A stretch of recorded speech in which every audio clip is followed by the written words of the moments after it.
Rise, this Forbidden Flame Jewel, how good would this be in Lost Ark? Excuse me?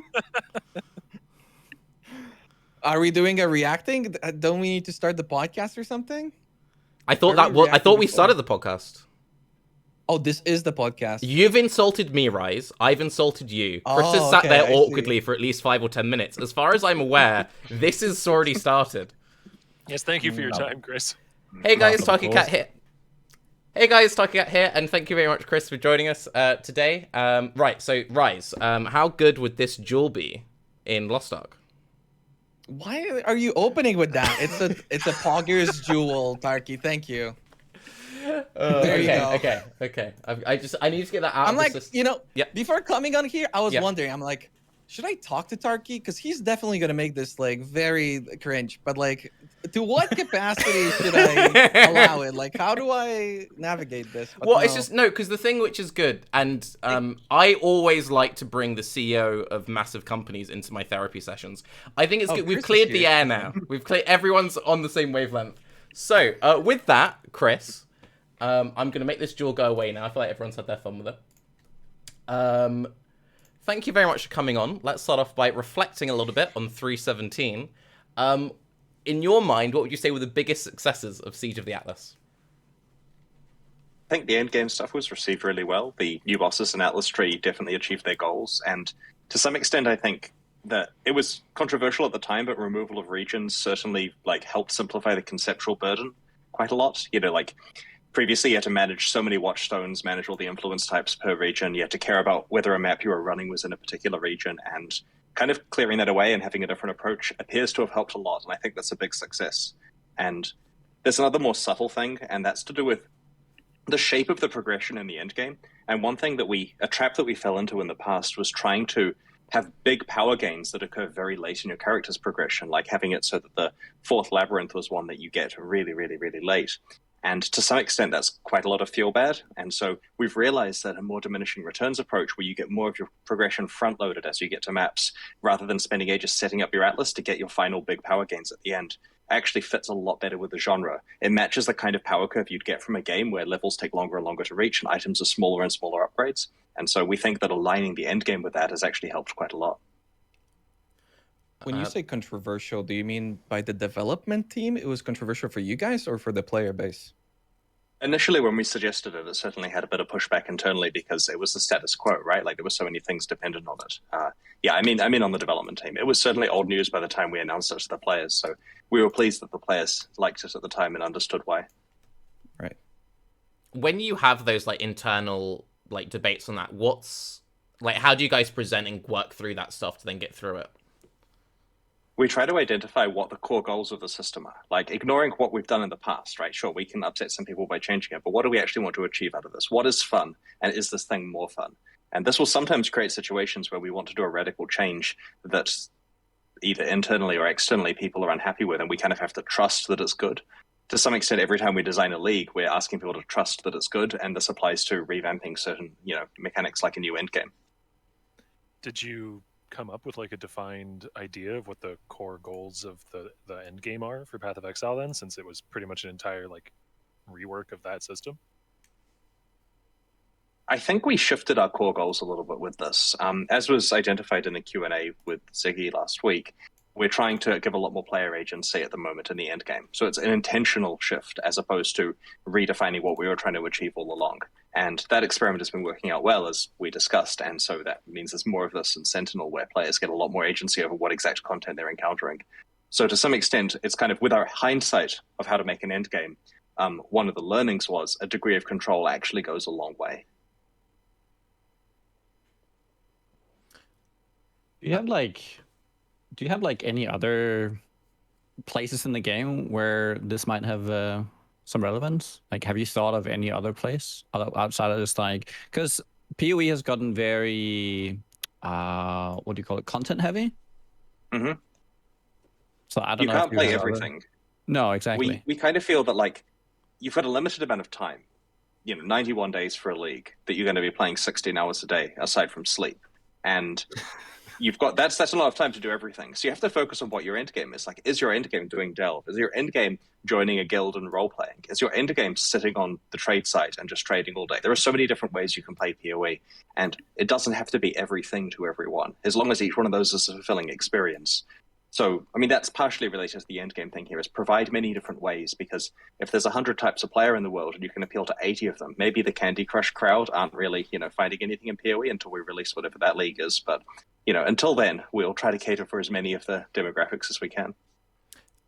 This is jumping ahead a little bit. So with that in mind, we've had a massive endgame expansion. We're seeing more endgame, and you've said that you're hoping to keep doing endgame going forward.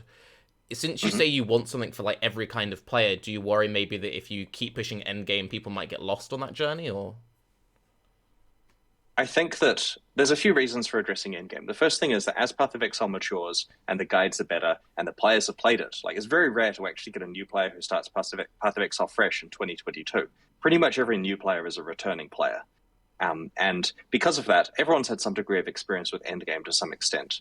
And so when we target the end game, it's targeting like 80, 90, 95% of the playtime of the actual game. So while it sounds scary to do something for the 1%, to some extent, everyone is the 1% in PoE. At least there's a bias towards people who are influencers for PoE, people who post online and have opinions and sway what the public think of each release. They're certainly end game players. 86% of our monetization comes from end game players. Obviously, we don't want to do something that hurts people that aren't at the end game yet, but I think focusing on the end game is one of the better places to focus. If we released an expansion that just targeted the early game, like let's say we go, okay, guys, we've revamped Acts 3 through 5 now, and that's it, have fun. That's great for like, an hour, and then there's nothing new, and people would move on. And so it's very important that we change end game stuff as much as we can to keep it fresh. It's actually it's actually kind of interesting that you say that most people are endgame players and even like returning players. So how does that factor in terms of like making them wanting to go through maybe the tedious parts of the game again? Like, I know this has been like a very contentious like question for so long. I understand that once you've played the campaign a number of times, it's less exciting to play the campaign each time. And thankfully, there are leagues. You can play league contents, which is a bit of a different experience. And ideally, in leagues where we're also doing meta changes, you'll also ideally be playing some new experimental builds. So those are things that mitigate it. But yeah, I'm sure the 100th time you play through Path of Exile's campaign, you're kind of gritting your teeth just a little bit after having done it so many times. The problem is, by letting people bypass the campaign, that's a genie you can't put back in the bottle, right? We have plans to make Path of Exile 2's campaign far more dynamic, far more interesting, just better, right? I've ranted a few times about how its campaign is, the work of a 160-person strong team of experts as opposed to a few guys literally in a garage who are just out of school. So, it's going to be a better campaign. And the problem is, if we put a mechanism in place now that lets people skip the campaign, 100% they're going to expect to skip the Path of Exile 2 campaign after playing it once, even though that thing is designed to have enough interestingness to be, to be different each time you play it. And that's one of the reasons why we don't want to encourage people to skip the campaign. Having said that, certainly engaging with leagues give you a big burst of experience and itemization. Like, to some extent, playing the campaign is rather quick nowadays because you can just engage with some league stuff, get a pile of rares, equip your character, burst through if you know what you're doing. And that's something that is there to streamline people getting to endgame. It's certainly faster to get to maps than it ever has been. With that in mind, when I was preparing this top list, I had a few people asking, could we maybe see more interesting leveling uniques shaking that up? And in the past, when we've had very powerful leveling tools, like maybe certain like overpowered delve or low level modifiers, they've been nerfed. With that in mind, what's your thought process on people having that super twink setup, which they won't have at league start? That's like a second, third, fourth build sort of setup. Yeah. I love the idea of a player's second character being much faster, right? The idea of finding unique and saying, sweet, I'm going to play a second character because I'm going to have a great experience is an awesome thing. The reason why we've nerfed stuff in the past is usually because it's unintentional and a bit too good. Like, we're happy with you playing at 200% power, but if it's 1200% power, that's probably an issue. Hence the nerfs to stuff that were unintentional. But I do like the idea of having twink stuff. Now, of course, it's tricky to actually make sure there's uniform access to that. I guess we can just add more leveling uniques, but to some extent, I can just predict the stream announcement. They're going to be spamming 1C and Resident Sleeper and other memes that I'm learning by the day when we announce a leveling unique. So we are focusing at the moment on uniques that actually create builds and do fun stuff in the end game, as mentioned. With that in mind, you've had a really big push on chase uniques in recent expansions. How has the perception been from a reveal point of view when you've had such hyper powerful uniques compared to previous leagues? I mean, it's hard for chat to assess it immediately. So when we show something that's quite strong, like Call of the Void, and people spam 1C because they haven't necessarily like actually considered the item, it's funny. But then they have a duty to spam 1C in response to that. Chazi wants your unique, etc. Now, what's interesting about that particular reveal was, okay, so Call of the Void is the ring which does all the chilling behavior that we revealed. And initially, this thing came in with a level requirement that was high. Like, I don't know, it was like 80 something. And so I was looking at it and said to the team, hey guys, why is the level requirement high on this? Like, it's fine on a low level character because it scales with the rest of your character. This could be low level. And so we dropped the level requirement down to 16 because that's about the point that the ring could be worn without causing any balance issues. You could take this and technically twink with it, even though it's an endgame item you're getting from uber pinnacle fights quite infrequently. And to some extent, that's one of the reasons why players look at it and see we're announcing a level 16 item and say, I don't care. Even though we've taken a level 86 item and said, why not use this on a low-level character as well, because technically it works. So it is interesting to see expectations that come from things like what the level requirement of an item is. One thing that just popped into my mind when saying that, so you have like other events where you have uniques that you kind of give out at certain stages of content, right? So like the Delve event, for instance, you got the unique items early on. And it's kind of, I've always wondered, why isn't there anything like in the leveling progress or like rewards throughout the leveling progress giving you like kind of cool things to build on, maybe class specific, time based, or anything like that? It's a great question, actually. Should we be giving uniques out for leveling? Now, we do in the special events, of course, and that's partly because it's a crutch where if you hand people uniques that are powerful, it kind of solves your balance issues at that point. Like every time we're giving you a unique in one of the special events, it's generally because we didn't have time or inclination to actually do a system that works by itself. And we give unique jewels out in the campaign at the moment, and that's actually a problem. It kind of subverts the intention of what a unique is. It's meant to be that you're plundering some ancient tomb and you find a unique item from Legends, as opposed to the dude in town's got a bag full of them because uniques are everywhere. And so we were recently working on an itemization system for 3.19, and this involves uniques. And the question is, do we give these out as quest rewards or not? And we had to do some significant design work in order to not just hand out quest rewards, but to still make sure that there was accessibility of the stuff we're trying to achieve with that system. And so to answer your question, yes, I would like quest rewards to be more interesting. I like the idea of you completing a quest and getting a burst of power. It helps with the twinking. You know, it's feel goods all around, but it probably won't come through unique items in the future. There are other sources of like deterministic guaranteed power that could be handed out if it was deemed acceptable to have certain league mechanic oriented mechanics like bleed into the story and tutorialization. Like you could give a piece of gear that has a fractured life roll, or you could give an essence or two, since those guarantee a certain mod, or an orb of binding. So depending on how fluid you want to be with allowing certain other league mechanic content to seep into the main story like that, you could get around it and not need to have it be uniques. Yeah, and this is a lot easier in something like hard mode, because in that mode, saying here is a rare item for completing a quest, of course, is a significantly impactful reward, whereas in regular PA where you're like, rare items, I just left 100 on the ground. Was I supposed to look at them? You say that with Path of Exile 2, you want the leveling in the campaign to be more dynamic and more engaging. Could there not maybe be an argument made? I know obviously once you give something, it's hard to take away, to maybe have a league where you really do mess around with the PoE1 campaign rewards as like a soft run for maybe PoE2 systems? Yeah, absolutely. It's certainly something to consider, and I do think that the more a league can play into the leveling process, the more well received it is, because there will be some players who intend to get to endgame, but just churn out in Act 7 because it's their 50th time playing it, and maybe they're not as fast as Eraser at actually getting to maps. To be fair, though, when PoE2 comes out, it's not like the old campaign is going away. And from the sounds of it, most of the monetization and everything is coming from the endgame players, like you said yourself. Does that mean that you've kind of maybe almost given up a little bit on like the newer player experience or the first time experience going from through the first campaign?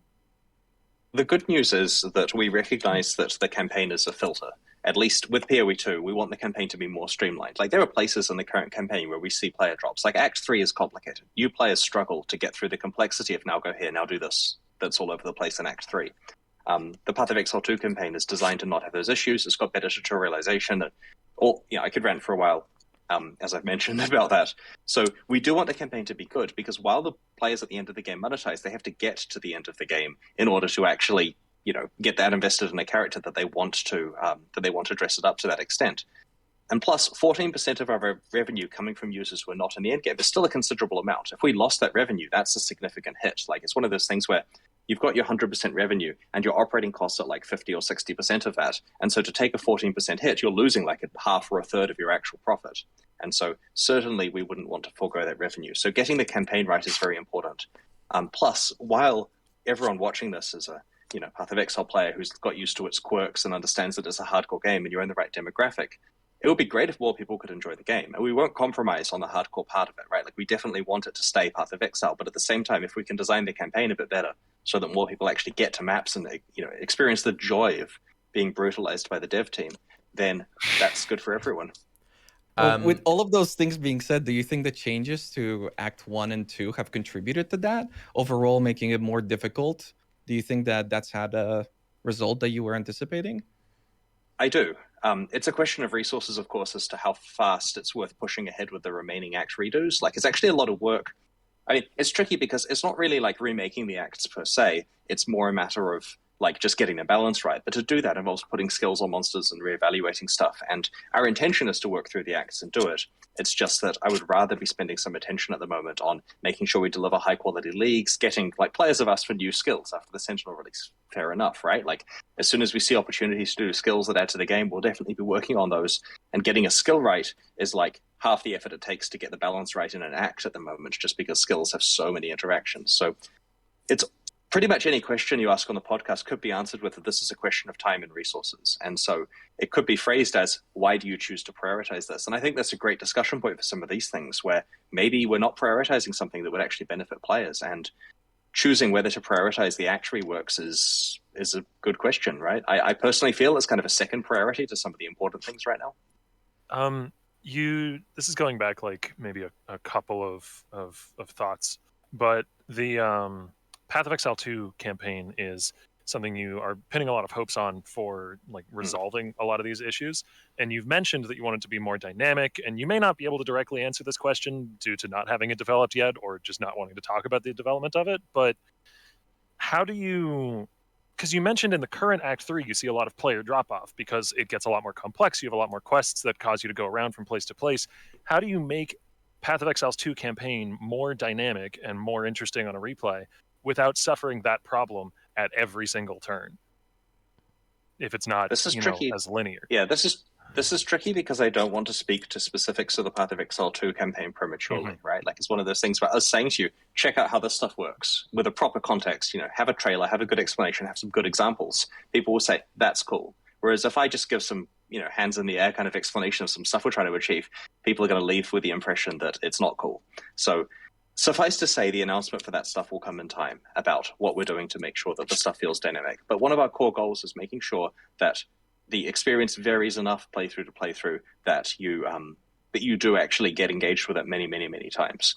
And there's some cool stuff going on, right? Like, I'd recommend having a look at some of for those who are interested, have a look at some of the talks we did for ExileCon, because I'm pretty sure some members of the team went into detail about some of the randomization changes and stuff that we're doing, which will help the campaign.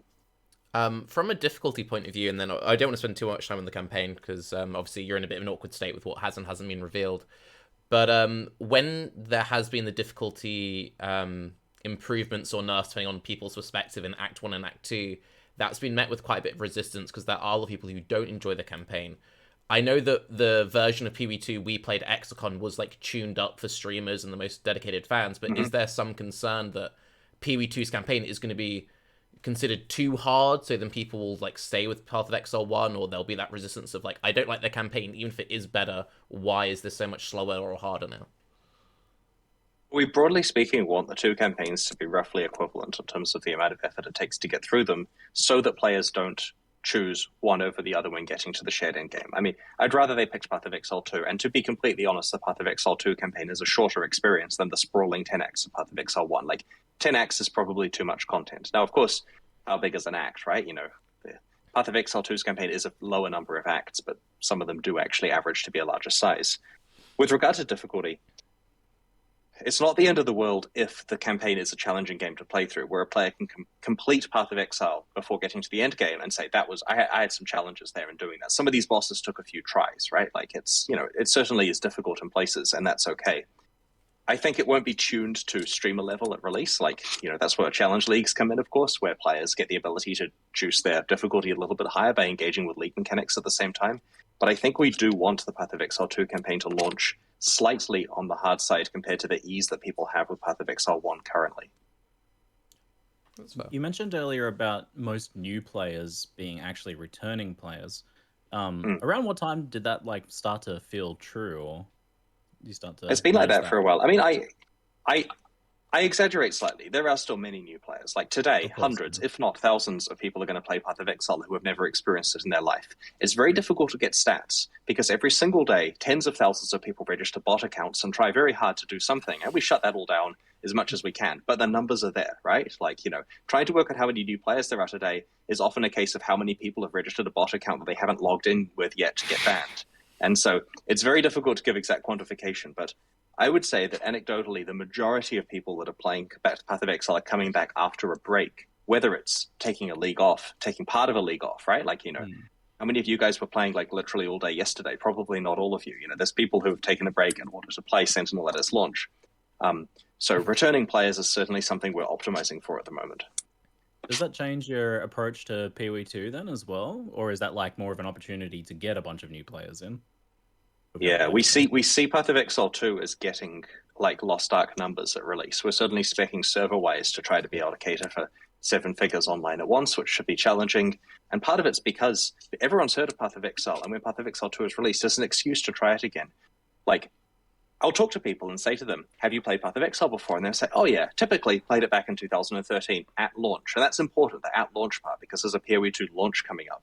And then I say to them, what do you think? And they're like, oh yeah, I played for a while. I didn't like these aspects. I did like these. So I say, well, why didn't you play, say, Sentinel? Because, of course, I'm constantly trying to sell people. And whatever reason they didn't like it back in 2013 is the reason they're not playing Sentinel. They feel that that's not the game for them necessarily, but they will check out Path of Exile 2 because that's a different game.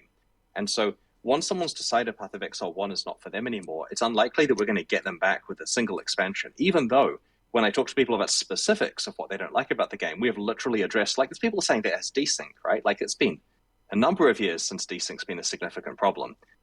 People have cited poor performance, and I mean, I touch wood and everything, but its performance is pretty good at the moment compared to what it has been because of our millions and millions of dollars of investment in the engine in the lead up to Path of Exile 2. And so there are a lot of factors that have been addressed, but people still stigmatize the game with them. And Path of Exile 2's release is a great opportunity to say, look at how good the new melee combat is with our new animation system we've got and various other bits and pieces. We get the ability to basically take each of the reasons why Path of Exile is better now than it was and to put it on a pedestal, and people won't be able to disagree with that, hopefully. It's fascinating to discuss the problems that a mature game like Path of Exile has. You mentioned another one earlier about it being really hard to implement new skills. How do you deal with that moving forward, especially because PoE2 probably is coming with a ton of new skills, right? So we designed PoE2 around being able to implement new skills very easily. I'll give you an example, right? Let's say we want to have a new melee attack animation. Let's say I have some, cool uppercut skill with a sword. I want to go up, and there's something that it pushes the monsters in the air, say, right? So we want to make that. So the first problem is every one of Path of Exile's character classes is separately rigged at the moment. So that means that if I want to do that uppercut thing, I've got to go and do it on every weapon type for every single one of the 7 character classes. Secondly, the rigs that we made were made by talented people, but in 2007, with 2007 tech, and talented people is a dynamic thing where you can certainly pay triple and get much more talented people in 2022. And so, long story short, it's very hard to do, for example, a new attack animation because you end up having to custom animate 35 or 40 or 50 different animations. Whereas with the new system in Path of Exile 2, we have complex stuff, so we only have to do it basically once. And this means that everything can have a custom animation pretty much. And we're working with modern rigs, and downstairs there's a ring of GoPros on tripods, so they just walk in there with a sword, do some stuff, and then tinker on their computer, and they can get some mocap data from that. And this kind of setup means that there's so much cool stuff happening with skills. And so with the new skills we're doing for Path of Exile 1 at the moment, we're constrained that it's harder to introduce entirely new melee concepts, whereas the Path of Exile 2 team can churn out melee stuff all day long using incredibly complicated systems that the game is designed around making easy. The other So challenge is like having tons of support gems and unique items and keystones and all of these things that you have to, every time you implement a new skill, you have to consider how all of these things interact with it. And that like backlog or that debt is continuing to grow over time. How do you also deal with that? Yeah. You've just summed up my life there. That's my identity as a human, is that problem.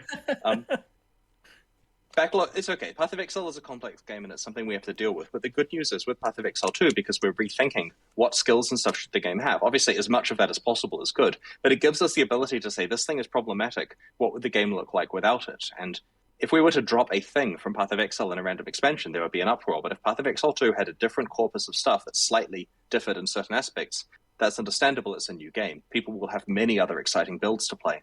And so it gives us a chance to review things, find problematic ones, and also to re-architecture stuff in a way. Like there's a new skill gem system there. You know, it completely changes your relationship with six links, because now you could have lots of six links on your character. You don't, because the individual gems themselves are the things with the links and sockets. And so this completely changes a lot of how skills work in terms of you not designing around just having one or two super skills in your character. Now you can actually have quite a lot of heavily augmented stuff. And so it's a different ecosystem, and it's being designed with full hindsight. So it's honestly a dream to actually go and solve some of PoE's problems in that way. On the back of that, there's something like 250 active skills in current Path of Exile. You're saying maybe there's opportunity to cut or rehaul.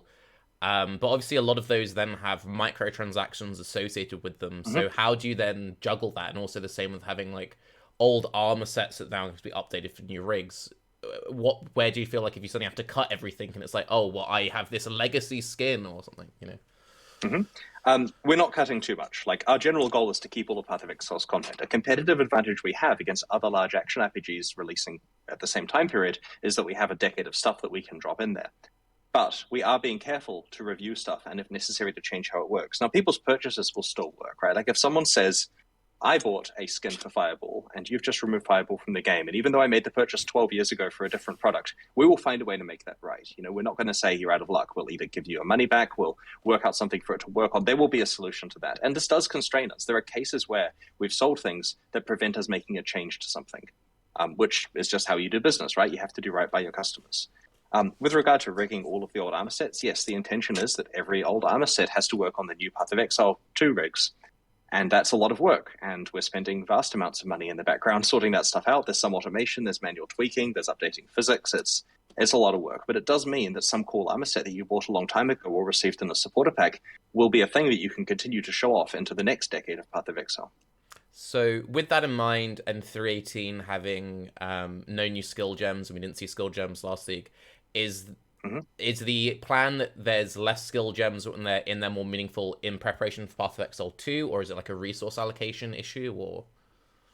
It's entirely prioritization, and it's easy for us to say the game has a lot of skills that's focused on other areas, but it's important for us to understand that many players want to turn up to expansion and play the new hotness, right? And so we get that, right? It's unfortunate we had 2 in a row where we didn't make skills. We actually tried. Like, we had a skill that got pretty close to being ready, but we're also happy to not release something if we don't like it, and that skill had too many problems. It would have been a controversial one, and it's probably for the best that we put it in a grave. But we may be able to make it come back later. Now, of course, our question... Yeah, well, we'll see. Nice. Yep. So we desecrate some skills out of nowhere for our next expansion, and we're certainly scoping 319 to include the discussion of what skills are appropriate for the game that we can add. Maybe, if they don't work out, like if all of them fail, then the answer is none again, but I'm hoping that's not the case. But we have some good ideas there that hopefully will see their way through the process. But I would rather not release skills for the sake of increasing the skill count. I think what people want is actual skills they can use, because it really sucks to make a bunch of skills and then you look and less than 0.5% of players actually tried them out. Like, that feels pointless. So with that in mind, since you didn't release any new skills last league, and last league didn't have that many bounce changes, most focused on the end game, did that affect the player stats in any meaningful ways, do you think? The player stats for the last league, for archnemesis, are tricky to interpret because A, the end game carried stuff a lot in terms of the fact that it has so much more stuff you can do.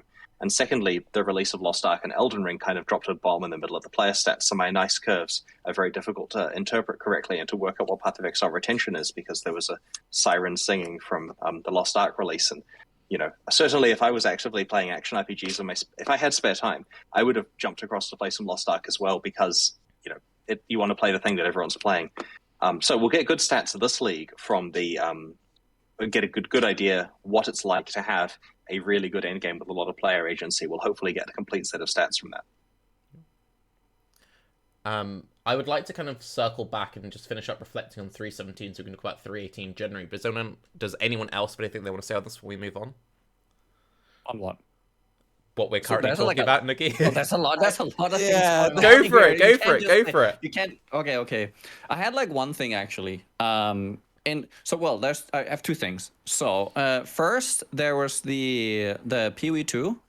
In terms of so you don't want to do anything in terms of like changing anything in any like major way in regards to like progression for going through like campaign or like getting to maps or whatever, because a lot of that stuff is gonna come in PoE 2.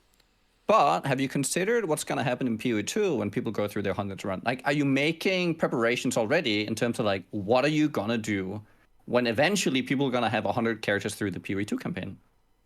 Yeah, it is something we know is happening on the horizon, right? There's stuff, but I can't announce content for future things beyond PoE 2, because these are speculative features that, we'll see how things go. But yeah, it's certainly on our mind. This is a sustainable thing where, we're looking at caps like, I can work on this till I'm practically about, say, 75 if I'm lucky, right? So we get turning 40 this year, so we get a 35-year horizon there. And, we just make sure we've planned enough stuff so that people are still enjoying things.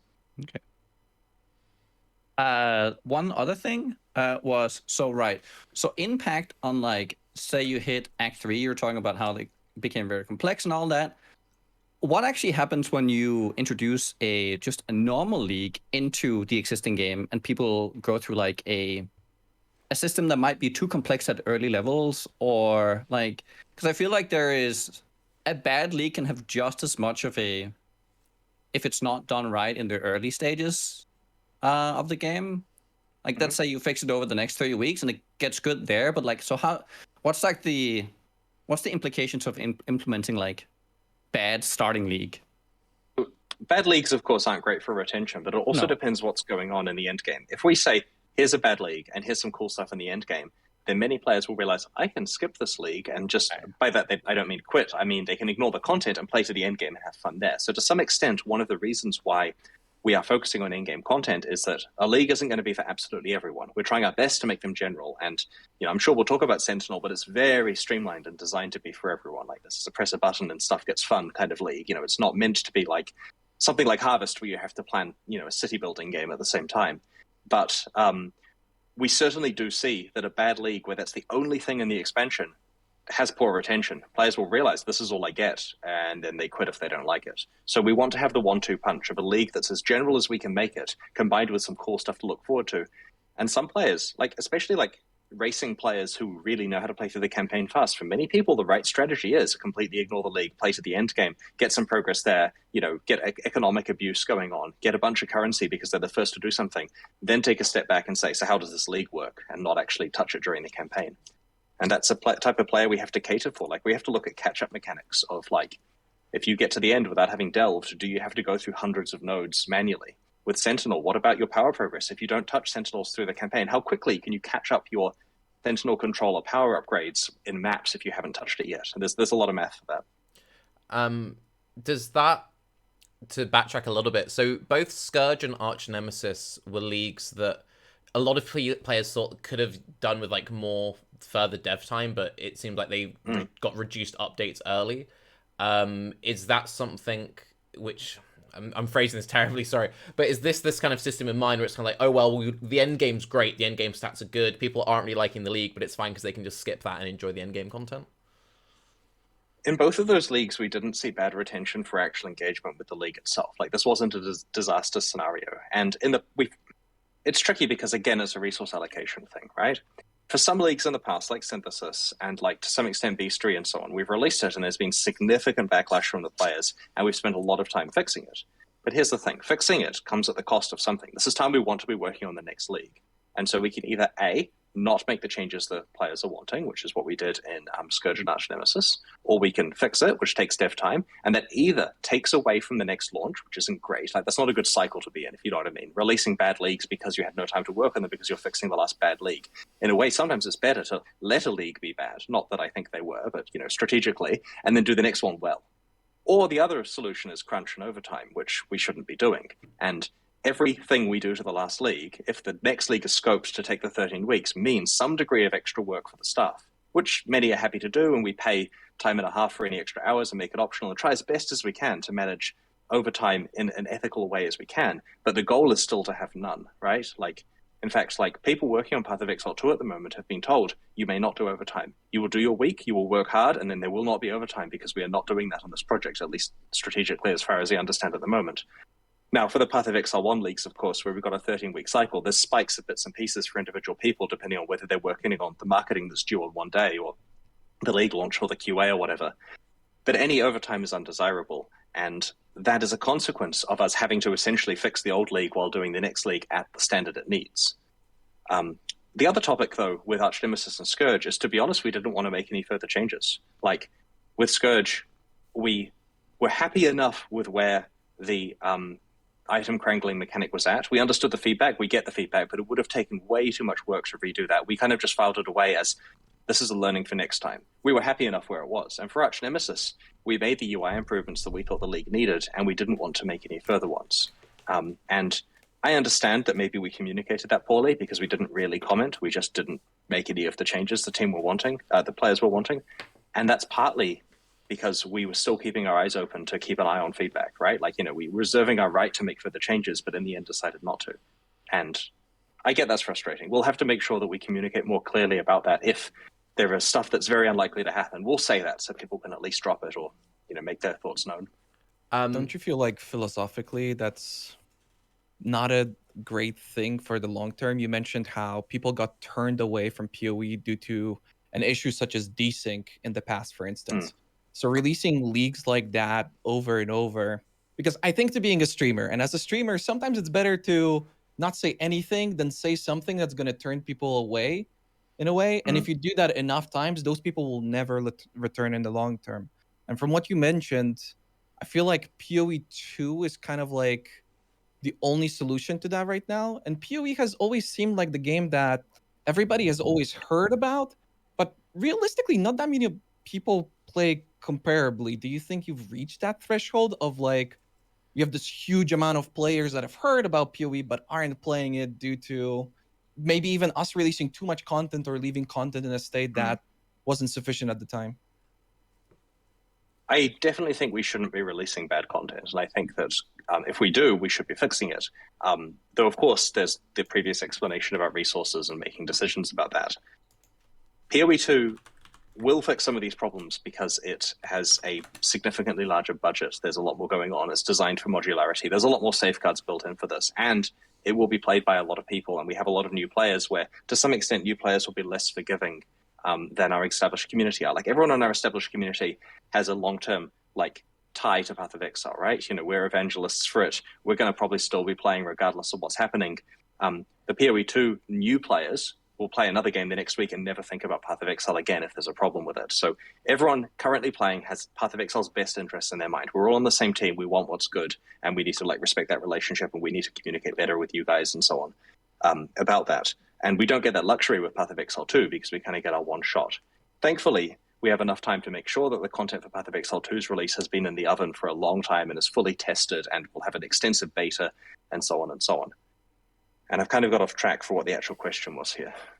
It's okay. I'm just thinking too, because Bestiary kind of felt like that for me, where it felt like PoE had this giant influx of everybody hearing about it, and then people tried it and the league itself was kind of a flop. So it sounds risky to kind of bet everything on this one situation. Is, we learn from each individual mistake. We basically have the Bestiary mistake codified as you must respect the speed clear meta, right? The problem with Bestiary at its initial release was we required someone to time throwing a net before the monster died. But the reality for some players was, what are monsters? Are those things that die before they go on the screen? I don't understand how I can throw the net, And so we make sure that respect the speed clear meta is an important thing. Like one of the topics with Sentinel, for example, is what speed do the Sentinels tag monsters? And their entire design there is, okay, people are going to expect this to be very fast, so let's make sure there are tools that they can achieve that. And like today, for example, we're looking at alpha feedback about the rate of cast speed. But the Sentinels are making sure that's in a good place, and the speed clear players on alpha are definitely testing this out for us and giving us feedback on where it's at. And that's a lesson we learned from Beastery. It's unlikely we're launching with that in a particularly bad place. It's the same we had to sacrifice a league for it, but I think with that in mind, and I completely understand, I think one thing which has shifted, at least with my mentality, I don't know if the others can agree with this, with past PoE leagues, for Beastery, for example, if I played in week 1 and I felt the mechanic was slightly off, I was confident that mechanic would be improved by week 3, week 4. And something which has happened to me in the last 2 leagues is I've been not 100% on the league mechanic, and I'm like, it's alright, they'll probably update it. I'll stop playing it and wait for that update, and then the update never comes, so then I just skip the rest of the league. And if I knew the update wasn't coming, I would have just kept playing. But right. We don't have a philosophy of abandoning leagues. It's just that in those 2 particular cases, the things that players wanted us to do were not things we were willing to do, and we didn't communicate that clearly at the time, right? We left people hanging, they didn't know. And that was partly because we didn't have good news, and we don't like posting saying, we think you're wrong, sorry, we're not changing it, because people can be very angry on the internet. Yeah. And we could post a long manifesto about why we think our design is better, and so on and so on. I think it comes down to us just, trying to improve communication there.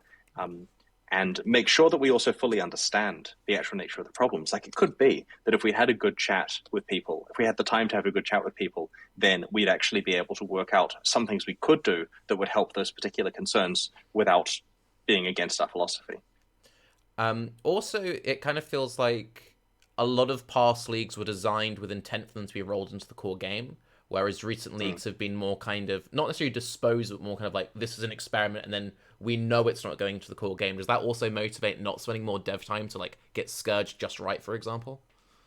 That's certainly part of the calculation, right? Like, if it's something that we know is going away in 8 weeks, then it does change the math. And we're not trying to be lazy by not fixing something. It's coming directly at the cost of the next thing. Like right now, if you said to me, Chris, it's very important that you make this change to the last 2 days of archnemesis. Okay, so I go spend the day making the change. That's 10 unique Sentinels that don't make it in, because that's what I would be working on today instead. Or I can not sleep tonight, but then there's some calculus there as to whether that's a sensible choice. And so we are trying very hard to make sure that we spend our time on the things that are most impactful. That being said, with the no changes to the skills, where is that time going? Because I'm assuming it's going towards something. You guys kind of sold the entire thing as like, hey, we're doing no changes for you guys, because you've been asking for a steady meta, no nerfs, and all this sort of stuff. But that time has to be redistributed somewhere, I would imagine. There are certainly easy changes we could make in a relatively time-efficient manner to skills if we had a philosophy of wanting to buff some stuff, right? Like, it's pretty easy to pick 5 skills that haven't been used for a while and say 40% more damage on them, have fun, guys, right? Like, it's an afternoon that we hope it doesn't break it. So it wasn't really motivated by time that we were doing the balance experiment. There's more to that one. In terms of where the time is going, we've got a lot of endgame stuff in here. We have Sentinel. We've done the big archnemesis rebalance to make sure that stuff isn't as scary as people are worried it will be. There has been a lot of stuff done that we actually had the luxury of being able to do well, in our opinion, for this league. Like, this was a league that certainly didn't go badly from an overtime point of view. It's a league that's had enough testing. It's hopefully a lesson in a good launch. And that may be because we didn't overscope it. Like we said, guys, we're going to pick a manageable level of work here. We're going to make sure we've invested some time in some 319 stuff early. That system I referred to earlier, which has some unique items in it that I mentioned, is partly implemented due to the fact that we picked a manageable scope for 318. To give a little bit of context really quickly to that as well, how long have you thought about that decision? Has it been like, we're doing it this league, or has that been something that maybe you've been considering for a longer time, a couple leagues?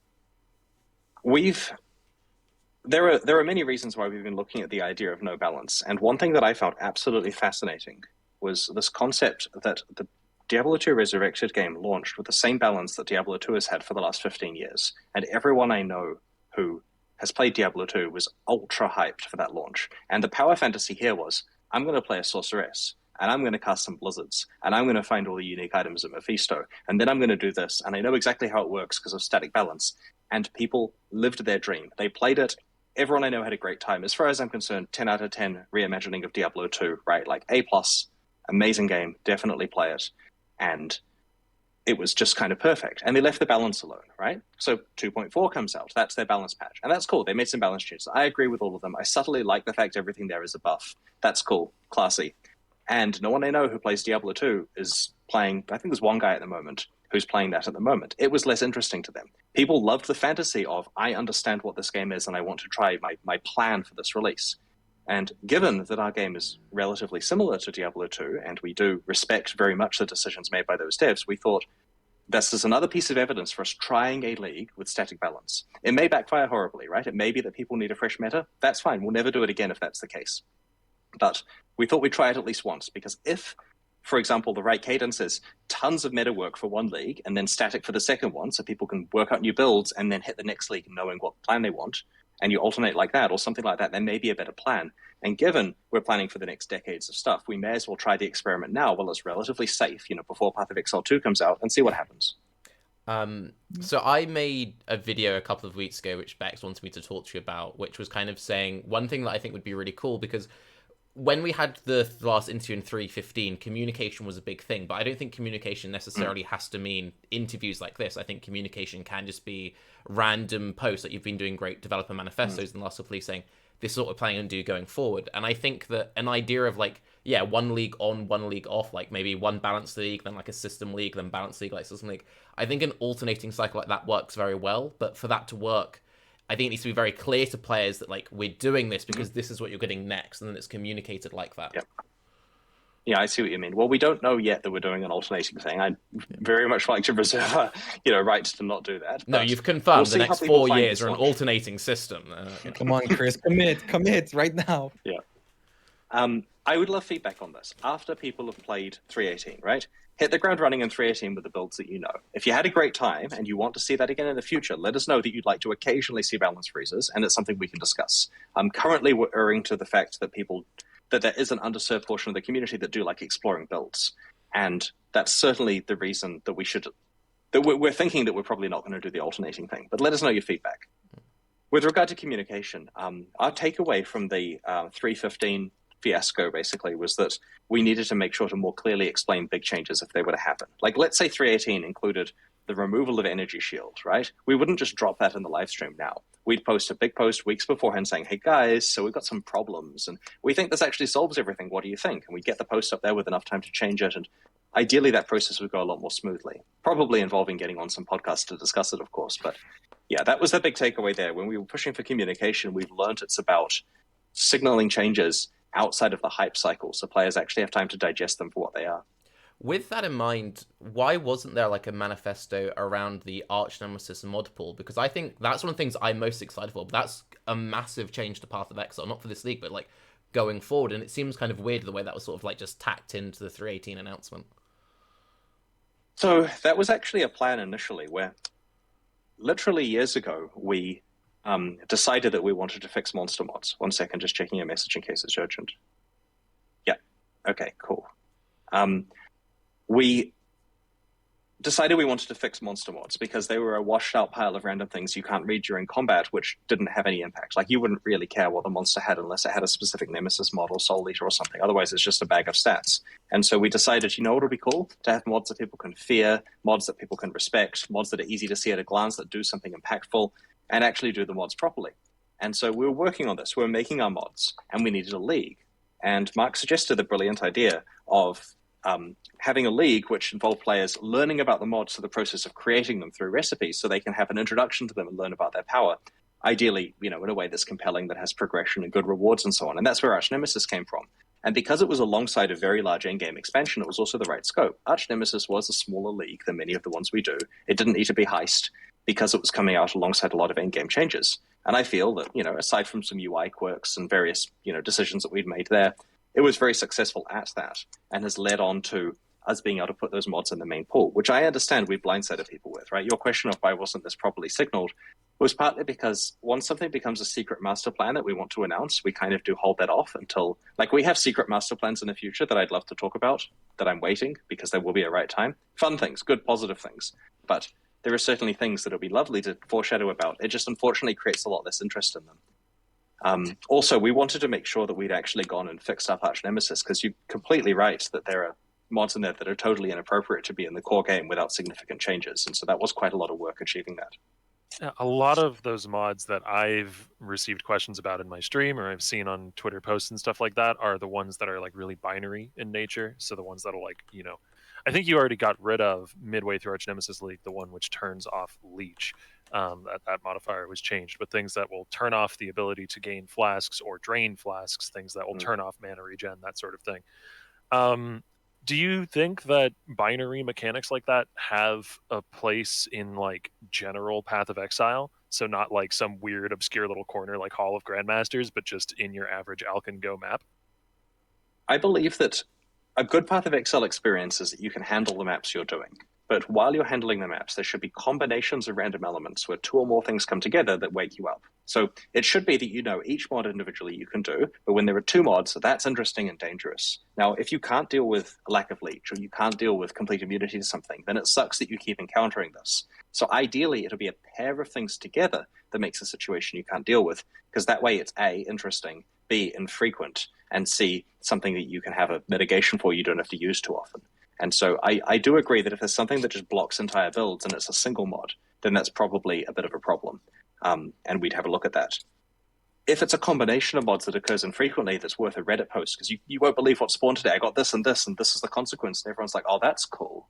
Like the double Alera thing with Creparian from ages ago, right? That was a cool interaction of something which totally wiped him out, took out one of the best hardcore players based on a cool interaction, and no one was angry because it was smart. And we want smart, interesting things to occur. So to answer your question, I think that they shouldn't be on single mods if there is something that's that impactful. I don't want people to be woken up every 8 seconds of gameplay, of course, because that's frustrating. I'm very excited for. I think it's the thing I'm actually most excited for in 3.18 is the Archnemesis thing. But one concern I have had: has any thought been gone into how mods are labeled? Because even in Archnemesis League itself, I'm like, I don't know what this does. And I can understand if someone's like, oh, drought, or like, okay, that killed me, but how? That's already a big issue in Path of Exile, not knowing exactly how you died. Has anything been done to improve that, like explaining to the player what the enemies do? No, and that's partly because it's difficult for us to find a place to put that, right? Like, if it says under the monster a long paragraph about what the mod does, it's probably the wrong place for it because it's not easy to see at a glance. We need to use icons or colored keywords, pretty much. So then there's the question of, ideally, the mods are visible through what they do. Like, if the mod puts an ice prison around you, ideally you see ice prison and an ice prison appears and you think, that sucks. Okay, I get it. If it's confusing, we probably do need to work on the naming or work on the visual signaling for that, because the intention here is that we have actually made effects that make it really clear what's happening. One thing, I know this requires time, so if you remember a few leagues ago, there was a World of Warcraft streamer called Preach who tried out PoE and he did the whole thing blind. And one moment that I found the most hilarious of the whole thing is he was trying to work out what power charges did. So he opened up the help menu and he's trying to go through the in-game index. And there's stuff in the in-game index which hasn't been updated. So I think, for example, Archnemesis mod, that'd be a great place to put it, because there are a lot of people who already feel like they're very dependent on third-party wikis. But when there are like in-game help menus which have been there and then they're not up to date or they don't explain things clearly, that's a big problem, obviously. Yeah, it's tricky with the in-game help thing, because I knew at the time when we added it, we are going to fail to maintain this, and then it is going to be damaging. Like, it's going to be bad to have this. So my current feelings, and I don't want to, this is the kind of I come to work every day and rock the boat too much. So my rock the boat suggestion here is we should remove that, because it's doing damage by being incomplete and makes us look bad.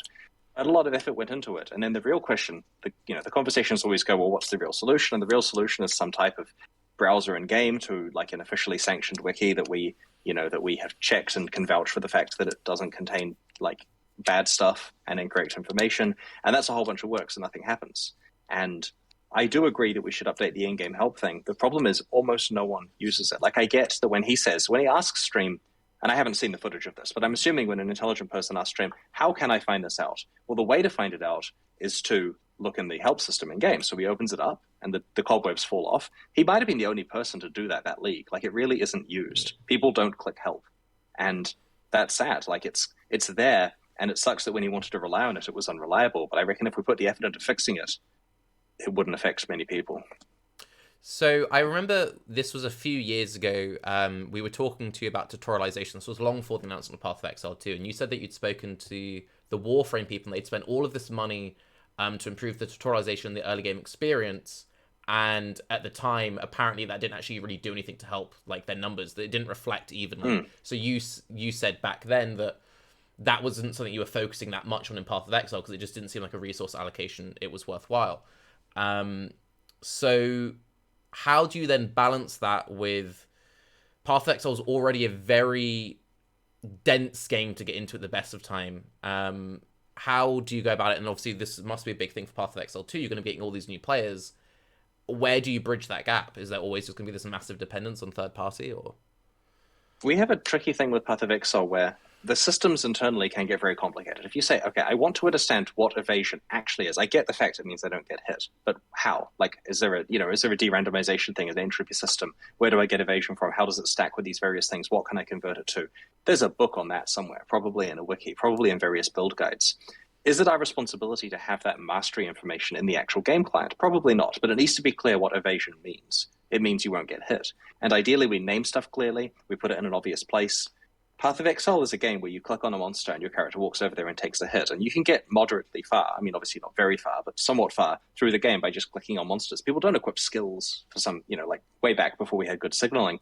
There are players who would get through to Act 2 without using any skills because they just click on the monsters and they die, and maybe the Mervale fight was horrible, but somehow they made it. And so it's a game that's very easy to play at face value. The controls are simple and then brutally difficult to understand how to min-max the systems. And so we will try very hard to make sure that at face value, everything makes sense in the game. And there is some deep resource online that probably the players have made that explains how to abuse the interactions that we've got. What a power charge is should be explained in the game. Best power charge strategy and interactions and the fact you want to convert them to something else or whatever, probably best in a build guide. I don't understand. You said that it's not your responsibility to clarify the meaning of these systems in game? The meaning of what power charges is our responsibility. Making sure it's clear and people understand it, yes, absolutely. But the extra information of how to use it in builds efficiently is probably something the community need to find a way of sharing. Like, we don't want to tell people how to play. But yeah, I totally agree that someone shouldn't have to look up an external resource to find out what power charges are. It's just unfortunate because our in-game help system is very, very infrequently used. Now, the way to make it more frequently used is to put it more in people's face. And that's kind of annoying, right? Like, I'm sure any pro player is not wanting, if there's a button that says never show me the help system again, which I think there is, you'd click it. And that's cool, providing that actually fits your playstyle. But there are many players who will also click that. Like, the default thing for a new player to do in Path of Exile is to click skip all tutorials. Get that shit off my screen. Excuse my language. And then they struggle with not having seen the tutorials. You do have some, sort of integrated tutorialization with a lot of the different league mechanics in the form mostly of NPCs. So you have Einhar shouting voice lines to you, telling you what to do. You have Kasha telling you what to do, or Cassia. I'm going to get reamed for saying her name wrong by somebody. But have you considered extending that sort of in-game tutorialization to some of the more basic mechanics? I mean, Kirak sort of, back when you were chasing conquerors, would tell you which region to go to and that sort of thing. But it's pretty light. I don't know, Kirak or Einhar or somebody telling you, this is the catalog of archnemesis monsters that you've encountered so far, and you can click each one to see what they do. Yeah, that is good. If we can get it in, then that's an excellent way of doing it. We have to be careful because, to some extent, referring to certain systems is kind of breaking the fourth wall a bit, right? I suspect the word power charge would never get... we don't even... And this may have been violated. I'm sure people will find exceptions to this, but we try not to even refer to waypoints. The NPCs typically don't refer to the fact that you waypoint around. They're vague about how you get places. I think in one case there is an NPC that talks about them, but there are kind of things that are there because they're a trope of the game, but realistically they would make no sense in the actual game world for certain reasons. Respawning an instance to get the monsters back is certainly not something that Tarke is going to advise you do on your way to the mudflats. Control click the zone Exile. That was something which was quite interesting about the new Pinnacle bosses, is in a lot of the new Pinnacle bosses there was soft tutorialization on how to do certain mechanics, which then felt very lacking on the Infinite Hunger fight, which then didn't have any guidance whatsoever. And that was, I know you don't want to spend hours talking about boss design, but I found that quite interesting, where you had, for some fights, for example, the Eater of Worlds, it's like you need to interact with the spheres or the orbs, I can't remember exactly, but Maven specifically tells you this is what you need to do. And a lot of previous boss fights have been very good, like Cirrus with die beams and audio cues. And then we had Infinite Hunger, which I think is just like, tasty. And it didn't like line up with any of his abilities. Supposed to get caught by an attack, then swim around. Like, what is happening? It's insane. Yeah. That was just like general feedback, but yeah. Yeah. Oh, no, fair enough. And that's probably the case, that we just didn't have enough time to get the fight up to the level of tutorialization that we have had with various other encounters.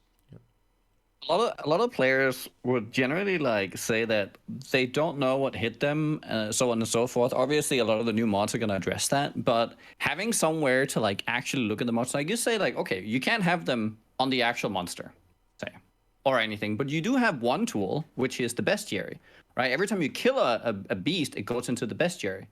How about every time you kill someone with a mod, that mod gets revealed in a tab next to bestiary, and you can start having all the different mods can just be compiled somewhere. You don't need to explain that best approach or anything. Just when they have this aura, they gain this much damage, or and all these other things. My question basically is how many players will know to look there, right? So we talk about it on the podcast, and I say, let's do it, right? So then in the patch notes, we say, by the way, all the monster mods are in the bestiary. So everyone reading the patch notes may remember that. And then in the live stream, we're like, guys, some QOL. Now the monster mods are in the bestiary, to which many players will make fun of us because they're like, well, obviously we know what these do, Chris. They've been out for 3 leagues now. And so now they're sitting there in the bestiary. And for a new player who's playing the game and says, what just killed me? We could pop up a thing on the screen saying, to find out what just killed you, kill this monster and then eventually look here. But that's probably a bit further than we take it. And that's the issue, is if there was a really logical place where people would definitely look, then I'd be 100% for it. It's just tricky. The more time we spend putting cool UI that hides something away, it kind of adds clutter without solving the issue as effectively as we'd like to. So that's my concern here. I may be wrong on that one. So a bit of a counter to that, if you never address the issue and you keep saying, oh, but we need to find the perfect thing, and never providing the player with anything, then it just keeps, it remains this lingering frustration. Mm-hmm. Well, if I don't know what the mod does at the moment, I can Google for it, right? I can type in Path of Exile grasping vines and see how that works. It's very, and many people do. It's really complex. I just have to like this idea that players wouldn't want this. Every game I've played where there's a log over like mods or bosses I can fight, I go there. Most people, like when I go to Terraria and I get a list of bosses, I don't know what they do yet, but I know there's something to unlock. I won't do it all the time, but I will immediately be drawn to that. Like these like unlocking of, oh, what does that thing do? What does that thing do? Like you can make it into like a mini game even. Tie just challenges and achievements with new leagues and everything. Yes. It's like a Pokedex or something. Yeah. I feel like it worked for Bestiary even. Like it would pop up and then you would look at it, even though it was like zero information really. It was like, oh, this is a little crusty guy. And it's like, oh, thank you, video game. So are you suggesting... To make sure I understand this request correctly, so are you suggesting that as you progress through a league, or as you progress through your overall experience with Path of Exile, things you have encountered become available to find out about? Like it's basically the log of things, my logbook of things that I have. Okay, and is this stuff that you unlock permanently on your account? So once you've done it in one league, that information is there for the next ones? Is that what you're wanting? Probably, yeah. Yeah. It's just like there's a lot of different mods in Pewter. There really is so many, and you kind of forget. And sometimes you just want to like, oh, is it actually regenning, or is it reducing damage? Sometimes you can't really know, and just solving that gives you a tool to then customize your character to deal with a new problem that you're faced with. Right. So the next question is, should this stuff be available all the time for players, like before they've encountered it, or is there a reason to actually block it off like this? I know you're getting a sense of progression and the Pokedex thing as you do it, but the same information could just be all there, because there's no harm in a player getting a spoiler as to... I'm going to take the counterpoint on this one, because the games where I consistently use the in-game guide, and there are quite a few of them, and where I recommend them to people and I see other people consistently using them, are the ones where you can like click an eye or click a little book symbol, open it, type in a keyword, and it'll jump to that, which is, it just has an explanation of like a glossary, a definition of what that keyword is and what it does. And then any other keywords that are mentioned in that explanation, you can click on it and it opens the new page. I to think jump between them. one of the main difficulties with a system like that for PoE though is like you don't even know the keywords some of the time. You know, Well, that's and the thing. Like archnemesis is you look addressing at that to some rare, degree. and it's got like Blood Hunter or whatever written under its name, and you're like, Yeah. what does that mean? That monster was really scary, and you can just type in Blood Hunter. So whenever you see something that has you don't know what it is, you can just type that thing in there. I do know of a certain other game that has a system like that, and even though it's like a really bare bones game guide, it has that. Like any keyword you type in there, it has that and a brief explanation, and that's been hugely helpful for it. Right, so that's meant to be what the current help system is like, where it's got topics and all the things. Like it would have, if we'd updated it, an archnemesis one that explains what all the things do. The trick is we didn't update it because no one was using it, so that's the problem. That, like, you know, there'll be days where, and I don't mean to make numbers up on demand, but it was low numbers of people that actually open it. Like I remember like 1 digit and stuff like that. Keep talking, Chris. Don't let Tarke talk about Battle Brothers, please. No, it's nothing. Wait, does the current game guide, or has it ever had a search bar and then keyword definitions for like all the keywords in the game? I think it just has a table of contents. It wouldn't be hard to add because search. That's what I thought. Is the current game guide, and I think the reason why it hasn't got much use, and maybe getting itself into a self-fulfilling prophecy of you guys not updating it because it hasn't got much use, is because it is a list of contents that explains concepts, which is. Yeah. Some people will use that, but a very small, yeah, you're right. I think a very small percentage of people use that. But players who like, everyone from like a beginner to a really experienced player who just forgot what some mechanic keyword does and can't remember the percentage of maximum for chilled, for example, will use a system that is just like they can search the keyword and the keyword comes up. So this is a glossary, I think, is the word. Yeah, a glossary, here, right? Exactly. Yeah. I mean, I don't see any harm in maintaining a glossary of keywords, right? Like if it's kept to that scope of like, you want to know what nearby means, or recently, or, you know, I wouldn't be surprised various if devs use it while they're working on the game, because it would be a resource for them even. The sad thing is, at the end of the day, the best way of making content to be embedded in a game is as a website, because HTML is the best way of doing stuff. And if you've got a website which you're embedding in the game, you may as well have it on the web as well.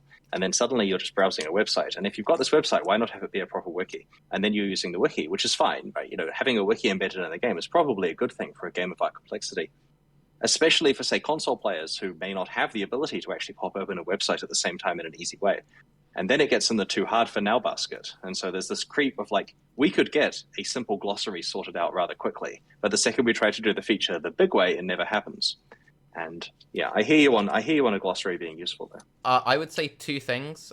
So first off, in the terms of a glossary, most League mechanics will have a challenge, which will be defeat every single new type of monster. That would be a perfect place to have a hyperlink. So it's like defeat a death bloom monster. Just hover over the death bloom and explains what it does. Secondly, if maintaining a glossary is too difficult, and you would rather have mechanics where it's like it makes an ice prison, it's obvious what it does, then why does Path of Exile continue to implement and design new mechanics which aren't clear what they do visually? It's like a monster hits you, there's no audio cue, there's no visual, and now I've lost all my flasks and I've lost all my buffs. I feel like there's a very weird disconnect between I want to have clear visual mechanics and you shouldn't need a glossary because glossaries are too difficult, but then I'm going to keep designing very obscure, hard to actually track mechanics. Yeah, we do try to make sure stuff as visual as possible. Our goal is, where possible, show it rather than say it. Of course, it's very tricky to communicate, I just lost all my flask charges as a result of this without putting an icon for flask draining down next to you or something, which we could do. But then there's always the pressures of the fact that the person doing the effects here has 50 of these to do and has a week to do it in, and therefore they're done. And, like some of them don't have the full clarity that they could have if we'd had more time to do it. And then my follow on that is, doesn't this all just go to show that we're just very much in need of a UI overhaul? Because if we had a clear UI where we could clearly see our buffs and debuffs, this would be much less of an issue. Oh.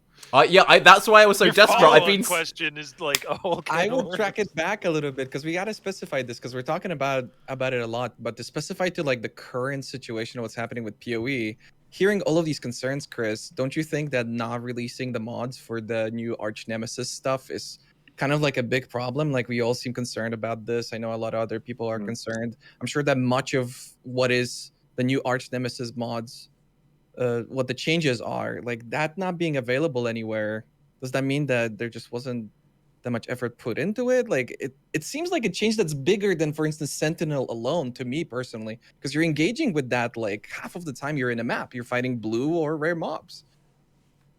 Yeah, I understand. I think the reason why we didn't compile a list of that stuff wasn't that we were trying to hide it. It's just that the people compiling it could be working on the game, right? And, it's being released in a week. And so inevitably, if I say to them, we need to have this list of stuff, and they're like, okay, that's going to take 6 hours to sort out, is then doing 6 hours in the evening, which I'm trying to avoid as much as possible. Now, that's not a good excuse. If I'm running my business badly and it affects the players, that's my problem, not yours. But I hear the fact you want the information, and I will investigate whether there is an easy way to get a broad summary of the changes that we're doing here. They were extensive changes and detailed, and it is hard to piece it together from the notes unless you're the person who did it, and the person who did it is extremely busy doing other large scale balance stuff. So yeah, I'll see what I can do on that one. Isn't that sort of thing just going to get data mined? It depends, and we don't mind if bits and pieces do. It's some stuff is stored on the server, right? The calculation of how things are done is not necessarily available on the client. Certain information can be data mined, of course. There's also, and this doesn't apply here, but in some leagues, there's also the element of discovery, where we put a bunch of stuff there and we don't want to tell you what it does because we want you to find out. And that doesn't apply in this case. The archnemesis mods, they're old hat by now, and the changes are fine. Like, we don't mind you knowing them. We're not asking you to discover, but that will matter for some leagues in the future where a glossary works against the what are these things and what do they do element. Some final props maybe or on archnemesis for you, Chris. Somebody linked to me today a podcast with Ziggy D on it from 2014, December 1st, where you literally talk about archnemesis, Nemesis 2.0, and like implementing this overhaul and everything, and you're finally doing it. So it's kind of cool that it's been 8 years and you're actually doing it. Like literally word for word, you're doing exactly what you were talking in this clip. Super cool. I'll link it in the chat for anybody who's interested. Yeah. It's funny because that didn't come up when we were actually making it. Like, you didn't have the power to say of the internet. Yeah, it's super cool. I don't know. I thought it was really nice. Yep. We had a system recently that we're putting in a later expansion where a designer came up with a system and said, what do you think? And my response is, I want you to go and look in our version control history and find the original design document from 2007 and then have a look for that system in there. And he's like, did you design this? I'm like, just have a look. And he comes back with oh my God, it has the same name. Yep. There's some things that design themselves, right? Oh, and this is a system which is used in another action RPG. And when we announced it, 100% people are like, you copied that game. And we're like, but we came up with this before we'd even anyway, but it's fine. There's a bit of crossover with action RPGs. But when we do announce this, there's certainly going to be the case of us being accused of copying it, even though I wasn't aware that was used in the other game, let alone 15 years ago. Can we circle back to my mean follow-up, which I did on purpose? But the UI overhaul? Well, it's just, I think it's one of those things of, I can understand the difficulties of maintaining a glossary, but we then keep seeing very difficult, unintuitive visually. And even if that wasn't the case, even if every single enemy was very straightforward in design, the UI has been holding players back for a long time. And I would say even more so since there's currently this big push where a lot of the top players are playing these extreme ultra-wide monitor setups so they can get more visual information just on a pure gameplay level, while pushing all of their information further and further away from the center of the screen.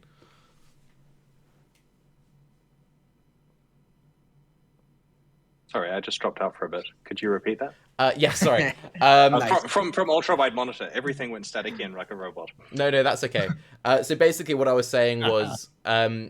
even ignoring the fact we have many mechanics now which visually aren't clear what they do, they do obscure things behind the scenes, the base UI has been underserving players for a long time, and I would say even more so since a lot of the top players feel forced into playing ultra-wide setups, more screen information, which then makes the UI even worse.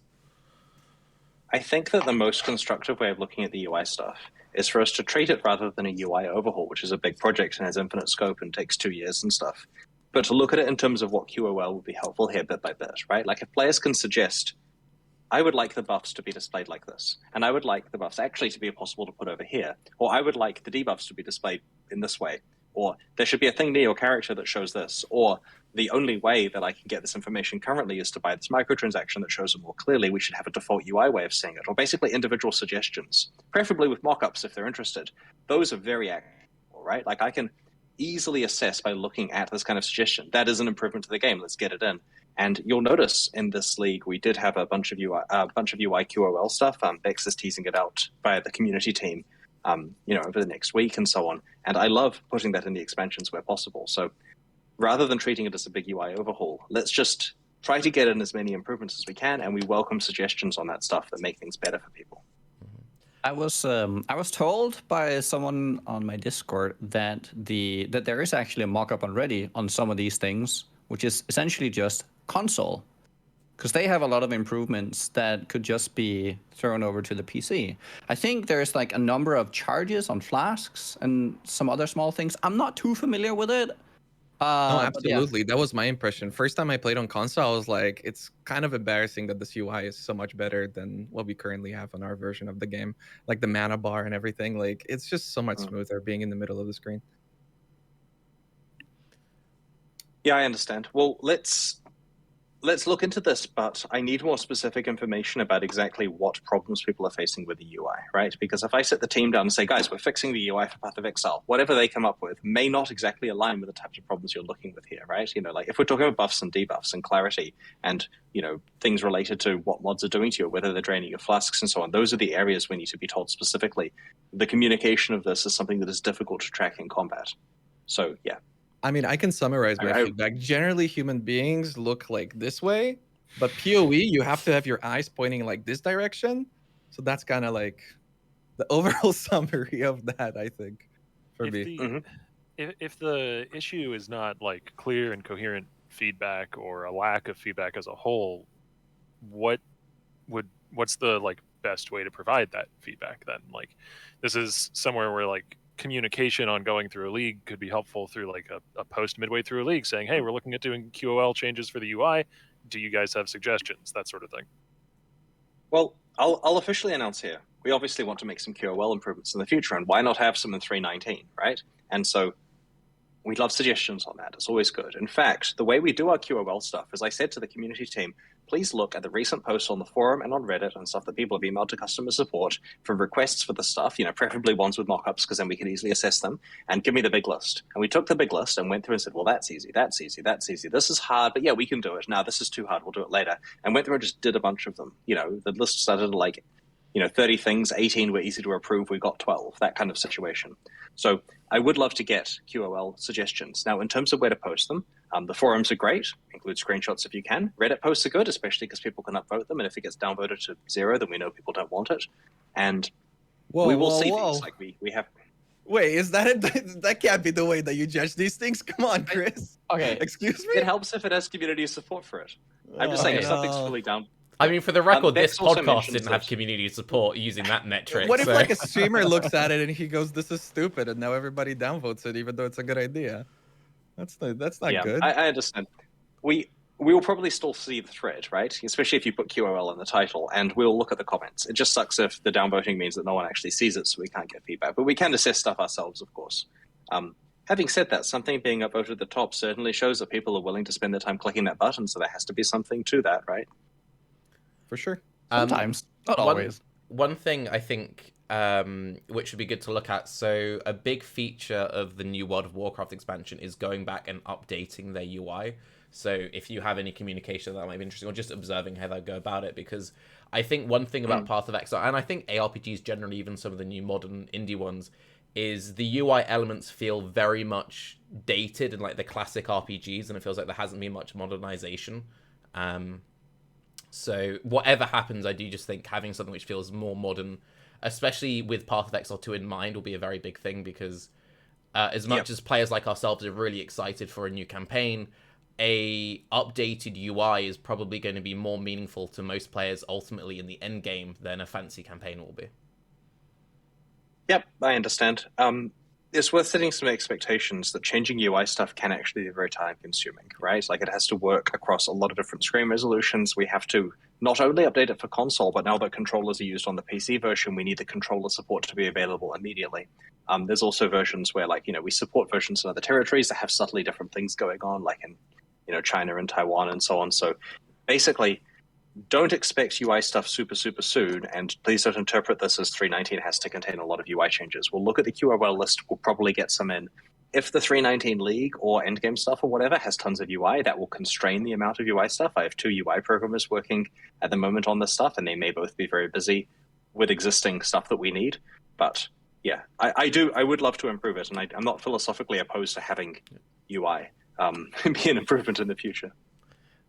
Maybe a quick question, since we're talking about UI and quality of life, and we even mentioned console. On console, you're able to set up your gems so that you're automatically leveling them, and you're never having to click the button every time they level. They just automatically do it. How difficult would that be to implement? Because there's a couple things like that on console that function very well, but for whatever reason, we haven't seen them for ever in PoE, and it's been like that for a long time too. Do you want the technical answer about? Yeah, let's go with the technical answer here. Please. So, Sure. we store our database objects as very tightly bit-packed data structures that are fast and efficient to copy around. As in, C++ code can get these out of the database into memory, and it's fast, and it helps us have a lot of players online. They're not stored in sprawling SQL objects where you have the ability to add fields and stuff easily. And so, adding properties to the way that items are stored and so on can be difficult if the item is full. And long story short, certain things require room individually inside the items. And one of the things on PC is whether or not you have dismissed a gem level up. Like if I right click on a gem because I don't want it to level up any further, I don't want to know about it, that's actually stored inside the gem. Anyway, long story short, on console, we had things work differently, so we implemented things differently, and that enabled us to use some of the storage for something else, like, for example, the ability to have automatic gem level ups and so on. And so it's actually very hard for us to do this on PC because we're using the information in 2 places. This is like, for example, I think, and this is going back a while, in the Chinese realm, we had it so that premium stash tabs did something different. Like they've got a complicated trade market, and a premium stash tab would work there, and that means that we can't then also have them on a public API like we have on our realm because of the fact we'd reuse that data to be smart and efficient. So long story short, the auto-leveling of gems is actually slightly more complicated than it seems. We can't just copy the feature across because the slot that it's in is already being used on PC. That doesn't make it impossible. It just makes it thorny. In addition, acknowledging a gem hitting maximum experience so that you can then choose to level it up and feel good about the fact you've leveled it up is a positive thing in an RPG. We would not want to streamline everything so you turn up at your computer every day or look at your phone and see what progress you made in Path of Exile while you weren't there. And we feel that every step down there is one we have to very carefully consider. And the only reason we don't have manual gem leveling in console as the primary way is just that it is already very fiddly playing with a controller. And so these are various decisions made at different periods that are now causing situations where there's a lot of contention now. But I get the idea. People want automatic gem leveling. It's too vague, Chris. That's not going to work for the bingo card. You got to say the words, okay? Use the W word. Isn't there yet? No, the weight of it, Chris. You got to feel the weight of it. Absolutely, it's the weight of leveling. Yeah. There you go. Thank you, Rise. On the back of that, since we've mentioned quality of life and API, a surprisingly common question that came up when I was trying to collect questions for this was people wanting me to ask you how difficult it would be to expand the ladder, especially since PoE Ninja's become such a dominant part of how people perceive the meta and how people have started to use it as a tool. How feasible a tool is it to increase the ladder for that?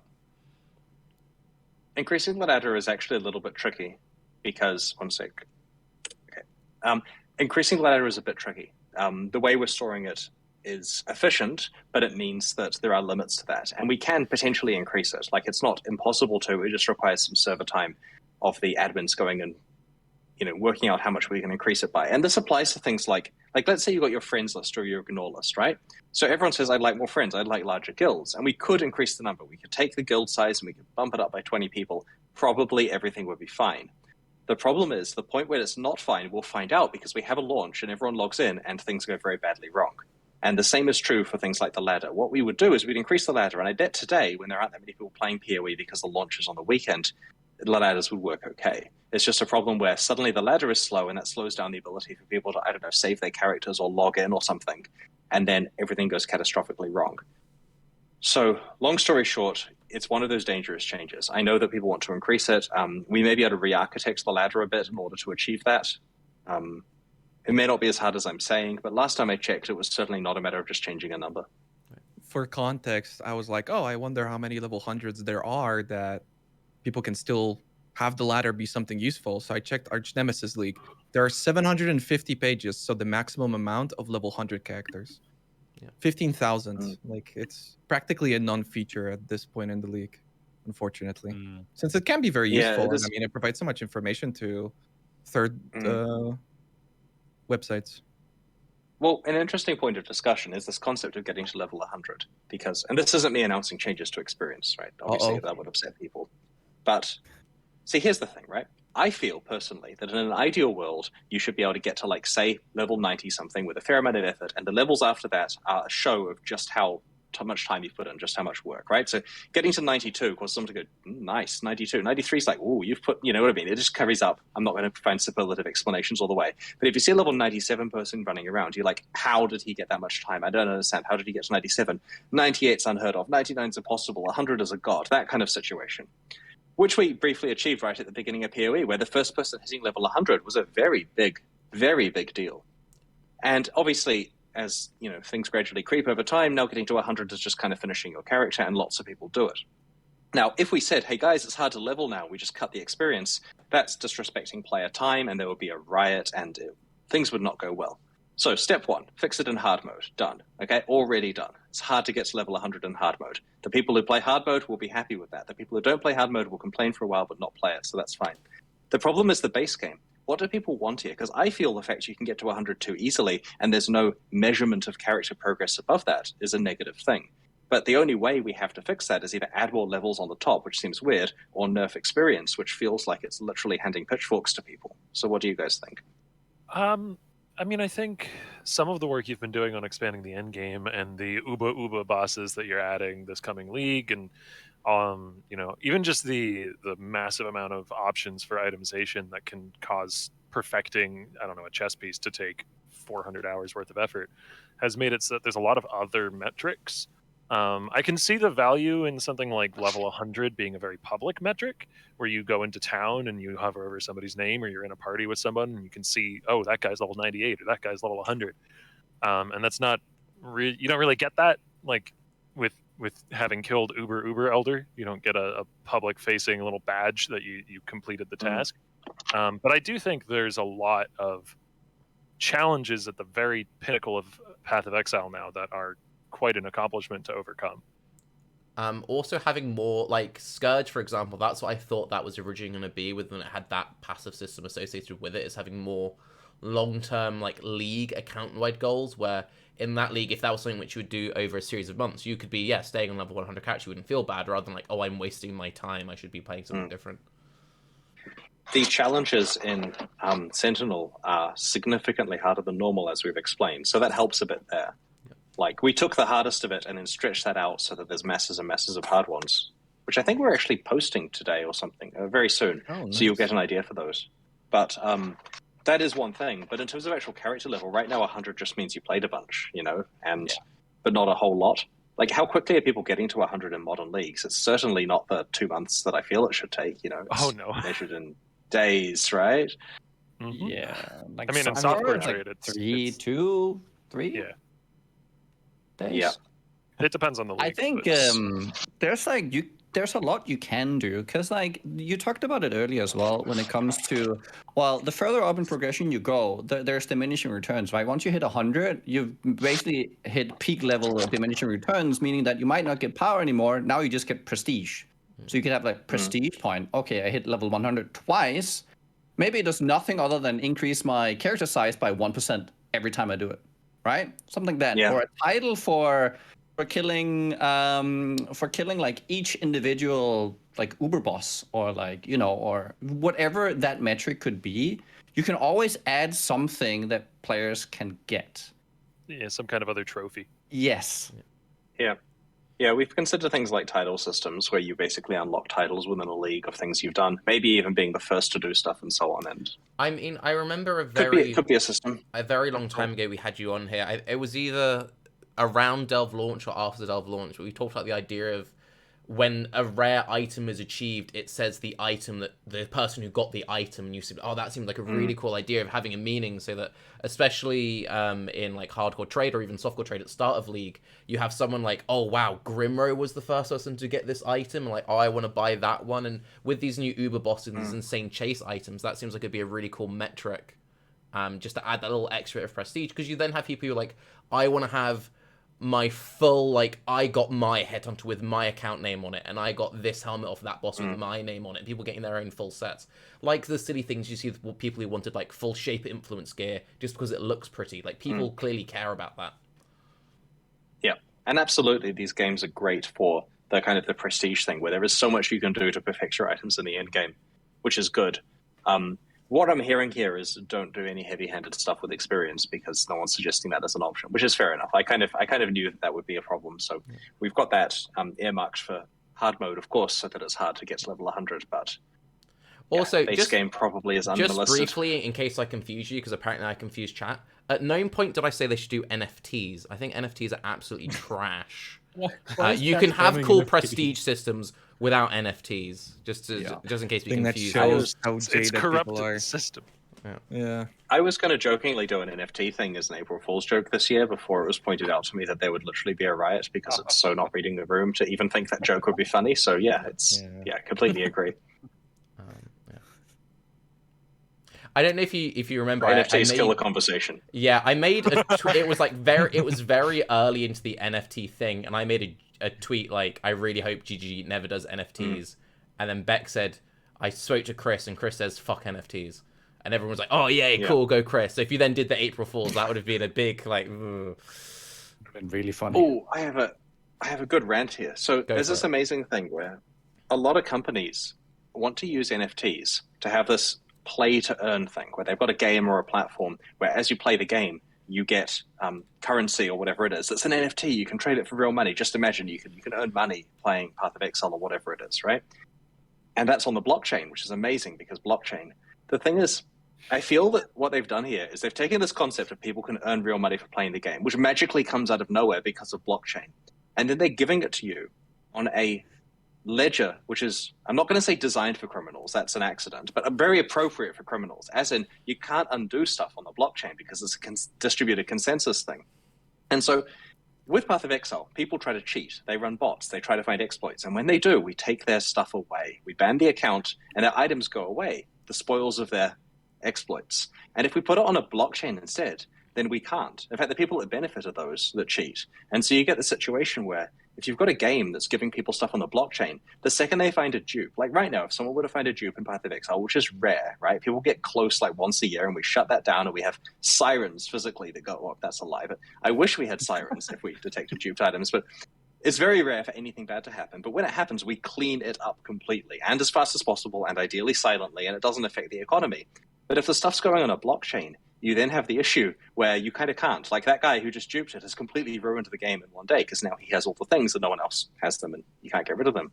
But then there's botting is another issue, and a lot of these games are done as single-player games where they give you cryptocurrency for doing stuff, and it's single-player, so it's running on your own computer. And so people can easily just exploit it with memory editing. And anyway, I feel that none of this has been thought through at all, and the second it's actually battle-tested, someone's going to have a field day creating cryptocurrency in one of these products. Anyway, so we're not doing that in Path of Exile. Just this is my little rant about the industry. No, I'm very glad you went on that rant. Fuck it. I don't know if, because Chris talked about this, but I don't know if you want to get into it right now. It wasn't exactly on the topic list, but it is. Rise. Yeah, it's like a concern. So, Chris, what were your feelings when I said 750 pages, 15,000 players, level 100? Like, didn't that kind of shock you to a certain degree? People love our game so much that they'll play to maximum level and vast numbers. I mean, that's amazing.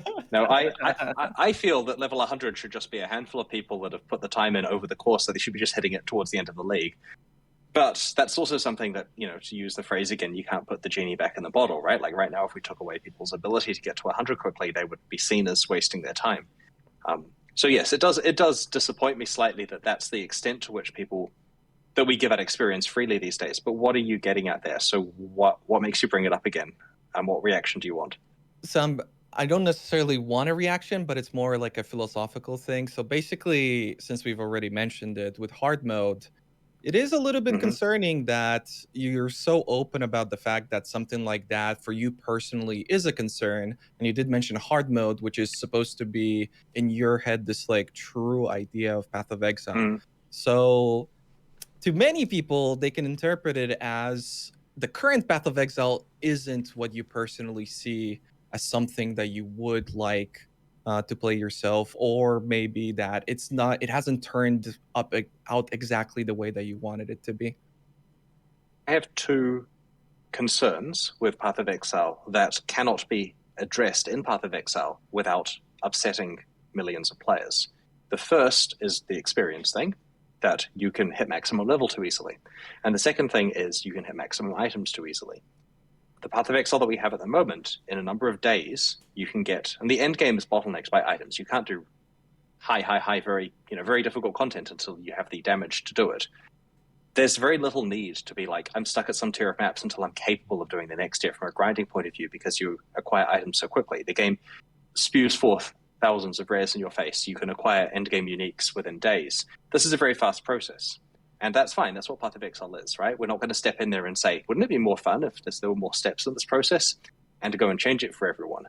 But there are a lot of negative aspects to this. It means that people don't, like, I'll rephrase it. The hard mode experiment basically is, the idea is, if this was significantly more punitive, to the point of insanity, to the point where you're barely seeing rares, and when you do, they're probably bad, and you might one day see a good rare, the game would still be fully playable. It would just be really challenging to make progress through it. And there will be thousands of incremental item upgrades as you're desperately trying to get your resists in order. You're barely seeing any currency, and when you finally get some and try to roll some items or trade for things, you're valuing every single incremental upgrade because I just want one of my resists to be capped. I just need the damage to be able to get past this act boss. Maps, inconceivably difficult, and then eventually, you get your character up to a stage where you can do them, and eventually maybe the best players might be able to take down pinnacle bosses. This is a little bit of exaggeration. It's probably the case that they'll run Dead and Ain't Dead and just trivialize the game because you don't need items or whatever. But this is the direction of that experiment for the people who really want a punishing process, because that gives an outlet for, wouldn't an action RPG actually be really fascinating if acquisition of power was incredibly slow and difficult? And that means we don't need to go and start lobotomizing the main game that people clearly like. This is a game here where Path of Exile right now is played by many millions of players each release. And it wasn't back when the game was more challenging back in beta. This is a game that has more mainstream appeal, which is a weird term to use for something as niche and hardcore as Path of Exile. So I don't try to disturb that with the hard mode plans, but I do think that the game would appeal to a very narrow group of very hardcore people with these changes, and that's the purpose of that experiment. We'd definitely learn from it, and it may result in us considering maybe there are aspects of main Path of Exile that are too spammy with items that we can actually adjust based on those learnings. But we'd be very careful about that. So I just wonder if, I guess okay, I have to clarify it a little bit before I say it. So basically, when PoE started, we always hear the story about how it was 3 guys in your garage and you made PoE, and it was supposed to be this game that was like a better Diablo 2, a game for you guys to play yourself. So now that you're bringing up this like new version that you clearly, I think, would prefer, I just see a lot of concern about people thinking that maybe the developers in the top aren't as passionate about current PoE if they're trying to make this other version of Path of Exile that doesn't really need to exist. So basically, the TLDR question is, do you regret maybe talking about hard mode prior to its release? Because you're clearly like very passionate about it. I don't regret it. I think it's a good thought experiment, and until now, it basically has been, right? Like, because progress has been slow. And I think that me being able to be honest that there are aspects of Path of Exile that I see as having had a degree of creep that we can't easily address is an important thing to talk to the community about. There are cases in the game that I feel we should change, and if we can change them, I think it would be better. And I think it's good to be honest that I think those are things that would make the game better if we improved it. When we have said we would like to change this, players have said, please don't change that, relatively violently about certain things. The changes in Expedition related to balance, where we moved slightly in that direction, were met with a very strong reaction, partly because we didn't communicate well at the time, and various other issues. But I don't think a philosophy of me thinking in my head the game would be better this way and just bottling that up forever is necessarily a completely healthy thing when we can promote conversation about it. And if we can have a parallel version of Path of Exile that does have incredibly punitive progression that does appeal to people, that potentially is good to exist, right? Like, I don't mind there being a thing Like, look at Zizarin's Gauntlet, for example. That's a harder version of the game. People enjoy it in a competitive way. It's a fun thing for people to do. Hard mode is the same kind of spirit. In his one, he has to use, the league mods to make it harder by ramping damage values, because that's the tools we've offered him. Hard mode is another way of achieving this through progression. And I do legitimately believe that it will be a fun game to itself. This is significantly better than me walking in one day and saying, screw all of this is my company, we're going to go and make some changes, and then ruining Path of Exile overnight for the vast majority of players, which I wouldn't do. But, that's the alternative if we can't have hard mode, if I really want to see it happen. No, that's awesome. Thank you very much, because it's been that's a really interesting topic for me personally. So it's cool to see you so absolutely open about it. Following no, go. Oh, I was just going to say, I understand it signals the fact that I'm not happy with Path of Exile or something, but this isn't the case. If I wasn't happy with Path of Exile, I wouldn't be working on Path of Exile. I love the game, I love the community, and I love making changes to it. I wish I understood it better, right? Like, I can't play as much as I would like to, and that does mean that we haven't discussed boss fights here because I haven't actually, on the live realm, defeated all the pinnacle bosses on a character due to being busy with work, and so it would kind of suck to have a conversation where I'm not actually talking on the same level as you guys. But this is something where I am trying as much as possible to stay abreast of this stuff. On like a small thought experiment here in regards to hard mode. So since everything is like supposed to be so drawn out, could we see a league that is maybe not a 3-month league? Since if everything is like so slow, will we go back to something more akin to like old hardcore where you had like 6 months, a year, maybe even? That is a very good question, actually. Of maybe the right answer is to have it so that when we're launching leagues, we don't necessarily launch a new hard mode one alongside every single league launch. We've had to think about this, though, and Path of Exile is most fun around league launches. And I think what would happen here is that league launches are a way of onboarding players back again, because at some point you get dislocated from the game, you get knocked off because you're playing something else. And so there's a 3-monthly cadence of getting back on. And I think what will happen is that standard hard mode will start to actually have a lot more meaning. Because standard hard mode is basically, it starts fresh because there's nothing in it, due to the fact that nothing's migrated. And that's basically where people will still be pushing to get their character to defeat a pinnacle boss or whatever. Sure, they'll miss out on whatever the current league mechanic is, but realistically, that's just going to kill them. And so I think that a 3-month cadence of hard mode releases alongside the main game, combined with there being a standard that's actually meaningful, could be interesting. Now, of course, this depends on how much attention GGG puts on it, right? There's an argument for we could run a competition to get blah or whatever, but we have to be careful of the fact that that's something that a lot of players miss out on. We'd want to make sure if we were doing that we weren't doing it at the expense of events for normal players.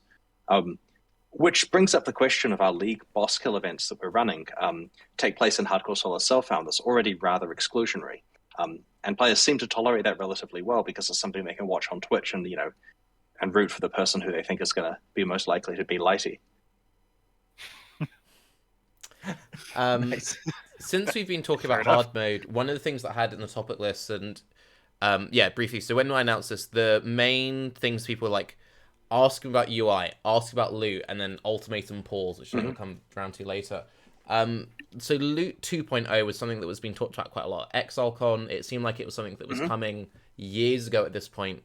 And one thing that I personally just found a little bit worrying is when Ziggy asked you about loot in the most recent Q&A, the conversation became about hard mode, and I feel like a lot of players do kind of worry that meaningful loot improvements seems to be going into hard mode, not necessarily into the core game. Are there plans for like meaningful loot changes between now? Because, and just to further elaborate that point, one thing that I've definitely noticed as a growing trend is when we talk about improvements to the game, people being, oh, PoE 2 when, or like hard mode when, and I just think it's a little bit worrying if it seems like, oh, this will be fixed when hard mode comes out, or this will be fixed when PoE 2 comes out.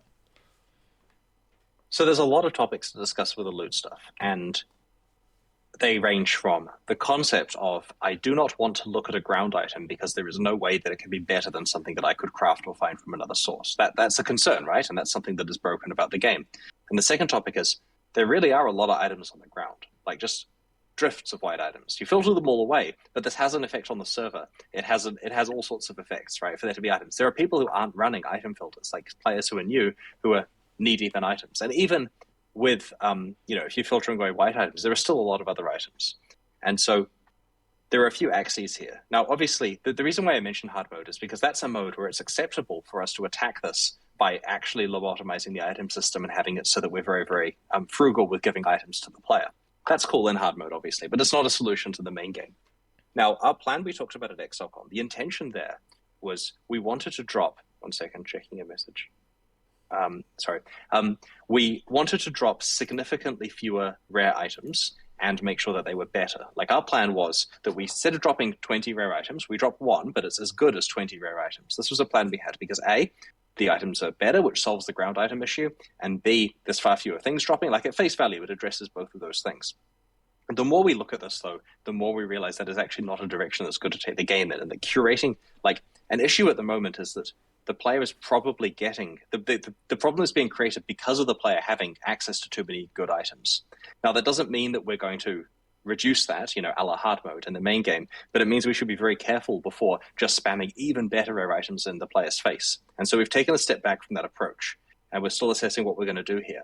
Now, we're very pleased with the way the itemization is going for PoE2. That's great, right? That's the thing happening in the future where we are able to work on those systems with full hindsight about how things work. So that's already a better experience. And the question is, where do we go with Path of Exile 1 between now and then? And I think this comes down to league mechanics and expansion mechanics providing interesting ways of getting items, ideally, through the ground in many cases.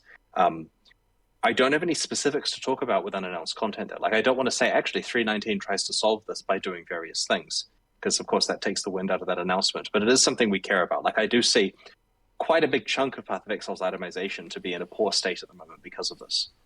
There is a decluttering project that we're doing, which ideally is something that just subtly helps to reduce the amount of junk items that no one ever picks up.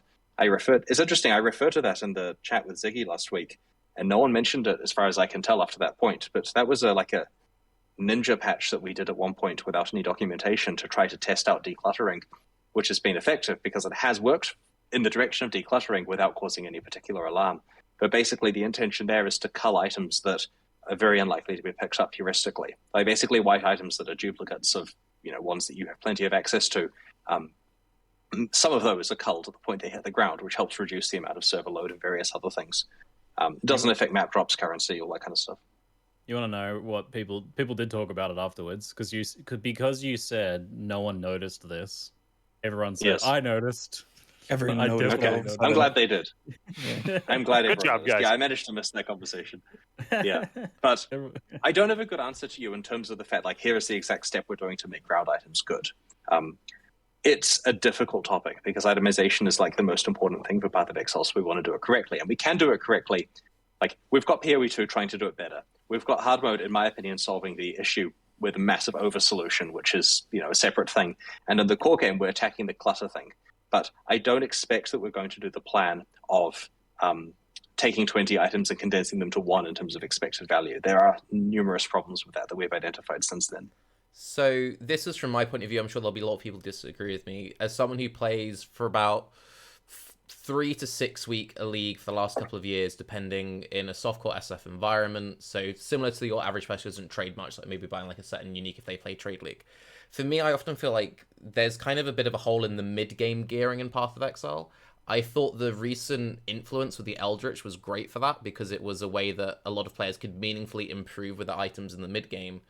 And while I didn't enjoy Harvest and I felt like it was very item crafty, a lot of people got that enjoyment of being able to like upgrade their items bit by bit. It just seems a bit weird to be like worrying about items getting too many good items when I don't think people are in a scenario where like every map they drops is dropping like a 6 tier 1 white sword. I think it's more so a case of if you're, in 1 in 5 maps you're running, you're getting like meaningful like 3 or 4 tier 2, tier 3 mods. I think Heist was really great for that when you were doing the grand heists and you saw those rares. Like, I would often look at those and be like, oh, they're interesting, but it was very rare to ever actually equip those. And just having more access to decent mid-tier items, because there's a lot of things in Path of Exile, we're even seeing it with Sentinel League, where you take these 2 amazing items and smush them together. It feels like we've got loads of endgame systems for the super top-end crafters, but it feels like there's a lot of players in the middle who feel like they're not being catered to in that sense. So I think for those guys, that's where the loot thing is most disappointing. Yeah. Imagine you're generating random items and you're rating them between 1 and 10, where 1 is like terrible rolls, completely irrelevant mods, and 10 is like, maxed out item pretty much. And you get a normal distribution around like a 5 or whatever. The average item, in fact, you're probably getting a normal distribution around like a 3 or something, because the average item probably isn't particularly relevant to you. And you're getting some ones that are worse, you're getting lots of these kind of average-ish items that are kind of bad, and you're getting a few that are better. Because of the fact we spam items at people, they see a lot of items and quickly get to the point where they're wearing 7 and 8s or whatever. There's improvements that can be made, but it's not, it's still a pretty good item for their character. Their armor pieces have multiple resists and other relevant mods they want and good life rolls. Because of the fact that the competition for items here is happening around the flat part of the normal distribution, it's very rare that you will see upgrades at that point. And so one of the reasons why we're talking about making items worse rather than better philosophically is because that means more of the contention is occurring around the fat part of the normal distribution in the middle, so you get the ability to walk down the side of it in a more meaningful way, and there isn't this thing where just your progression stops. So that's kind of what we're trying to get at, where philosophically, if we were to make adjustments to the item system, you would probably have a smoother ride here in this like mid-game gearing that you're talking about. Like, we see this as a symptom of the larger problem. But I don't have a solution for that at the moment, because I think that some of the changes that I would like to make to solve the issue would be catastrophically received. And that's why demonstrating it as something like hard mode is saying, what do you think about this, in a place where we can try and experiment, is significantly safer. But yeah, I hear you, and we can address what you're talking about through things like the heist item stuff and other things in League mechanics, where we do potentially curate the items people are getting to try to make the experience more smooth for them. It's not my preferred solution, but... One last thing, and then I'll let Octavian go. And also, because I know that when I talked about it, I kind of knew that already people were saying, but just use essences. It kind of feels like there's a bit of a hole currently where... yes, I think the system's a lot better in Atlas last week. Yeah, I was adding like 10 essences to every single map I run, but it feels like a weird thing where it's like, if the base itemization is so holy that the solution is to just like hoard thousands of essences to then throw an item, it seems like somewhere something has gone wrong, and there's just like, this is just the band-aid that we're sticking over it. Sorry, go ahead, Chris. Oh, I was just going to agree. Yeah, something certainly isn't in a good place for the item system there, and thankfully there are solutions like Essence and various other crafting mechanics that do allow players to make items they're going to use. It would just be better if a lot more of it was coming through the actual base item system. I think this ties into a lot of things that we've already been told are going to some degree, be solved in PoE 2, and I don't mean to like put that as the city on the hill that we'll all eventually arrive at.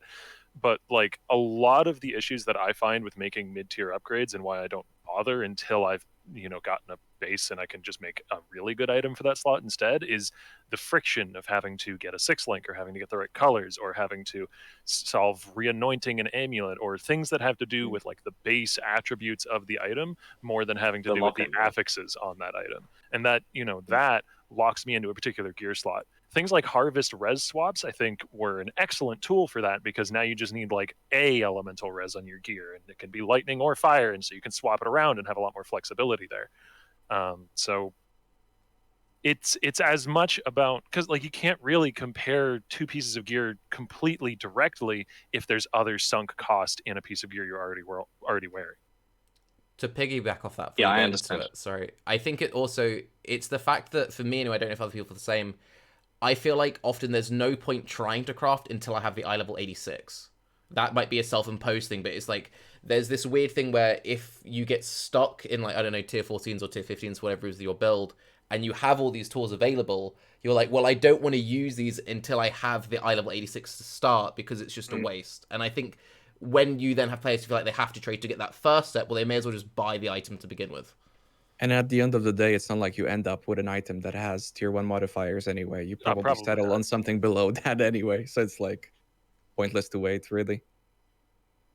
This particular topic plays into a more exaggerated version of the reason why you shouldn't use your alks at level 1, right? Like, when you find an alk on the beach, you're not going to then go and slap it on some random, like, short bow in order to keep playing necessarily. I mean, I guess you can if they're worthless in the end, but the advice to players is save your currency for maps. And in this case, it's save your extreme super endgame crafting stuff for perfect base types, because it would be a waste to use them early. Conceptually, this has prompted many discussions internally, like having tiered currency items, where you have the ability to have certain currency items that are far more appropriate for early / like non-perfect items, because then there's no problem with mirroring a sword at level 20, because you can't use that mirror on high-level items and so on. This never made it past early discussions. There are lots of problems with it, but it's the kind of solution that we've looked at theoretically, so that you are far more incentivized to try crafting, whether it's through the campaign or whether it's in the mid game gearing that's happening, and before you get your perfect stuff later on. And I understand it's not particularly useful for me to bring it up as a discussion point here, but we do spend a lot of time looking theoretically at different ways of trying to approach this, and we reject most of them. They do rock the boat pretty heavily. I think following this, I actually think this is probably something a lot of the chat will enjoy, which is I think Sentinel might actually solve a lot of this, like with the combining. So, because I think that's really interesting as a concept for like hitting those mid-tier items. Now, one thing that struck me is, well, with Tarke saying, "Oh, I'm waiting for the 86," but so when we combine things, if I understand correctly, it'll like assume some of the mods from like each items. You could maybe like essence both and get lucky. Some of that will combine, and then a third mod could appear.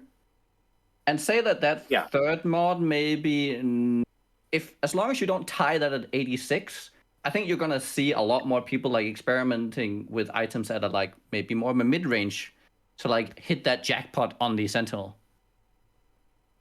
Yep. The intention is that it pulls your prefixes and suffixes together and selects some selection out of that pool. So providing it's possible for that to occur on the base type, like you're not putting an influence mod that can't go on an item that's not influenced, that you can get multiple interesting mods out. And then there's the chance that it actually rolls one of the new ones, which are meant to be pretty swingy and interesting as well. So you can get some crazy items out. But, this is a lottery system, right? Like this can't be relied on for your crafting. Having said that, if you put 2 good items in, like you look at the Punnett square here from biology, right? So you put 2 items in that have good mods, you're going to get 25% of the time the bad outcome of getting the bad parts of both items. And 25% of the time you're going to get the insane part of both items combined together. And 50% you're going to get some portion of both. And so half the time you're getting items out that are roughly equivalent to what you put in. Now, for the Sentinels themselves, because this is a recharge mechanic, that's good, because you've recharged your Sentinel, you've got something roughly equivalent to power level to before, you keep on playing. Now, for your endgame item crafting here, you've just kind of trashed 2 items and got something out that's kind of a hodgepodge of those 2. Maybe it is better. There's a lot more of a gray area of things that are marginally better, and it could feel like an upgrade. But when you throw in the random mutations that occur in terms of extra mods and there's things that modify the tiers of mods and so on, you might get something out that certainly was not possible with any other crafting system, and that will feel good. To follow up on this, so we had Scourge, which tried some of the similar steps with like you throw something in and hope for something better. And even with like hundreds of iterations of trying this, we ended up very often with things that just didn't work. Have you like thought about making sure that doesn't happen in Sentinel? We aren't intentionally trying to select the mods that you get to make sure that it meets a certain degree of goodness. We are biasing in favor of a better outcome because of the fact we try to be generous with the combination process, but it's still completely up to randomness.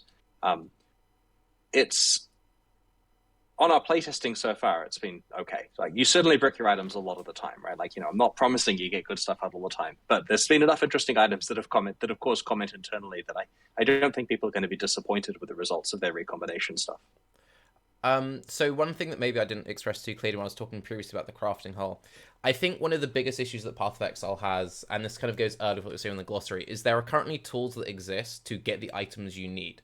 There are crafting things, but it's difficult to onboard people onto that. So even if, for example, Sentinel actually does provide all the tools for these players who they do get stuck in whites or yellows or whatever, but it's through meaningfully engaging with the league mechanic. I think that's for me where I worry about the fact that the base items that drop are bad, because there are solutions, but it's not from what they pick up, it's from accessing all these different league mechanics, jumbling all this stuff together. I think the base experience which needs to improve. That was one thing I always thought was very good about early Path of Exile. You could be the worst player in the world in like beta PoE and theoretically drop the best Corsair sword in the game. Whereas now that's literally impossible, the way that like slamming influences together work, or slamming items together, or slamming your sentinels together to then get the super giga sentinel to add your thing. Yeah, you are right. Now, thankfully, you can find pretty good sentinels just naturally on the ground if you get lucky with a good rare drop, so they don't all have to come from crafting, but there are some quirky mods that do, of course, that are pretty desirable. Having said that, you're running through the sentinels, they last for 10 maps or whatever, so you are always looking for a fresh supply of good ones that you do get from the ground. Now, what's interesting here is the progression of finding sentinels is a bit slower than normal items. You do find white sentinels relatively often. They still work well, of course. And, when you find blue ones that have mods on, those mods will feel impactful. The sentinel system is like a mini kind of correctly paced item system thing going on. Like, it's not the case that you enter an area and here's 4 rare sentinels, then here's another 4. It's relatively hard to find rare sentinels because the base item is designed around being powerful enough. The rest of it is pure upside. And so ideally, a lot of the problems that we have in Path of Exile's regular item system due to the spam of rares are going to be slower to occur in Sentinel because of various factors like the consumability and the fact that we're not sharing your own rare Sentinels. So it will be interesting to see how that goes. And just for clarification, the baseline effect of, there's the 3 different types of Sentinels, and there's one of the varieties of Sentinels will simply affect like the normal monsters. So it's not the one that adds various reward types to rares or uniques or whatever. The baseline effect of that Sentinel is something like a multiplicative quantity or rarity effect. Like that's what it means when it says it increases. Yep. So the empowerment number increases damage and damage reduction. Then it increases quantity and rarity and has a chance to give reward icons on monsters. So a baseline white sentinel will cause you to get reward icons on monsters. However, and this plays a little bit into the player who wants to juice their drops in a certain way. If you find one that says 4% chance for an empowered enemy to have a currency reward or a rare weapon reward or essences or whatever, you can choose to play with that sentinel because you're more likely to get the type of reward. And if you're relatively new player who doesn't want to understand advanced concepts, and you say, I want a better weapon, then using the Sentinel that gives more weapon rewards is probably a naive way that you can go in the direction of finding a rare weapon periodically. Now, if it's 4% of enemies and they empower a few dozen enemies, and they can be used, in 10 maps, for example, that's hundreds of enemies. Empowered a 4% chance means you will be finding a whole bunch of rare weapons as a result of fully consuming that Sentinel. So there is a bit of direction that naive players can go in. Of course, anyone watching this is probably doing some significantly more advanced strategy there. This is just a hypothetical. Doesn't that in a way add to just more item bloat and loot on the floor? Would there ever be a way that you could have a league mechanic where instead of it being like more weapons, it's luckily rolled weapons? So that way you're not just adding to like 100 more items on the floor. Like if MP gets a 5-man group and like their game is crashing, so much stuff is dropping, it's the same amount of stuff dropping, but it's just dropping with like luckier rolls to it. In this case here, because it's putting a specific reward icon on a monster, there's a degree of satisfaction that you get from planning, I want these reward icons, seeing them pop up in combat as a result of increasing the difficulty, killing the monster, getting the reward, identifying it. Like it's a relatively good path that goes through there. Now, of course, you're right, it does mean more items on the ground, but it's not particularly more items than any of the other League mechanics that do drop items as a result of you playing them. I like the idea of having a league that does mean that your items drop luckier potentially, but that's more subtle. That's the case where I do all the stuff to feel like better rewards, and then I still get trash because I was unlucky, and then I hate the game. Whereas in this case, it's promising you a thing, and then you will get that thing.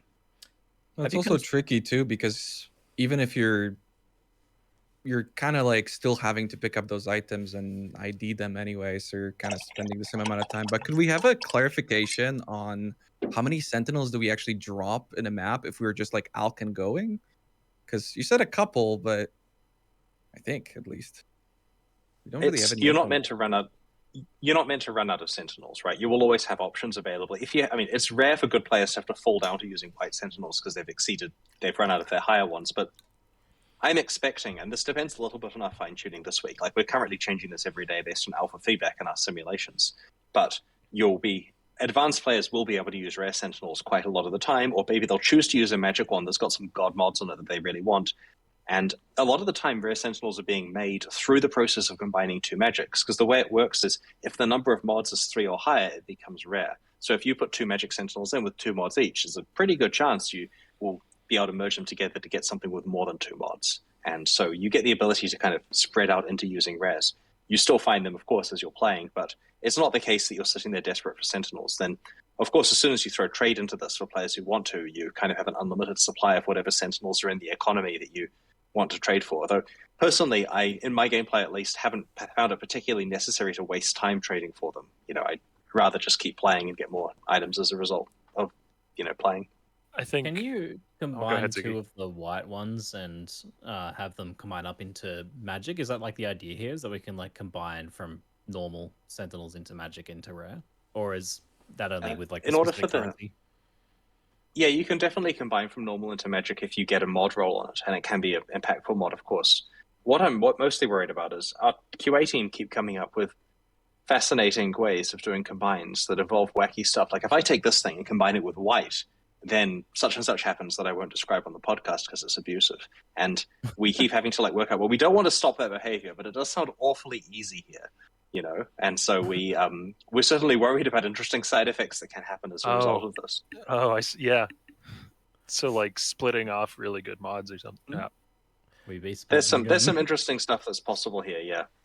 Like, what if I got my Sentinel that was blue that just had the one mod that I want? Or if it wasn't a Sentinel, maybe it's a regular game item. Like, you know the silly stuff people do with crafting normal items in Path of Exile, the complicated chains of everything involving metamods? It's making our life a living hell with regard to this recombination stuff, because there are all these things that involve really simple blue items with a single mod that you want and complicated recombination stuff. And so you'll have the math where someone is like, okay, so in standard, there's an X% chance you're going to make this item. And I'm like, oh, that sounds pretty good. And that, right, you had to destroy 2 mirror-worthy items to make that, though.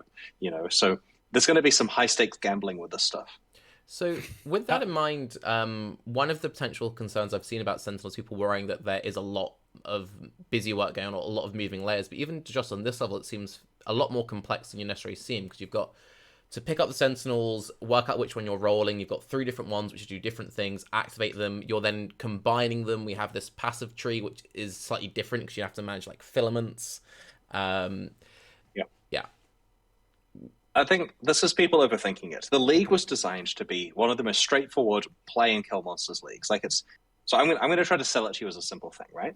So playing the league, and when you want your breach style encounter to occur, when you want combat to be juiced up, you know, you feel that you can handle it, you press the key to make that Sentinel come out. And there are 3 Sentinels, so you could do this 3 times per area. So you choose at whatever place is convenient to you, either never or somewhere, 3 times to have the Sentinels occur. They instantly occur, they follow you around, tag the monsters, and if you spec correctly, it's faster than you can kill the monsters. And if you haven't spec correctly, you're still probably getting full value from the Sentinel. You just won't be getting every single monster tagged. And life is good. Then there's the controller, right? So that's the passive tree thing. You can place the filaments in advance, so there's no need when you level up to go and place a point down. You just spec it out and you just wait. It's like a perfect planning tool. There's no cost to that. So you Google for what the best plan is and do that, and then it magically, you can literally load it once at the beginning of the league, copy a streamer, and then close the screen and never have it open again. And that's nice and simple. Then there's the question of actually swapping your Sentinels in and out, because they do have charge. You are right that if I put some Sentinels in, then 10 maps later, I will have to put different Sentinels in. And at some point, I will have to pick Sentinels up. And hopefully, picking items up is not a problem. But yes, there will be some degree of assessing these and deciding which ones are important for you. Now, we have very clear UI signaling as to when Sentinels are getting depleted. You don't get a situation where you go into a map and go to trigger your Sentinel and think, oh, crap, it ran out last map and I wasn't aware of that. Like, we have a lot of stuff in place so you can see. And it will mean that occasionally, like, you know, these last for 10 maps, so you will have a case where you have to go and assess what Sentinel goes in next. But the good news is you'll probably have really clear idea of which your Sentinels, like, it's pretty much the one with the most mods that give rewards is probably the best one you want to be putting in. And the combining, yes, you will have to combine Sentinels, but it is a somewhat optional thing that's somewhat endgame focused, right? Like, it's not something you're having to worry about during the campaign.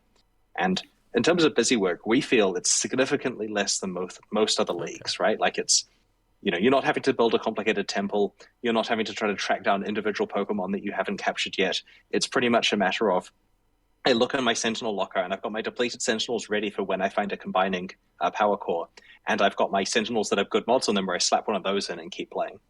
And then the final 2 concerns, because I think you've done a pretty good job reassuring there, is why are they 2x2? Because obviously if you're picking up even just 3 in a map, that's like half your inventory gone. We already have that bingo slot crossed off. They're 2x2 because it's important with item weight for a foreboding ancient machine that you're carrying around to not be the size of a ring, pretty much. Right. Yes, you're right. You're right. This does mean that if you're picking up tons of them in a map, then you have your inventory full. But you're not picking up tons of them in the map. You're picking up a small number. It hasn't been a problem so far in our testing. There's a locker for these. You might not. If you've already got enough in the stash, there's no real need to pick up extra ones. Could we not then go for 8x8? Just to really sell the identity of this ancient giant technology. Maybe some of the unique ones I was are playing. sick. There was a quest in Hellgate London where you have to repair a train, and you have to pick up train parts, and they were big. I had a train across my inventory. It was amazing. I wrote down train parts in my ideas document after that. I'm gonna let Octavian items go. that are too big are called train parts. I'm gonna let Octavian go, but quickly, have you heard of Backpack Hero? Oh, I think It's you would excellent. genuinely really enjoy the game. It's free on itch.io. great. It's like a dungeon crawler, but the whole idea is you start off with a very small inventory, and as you level up, you get to expand your inventory in different directions, and then all your skills come from the items in your inventory. And you gotta like juggle like, oh, if I want a sword, but it's 5x5 in that direction, do I need to expand my inventory up? And it'll be stuff like Inventory items to Tetris the again. left gain bonuses or items to the right. It's completely free. This isn't an ad or anything. I think you genuinely really enjoy that and get a lot of like interesting design things from it. And for reference, later when a system comes up that is in some way maybe similar to part of that, I'm saying at the point you mentioned this that I already had that idea. This was Yeah. in the Other thing. 2007 document. Yeah. Piggybacking off the previous conversation, though, talking about the 2x2 sentinels and such, we just had archnemesis, which had its own sort of league locker that was independent from your inventory and which stored all of these ingredients that were used to make the league mechanic happen. So what influences the decision to make the sentinels? And I'm not trying to like come down on either side of this decision, but like what changed between archnemesis and sentinel, where sentinel is a thing that you need to pick up off the ground and goes into your normal inventory instead of being a thing that you click on and then it goes into the sentinel box that you can open up with a keybind. So it's about progression. Your progression in archnemesis was your collection of where you're going with the recipe tree. Your only progression, in fact, was how far through the recipes you are. When you've completed all your archnemesis mods, you've got nothing in terms of league progression apart from your rewards that you've received so far, like the 120 uniques or whatever you got to spawn. So because of this, they were untradeable. Because they were untradeable, they automatically went into there and couldn't be put in your main inventory and so on and so on. In Sentinel, your progression is not what Sentinels you have, because we have some kind of YOLO crazy lottery slot machine mechanic for these guys. And so your progression is the Sentinel controller and overall just how far through the league you've progressed. As you kill empowered enemies, you get power, which lets you spec out more and more of your tree. And so because you have progression that is separate from the actual items themselves, they can be tradable. Where possible, we want things to be tradable. It's a game about trading. I mean, I feel the game in some ways is more fun in SSF, like the whole hard mode thing, just like I feel it's more fun in hardcore.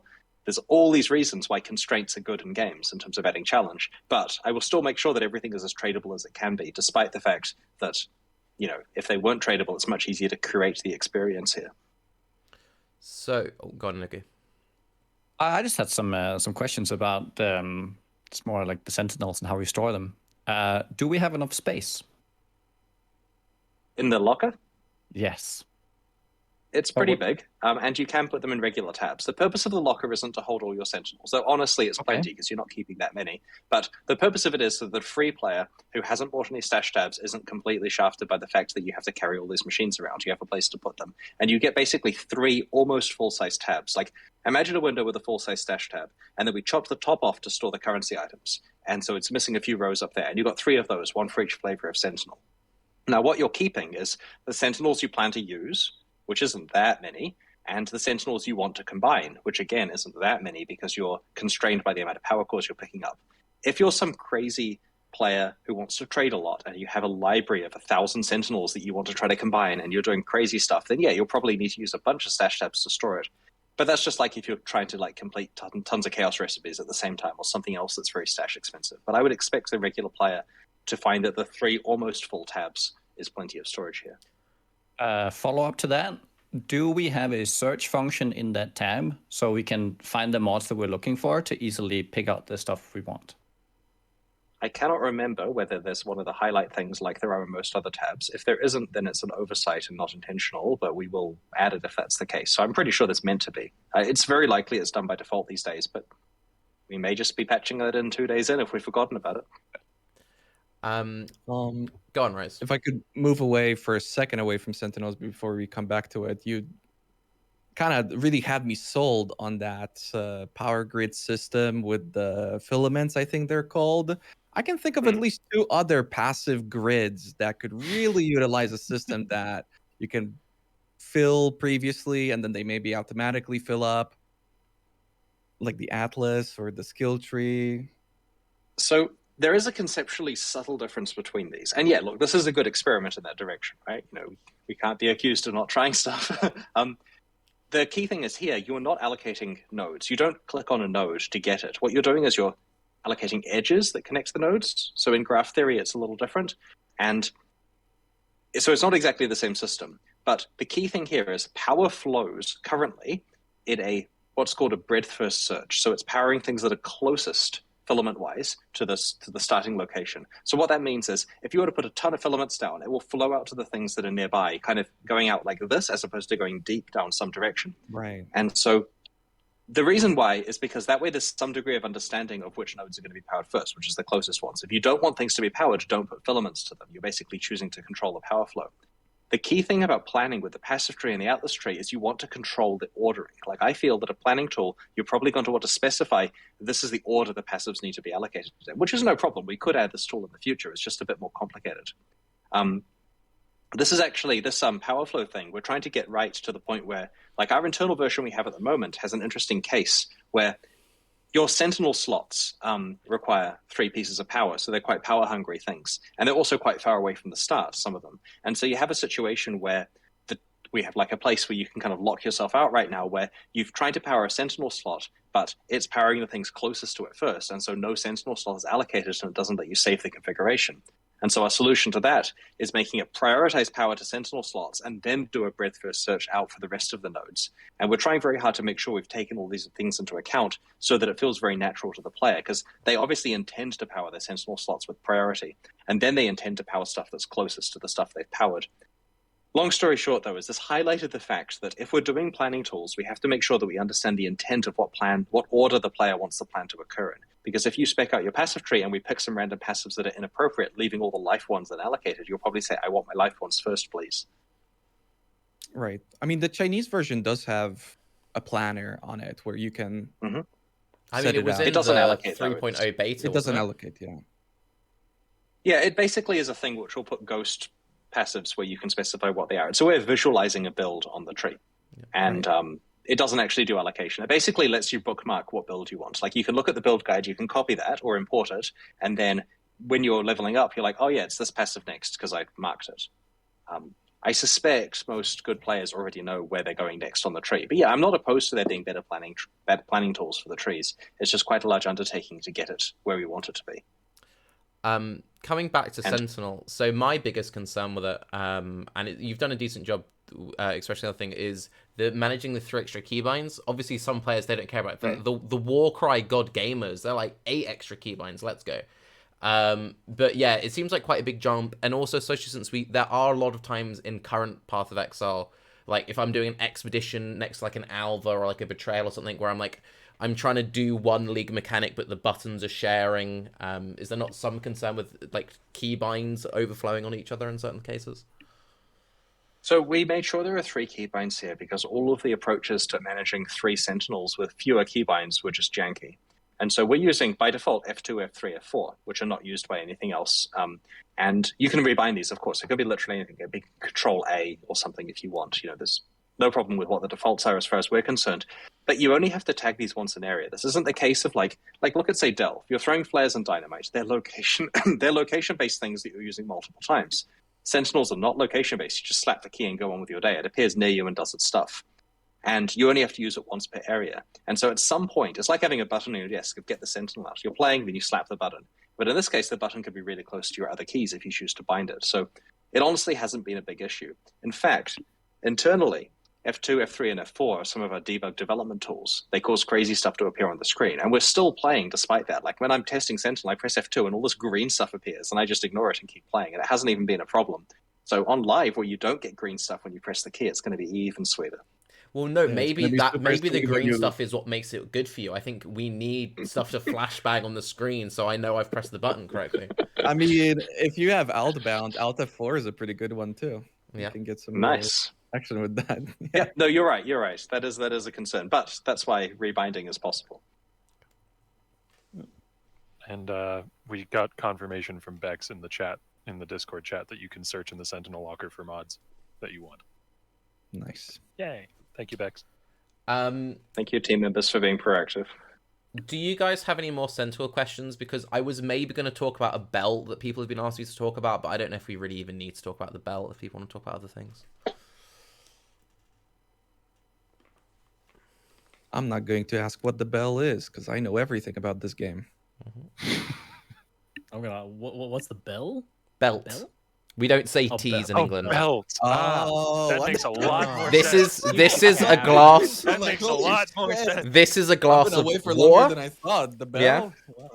Oh yeah, Gov. What about the bell? Yeah. This is a bell. Yeah. Don't say T's around here. Yeah. Yeah, you just drink it. Yeah. Okay. So yeah, what's the headhunter dealio? So an unintended consequence of the archnemesis stuff is that you can't.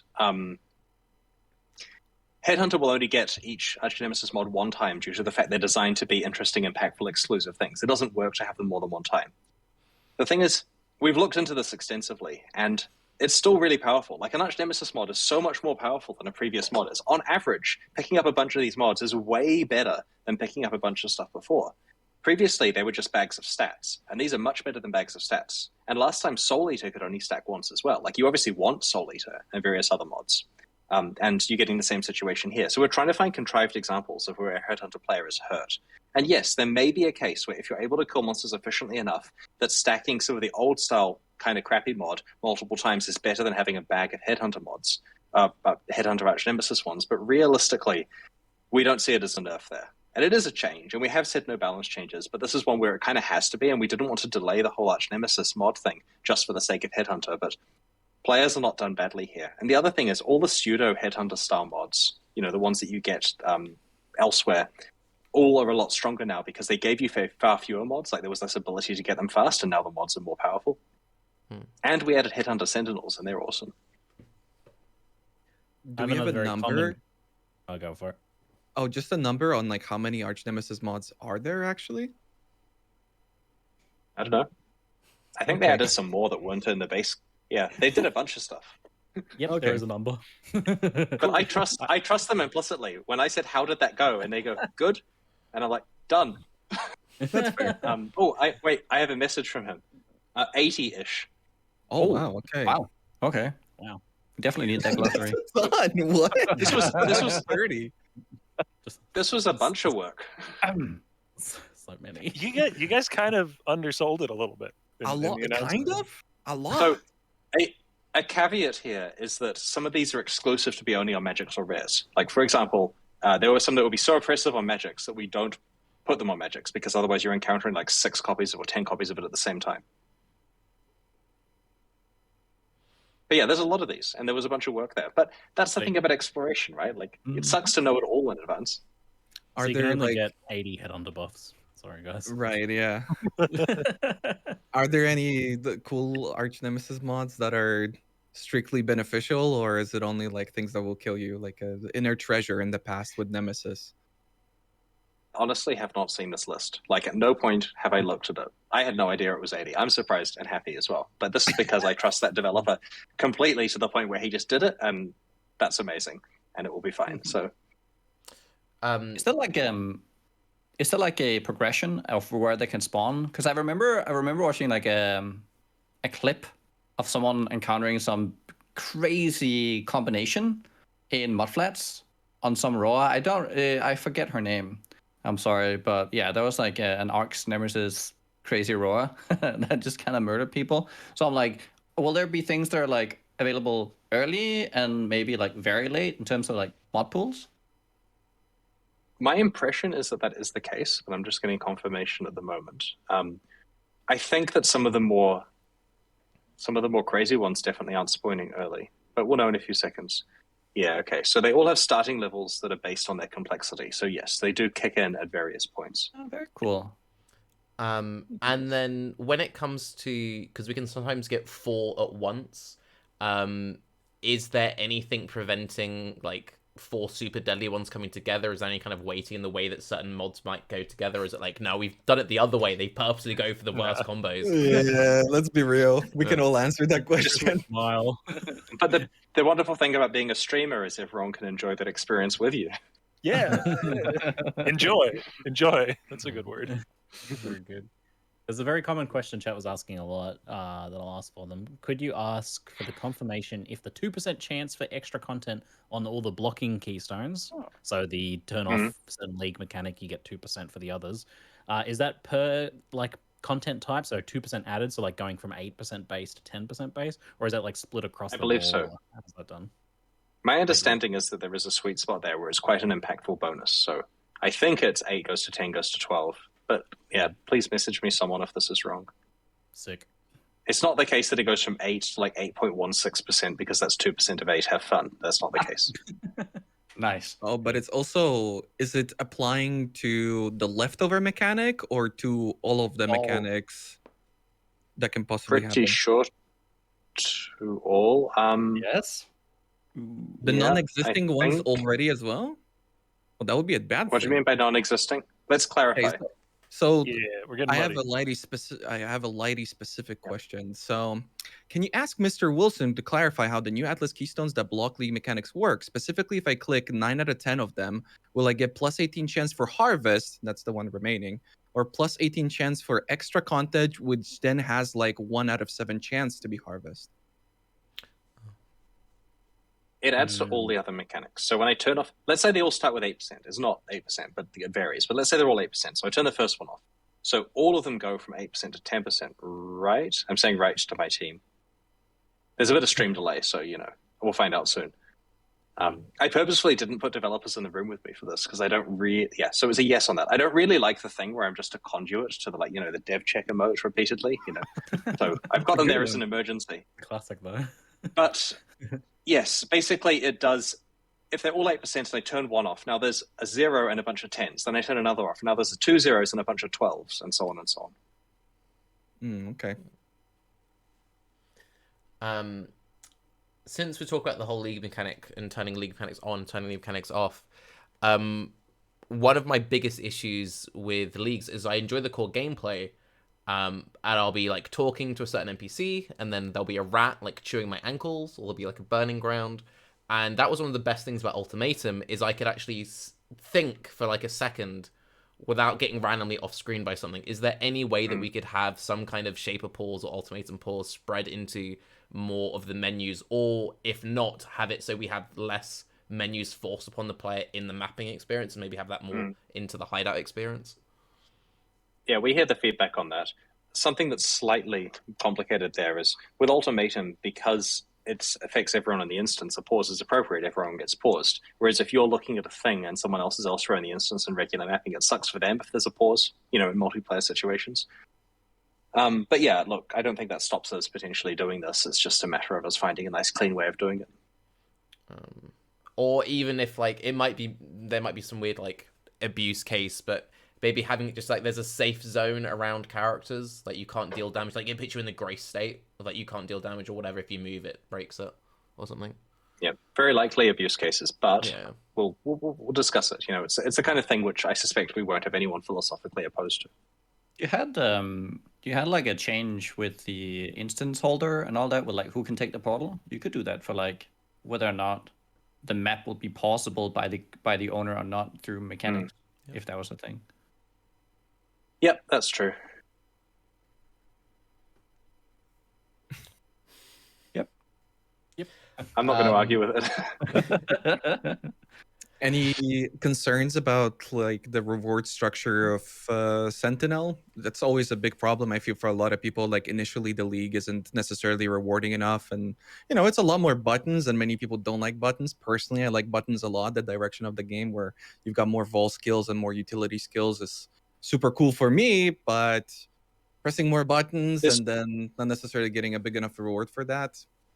So there's two types of leagues in terms of rewards, right?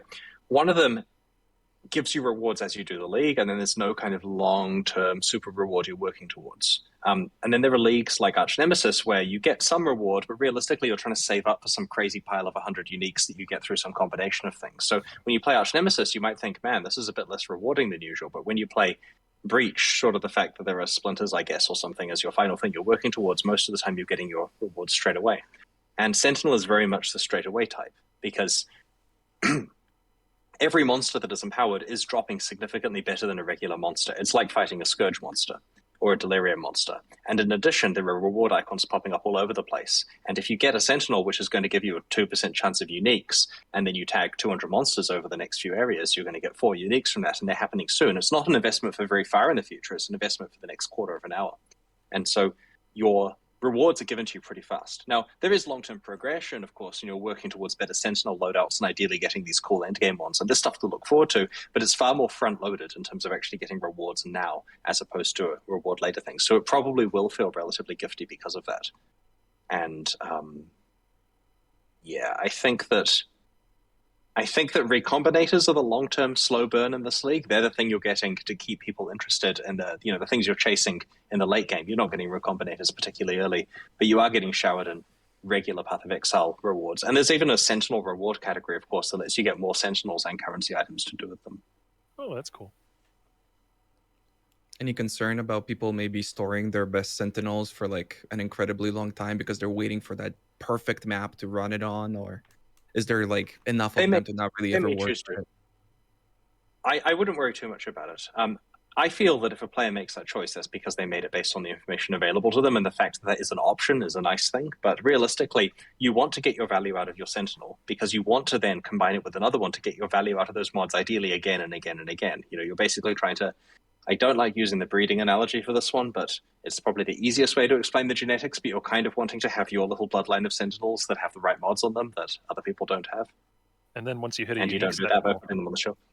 when you hit a unique Sentinel, the bloodline dies out because you can't recombine it anymore. Or It's so the end you of the think. era. Unless... Yep, this is correct. But the uniques thing is really fascinating because these are consumable. It's basically like a consumable item where you're sacrificing a Sentinel slot to have a thing which is going to give you cool stuff in a map, like your demo Headhunter, or the ability to actually freeze a bunch of monsters with a petrification wand and so on. And so we've tried very hard to have uniques that feel kind of like utility items. Awesome. Because I don't get it. Some people, for me, Sentinel looks like one of the coolest leagues. You've moved the micromanagement away from the actual gameplay, which has always been a big concern for me. Like I'm running a map and now I gotta open this huge UI and like monsters are hitting me and it's really annoying to deal with. But here it seems like you're dealing with all of that stuff outside of the map. And then eventually once you're in the map, you're purely focusing on gameplay. And since you're saying Sentinels to some degree are like utility and you're really using it in that way, to me, that's super cool. And yet I've seen people already complain about Sentinel even before playing it. And I don't get it. Yeah.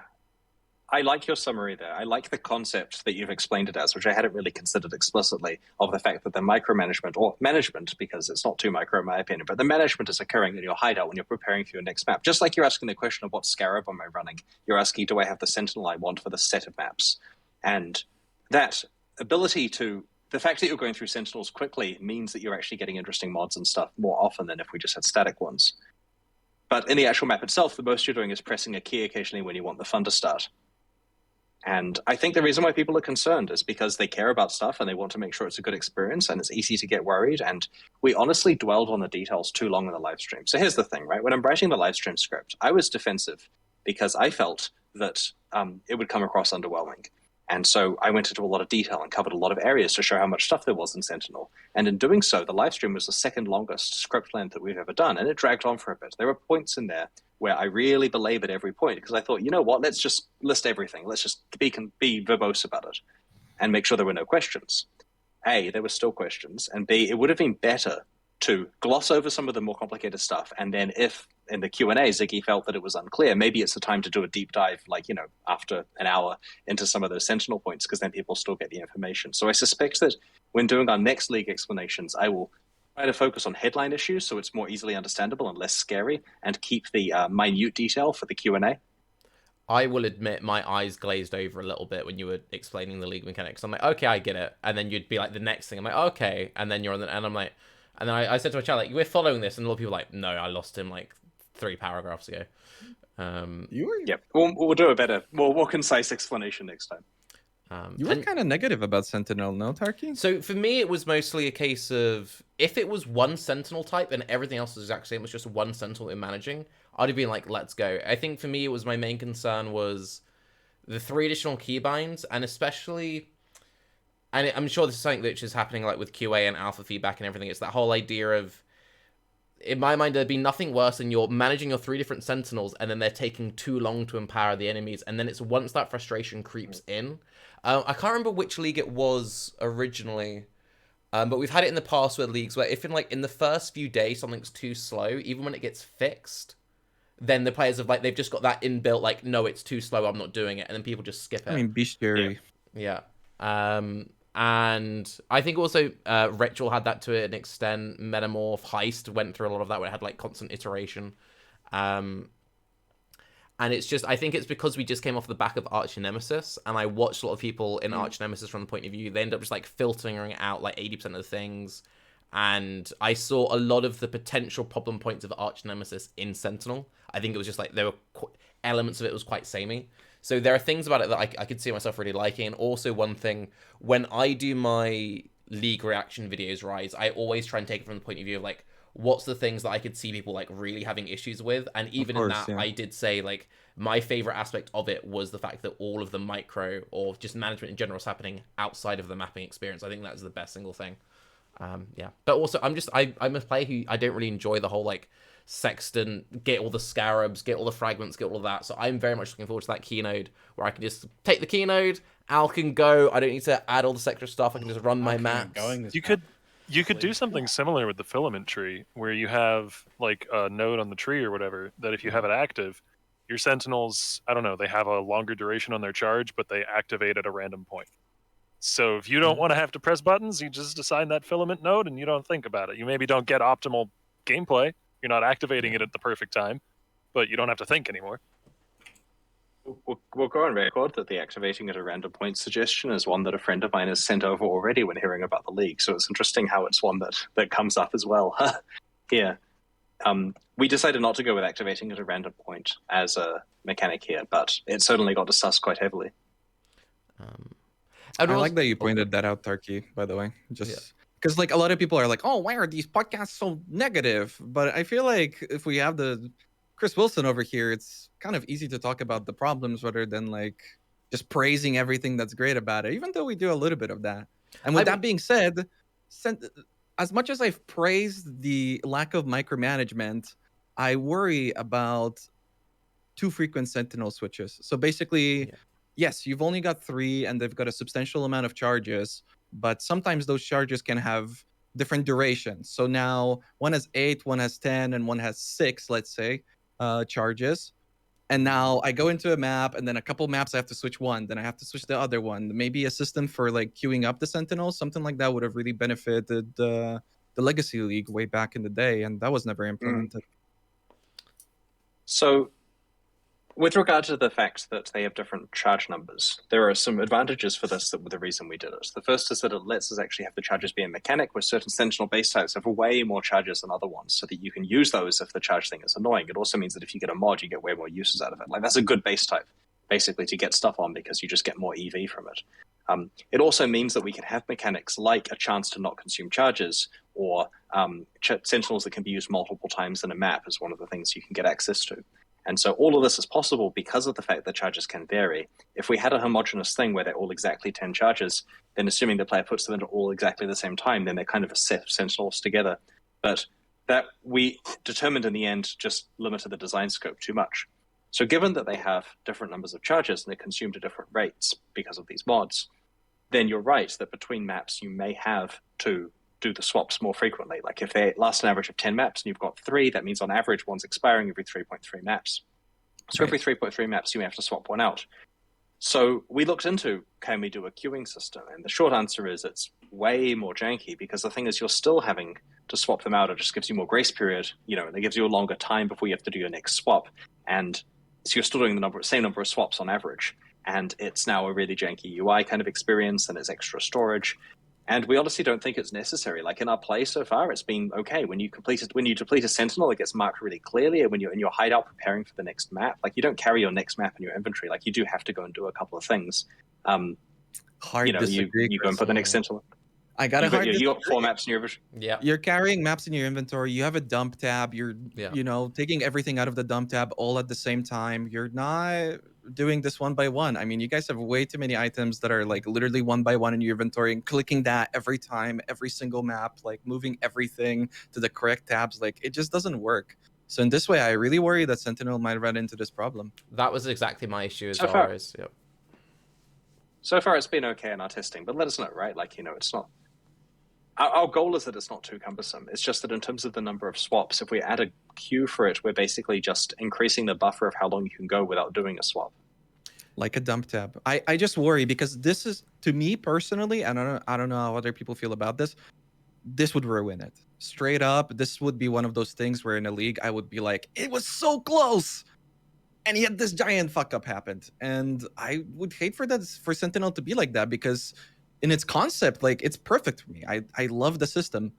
But this would genuinely make me just go, yeah, I'm just not gonna worry about this for a couple maps. That will eventually result in I'm just gonna not worry about this at all, unless it's like incredibly rewarding in its gameplay at the very least. So I hope that you guys really pay attention to it, or at least look into it maybe in advance already. Shit. Like we don't want to have another metamorph situation. Sorry. We min-max the fun out of PoE all the time. We really do. Right? We'll see. We'll see. Like, oh, I can carry this. That can make me a little bit faster, and we add all these extra things. So the more that you can, like, stop us from ruining our own experience, the happier we are. It's also things like, so just to elaborate more. So my issue with the whole micro thing is a lot of systems in Path of Exile, they don't line up neatly. So it's the idea of like, this might, even if these always had 10 charge, it's never like a case of you gain or lose some. It's like, well, sextants are on these many. How frequent am I diving in for fragments or scabs? It's a lot better now that you can shove 10 fragments into the thing at once. And then, oh, I now need to go do an alva because I've done these many incursions. So now these 5 maps I have in my inventory and anything, I'm now taking it out of my inventory to put into my... And for me, that was where the main concern was. And then if I'm having those teething issues with the inventory management on top of having to juggle buttons on top, that's where I could see myself being like, actually, I'll just ignore the league mechanic. But I'm hoping that isn't the case in practice. Well, it's been okay for us so far, and I admit, like, I'm not playing the same way that you guys are, but our QA guys we hire from maps, we stand around in hideouts and hire QA these days, so we're probably okay. But let us know on release, right? Like, if you have concerns about this, give us feedback on where the pain points are, and we'll find ways to address it. Hope it's not a problem. It's just, I don't know, it was worth bringing up, I thought. There is one concern I have that might be an early pain point. So remember in Scourge, again back to Scourge, so we can get 3 unlocks for the Sentinels. If you remember Scourge, we could get 3 spots for our maps. But the way we got those was the most RNG terrible thing to go through if you're a little bit unlucky. It was like, people were like, wait, you have 3 slots? I got that question at least 100 times within like a week. I had forgot that. I blocked that from my memory. So the slot. The Sentinel slots are deterministic here. Basically, you've got your controller. You can choose what you're allocating. You may choose to rush to the other slots. Like, honestly, getting 3 Sentinels at the same time is a pretty big advantage, so you probably want to rush for those other slots. But you gain this power deterministically for killing empowered monsters. So as long as you're doing the league, you're going to get those slots, and the team can tell you exactly what level it's like. They'll be like, mid-act 3, you're getting your next slot, or whatever they've worked it out to be, but there's no RNG involved there. Speaking of RNG and bosses and stuff, what's going on with Oshabi? I don't know if you're aware of how, like, literally impossible it is to find her over, like, multiple maps to get these fragments. Like, it is impossible. Like, why? She's not, like... Talk to the guys about it. Yeah, please, because it's really weird. I don't understand the reasoning behind why she would be so locked behind this stuff. She used to be super available. Yeah, I'll bring it up. Cool. I think you might have touched on this already before, so if you don't want to expand on it, feel free to drop it. A quite big complaint I've seen from a lot of the softcore trade players is the worry that with the Uber bosses just being unlocked from a keynode, that it's going to make the non-Uber versions very difficult, and we'll have a repeat of Legion where the fragment pricing, everything is like you're either doing 5-way or not doing them at all. Is there any concerns around that at all? That is very interesting economically. We'll have to see it happen and then see what occurs, right? Like, it's hard to complete the Uber fights. And so there's going to be a period of people are trying and just destroying their access to it in the process. And you're right, it may, now that there's more utility there, mean that the prices go up because people are getting better rewards from them. But it's worth clarifying with the other pinnacle bosses, right? So imagine content that we make that's twice as hard and 10% more rewarding. I'm not saying that's the ratios yet, they are pretty rewarding. But prestige stuff can be marginally more rewarding and a lot harder than normal content because of, you don't need to have significantly more rewards to make it worthwhile as a prestige thing. Now, I suspect those ratios are wrong here, but I think the intention isn't that these absolutely shower you in the game's best rewards. They're certainly better than normal rewards. Like, you do get, elevated sextants and some additional chance of getting things, but the content that spawns rarely does require quite a lot of runs. Like, getting an Awakened Enlightened support gem is not a guaranteed thing. In fact, expectation-wise, it might be more like 1 in 100 or something, right? Like, it's meant to be very chase and very, very hard to get. And so therefore, people may find that they're doing the Uber Pinnacle bosses more as a prestige/optimization thing, as opposed to it's the way to get rich. And hopefully that will mean that the prices for the access to them don't go up too much. That's it. There's a couple of loose monetization things that I don't talk about. Show is very low priority, so if people want to go for their things, go for it, and I can save my points for the end.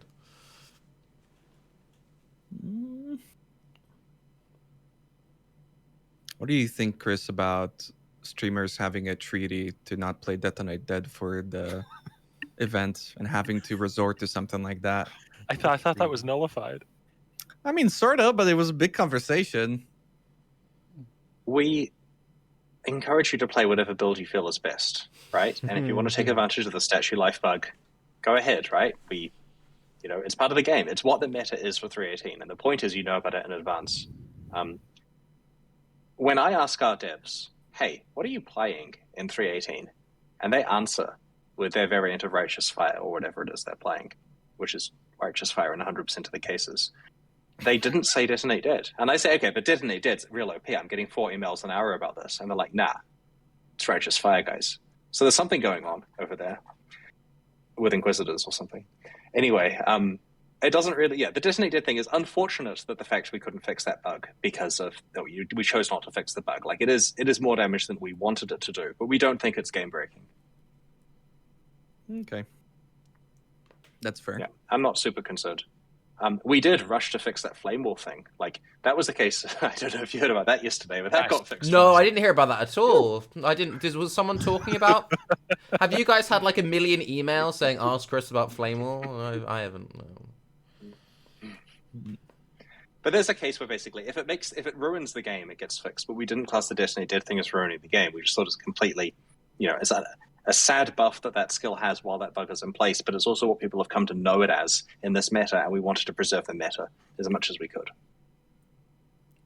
All right, I can jump to another question. What is the thought process behind releasing 10 skill gems in one league and then releasing none in the next? Why not release 5 in one and 5 in another one?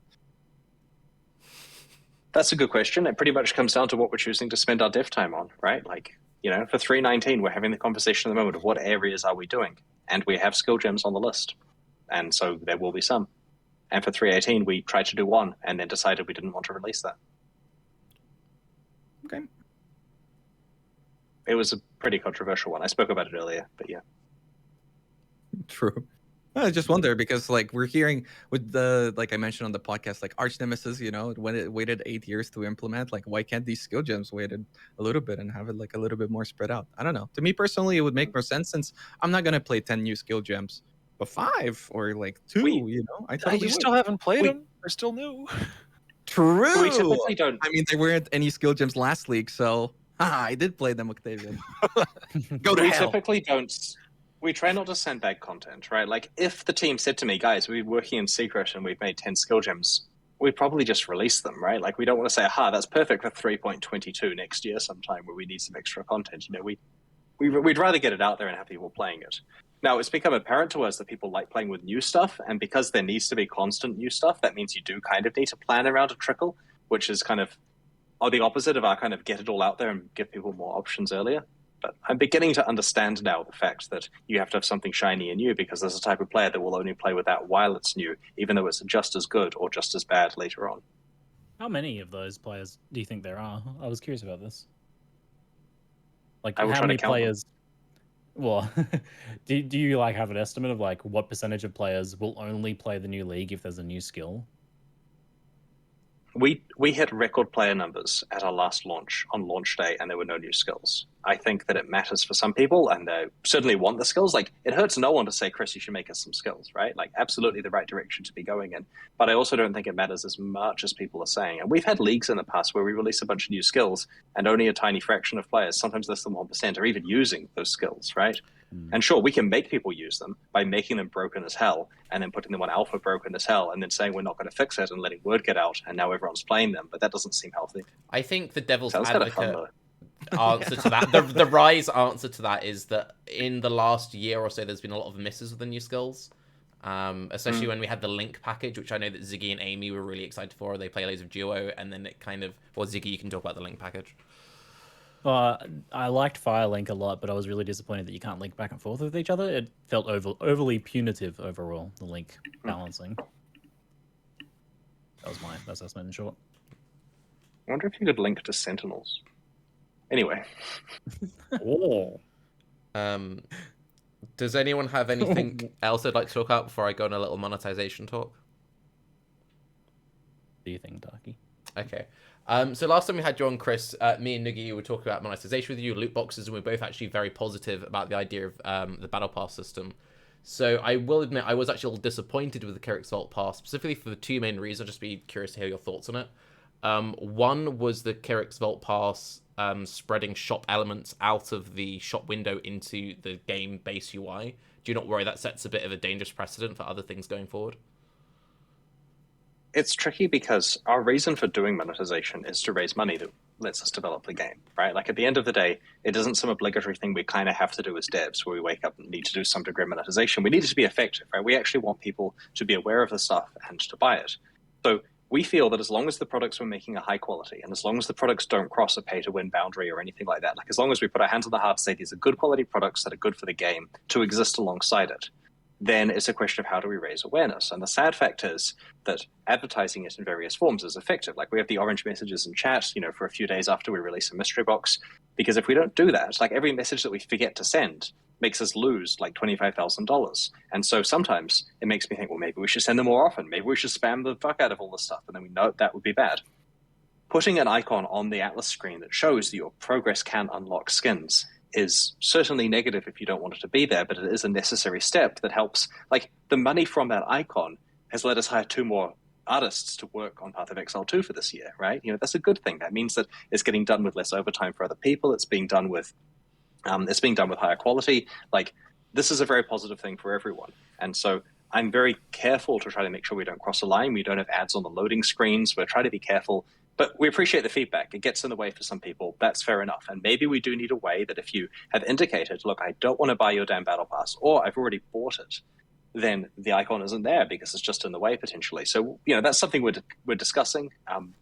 Fair enough. But the intention is that we kind of work with the players to make sure they're aware of the opportunities, so those who do find value in the microtransactions can purchase them, and then everyone wins. No, of course. I think just the main concern with that, because obviously when you break it down like that, it's completely reasonable. Like, fair enough, of course you get 2 more artists, the game gets better, but then you can use that exact same argument to add another button. And then it's like, well, if we add a 4th button, then we get 8 artists now. This is amazing returns. And it's... a very good example I used for this was the last time I tried playing a Ubisoft game. Very briefly, it was like Assassin's Creed Origins, based in Egypt. You go through the prologue, there's this beautiful panning shot of the desert, zooms up a pyramid, and then it literally, like, forcibly opens the shop. You've got to click through, like, 4 things to get rid of it. And any and all immersion I had in that game was just instantly, like, dead. And I'm like, all right, cool. And things like that can really ruin certain atmosphere of the game. And I do know that originally with Path of Exile, we had to argue a lot just to get health bars over enemies, because you really cared about that core immersion and the atmosphere of the game. So then when you start getting these shop elements on there, it seems to kind of go against that. Yeah, And this is one icon, as far as I'm aware, that's on the Atlas screen. And fair enough, I hear the feedback, but we've tried very hard to not go too spammy. Like, this isn't the case of us forcibly opening the UI on top of you, like, buy this whenever you open something, which would certainly be really effective. By the way, new Atlas Pass soon. Anyway. Yeah.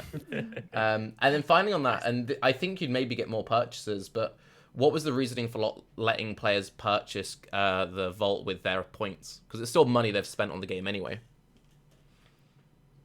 Right. So the tricky thing is that when you buy a supporter pack, let's say you buy a $30 supporter pack, you get $30 of points, and you also get $30 of microtransactions by the value we normally sell stuff for in the store. So as far as we're concerned, supporter pack purchases let you buy points at approximately half price. So internally in our accounting, if someone were to buy a microtransaction and they spend 200 points on it, I'm putting that down as $10 of actual accrued revenue that we've made, because they also got other microtransactions we had to make with a supporter pack that unlocked it. We want $30 of real money for the 8 microtransactions the person's getting in the Battle Pass. And so we had to choose, do we sell it for $30 or do we sell it for 600 points? And 600 points had incredibly negative unilateral feedback from everyone we spoke to. 600 points is far too expensive for a Battle Pass. Whereas $30, because of the fact that you get twice as much value with the points thing, was more palatable. And yeah, I get it's an expensive Battle Pass. Some games get away somehow with pricing their stuff really cheap. I don't understand how that works, at least for our business model, where not that many people spend. This is kind of what we have to do to justify it. And so it is potentially something we can change in the future, right? Like, there are a variety of reasons, but at the end of the day, it's the thing that works best for us at the moment. Now, we try ethically to make sure that we are pushing as many good quality micros to people to spend their points on. If we started selling everything for cash and stopped adding micros to the store for points, and the points are all just useless now, that would be terrible, and we don't want to go anywhere near that. We've got lots of micros coming out, very interesting new ones, as you've seen from the recent pattern of what we did in the supporter pack. We have some interesting stuff coming. We have a very compelling new mystery box coming, which is completely different to what we've done in the past, and yeah, we think there's going to be a lot of stuff people to spend their points on, even if they can't use it on the Atlas Pass. Yeah, that's fair. Did you ever consider the option of making it like the supporter pack, where, like, say you bought it for $60 even, then you're getting points with it, and then it's tying in more that way? Yeah, we could. We did, actually. Our first version of it had 2 tracks, where one of the tracks, the cheaper track was the 8 microtransaction skins, and then the other track was a bunch of points and various other stuff you can unlock, including mystery boxes and so on. And that more expensive track wasn't particularly compelling, so we canned it during development because it was kind of diluting the messaging. But the pass did contain points in that form for a while, which is another reason why we made it cost real money, because it was structured more like a supporter pack. But at the end of the day, the version that we decided to release was the nice, solidified, this has 8 micros in it, clean version that is easier to understand. Yeah. Are you overall successful with the Battle Pass, considering the balancing act of, being tasteful and then also earning money, but then also having the player receive something satisfying? It did well. I believe, and I know this because, so I have data from other Battle Passes, right? Like, game developers will share data. And our monetization in general is a fraction of other games. We could be making a lot of money if we cross certain lines. And likewise with the Battle Pass, we could be making literally 10 times more sales from it if we cross certain lines. And examples are having it so you can pay to upgrade tiers and all those kind of tricks, or having it so you have to buy the Battle Pass before you start unlocking things in it to get a discount and all this kind of stuff. We said, no, you can't pay to upgrade tiers. These actually show the fact the player earned it. So we don't want your money as a way of bribing us to give you the thing early. We also don't want to punish you for unlocking some maps, like completing some maps before you buy the pass. And so we made a bunch of concessions for how we feel that it should be to be fair. And that has reduced the income to a number we're still happy with, like it's good money. But we are aware of the fact that if we started going down that line towards being like the other games, there would certainly be better money. And that's not something that we're interested. Like, our goal here is to try to provide better value for users. Like, these micros we put in the recent supporter packs were a result of us saying, you know what, all of our micros are just cosmetic. What if we went cosmetic and interesting? What if it was a quirk? What if we involved a game designer in the process of each micro? If it's not just an artist, but it's actually got a game designer going, this should trigger on this condition or track this thing. And so we're trying very hard, without raising prices, to just make stuff be better value for players. I mean, I think the new supporter packs are awesome, and they also have the benefit of it's less re-rigging work come PoE 2, because you're not making more armor sets, so it's like a win-win on that front. Yeah, I mean, there will be armor sets in the future in various forms, but you'll notice here what we've been doing is chopping up the armor set into individual pieces. Like, it's rarer now for us to put a complete armor set together as a static thing. It's more likely for us to have the chest do one thing and the boots are going to do another interesting thing. Like an example is we have boots in the new mystery box which scale based on movement speed. The point of the boots is that as you're running, they leave like a trail behind them, which looks like lightning. And the more movement speed you have, the more crazy the effect is. So this means that a regular player, as they get more movement speed throughout the game, as they progress their character, see the effect get bigger and bigger so they can feel some degree of progress. And any player who's juicing movement speed with like, some of the fun uniques and stuff get an absolute insane effect after them.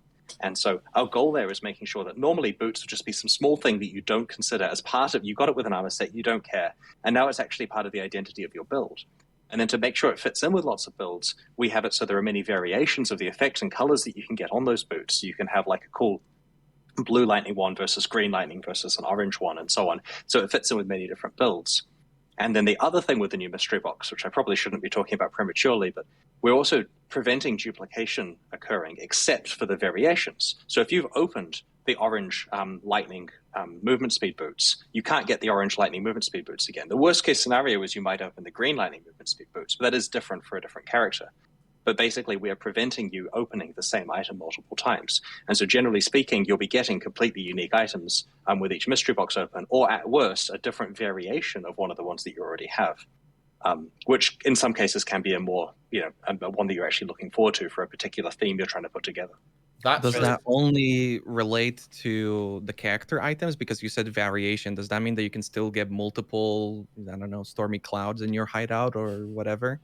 Does that duplication still happen there? The new mystery box only has character microtransactions. They're all in the same. They're all in the same theme as like what we just did in the supporter pack. It's that, but with different types of theme variation. Like an example is there's a weapon effect which, when you kill a monster, you see like a shower of treasure based on the like the magic find of the monster.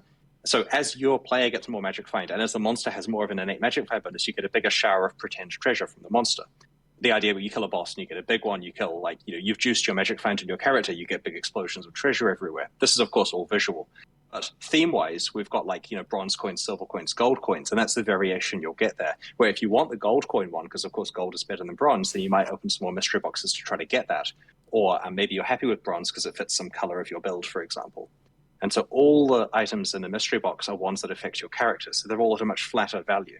Now, the key thing here is this box is structured entirely differently. Because you don't get duplicates, and because everything is very expensive micro-wise in there, we've changed the price point of the box.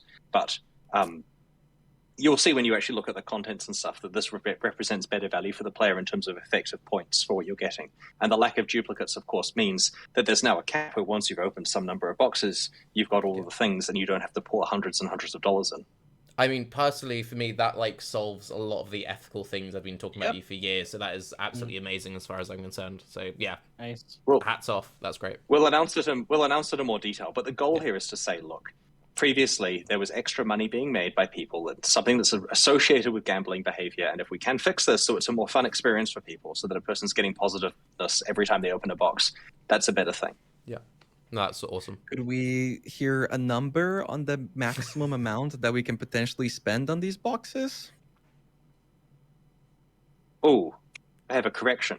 I said there are no hideout micros in the box. We have an awesome hideout micro. We have teleporters.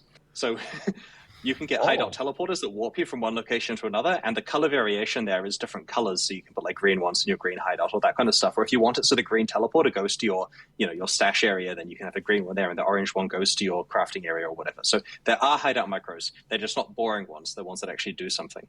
So you could still end up in the scenario of ending up with 50 of them, or you can only get one of each. So the way this works, and this is getting way deep into stuff.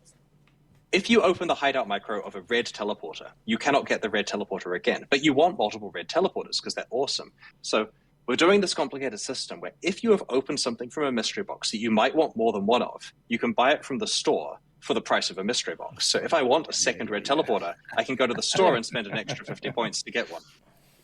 So anyway, long story short, we're trying very hard to solve all of these issues. And I wasn't really meaning to announce it here, but it's a reasonable venue. 3 hours into a podcast.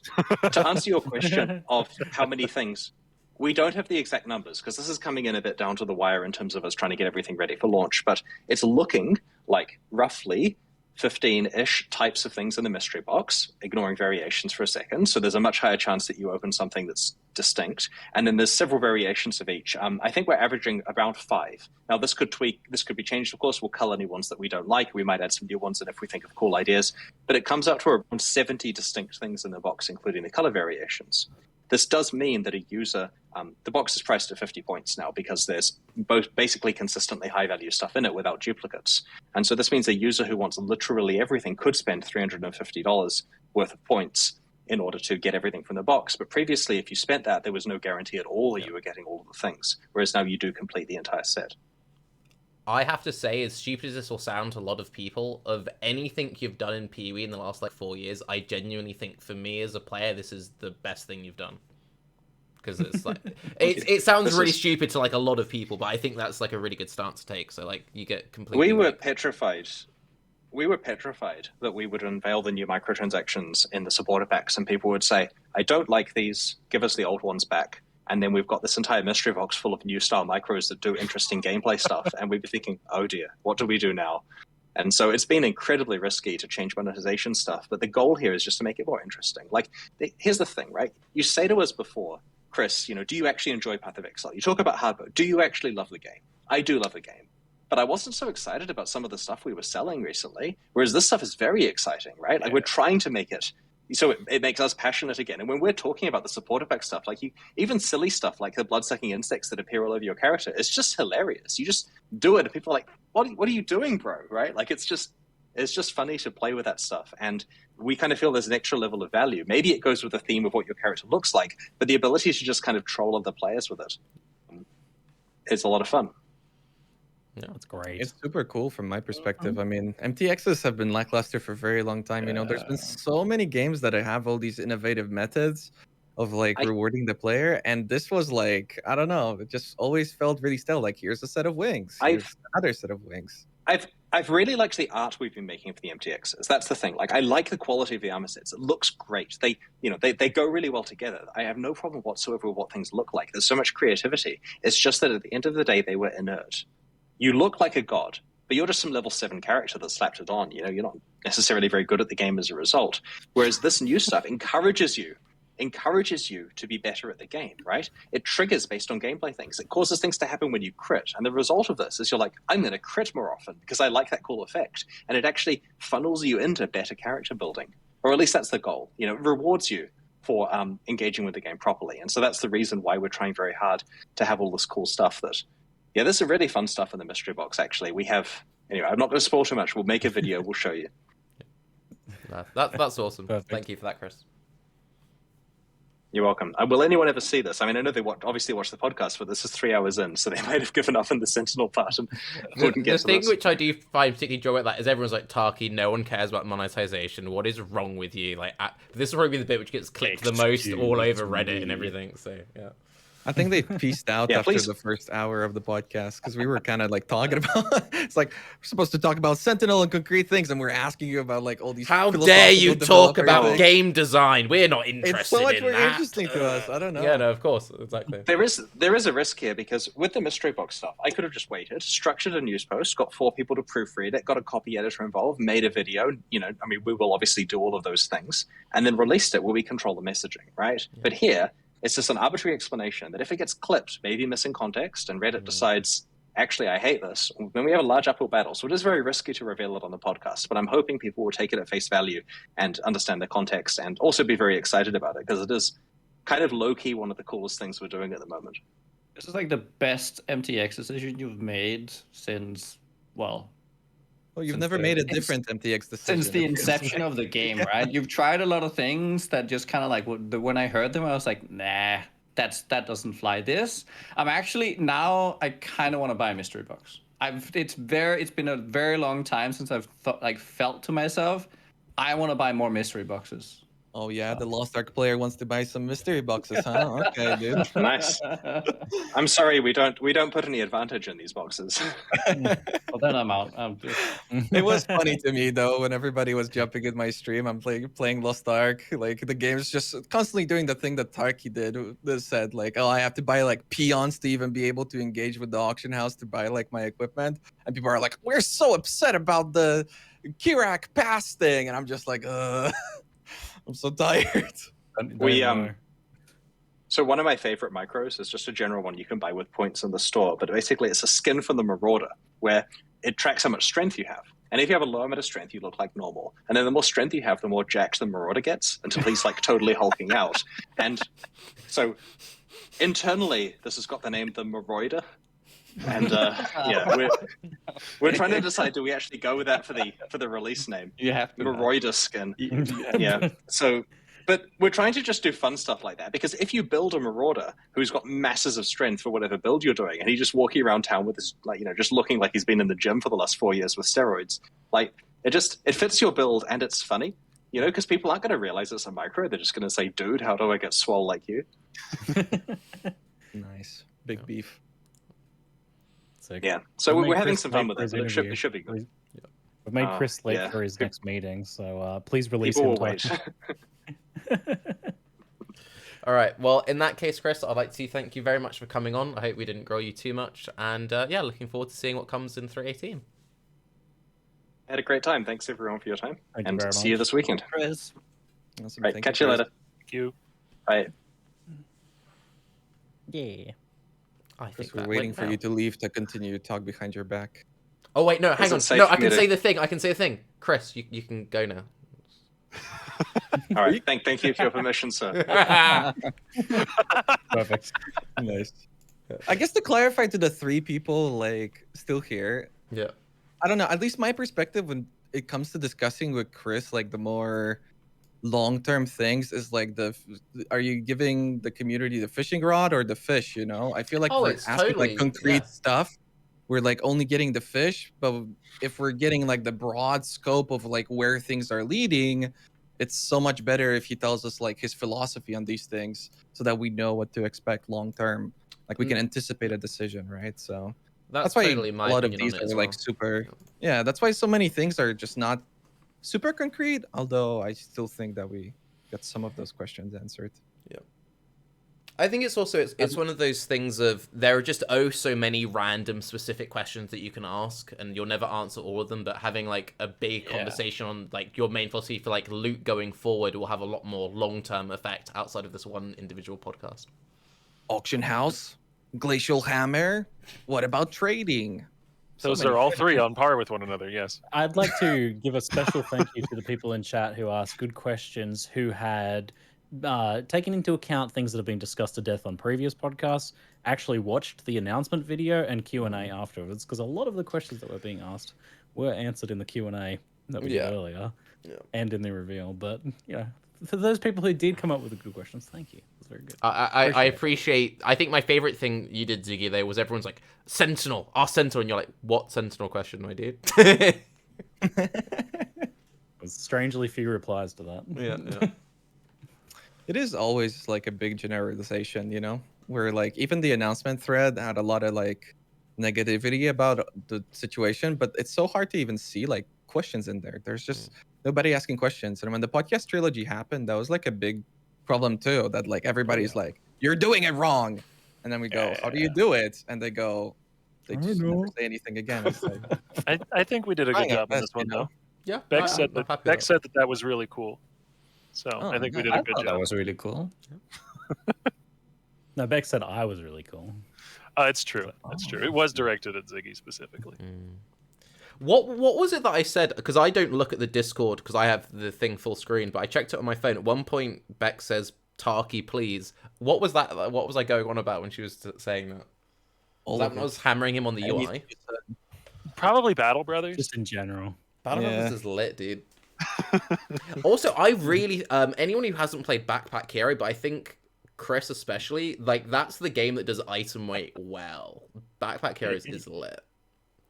See, but like he actually implements the shit from Hellgate London or whatever you're talking about. Like he's gonna do this.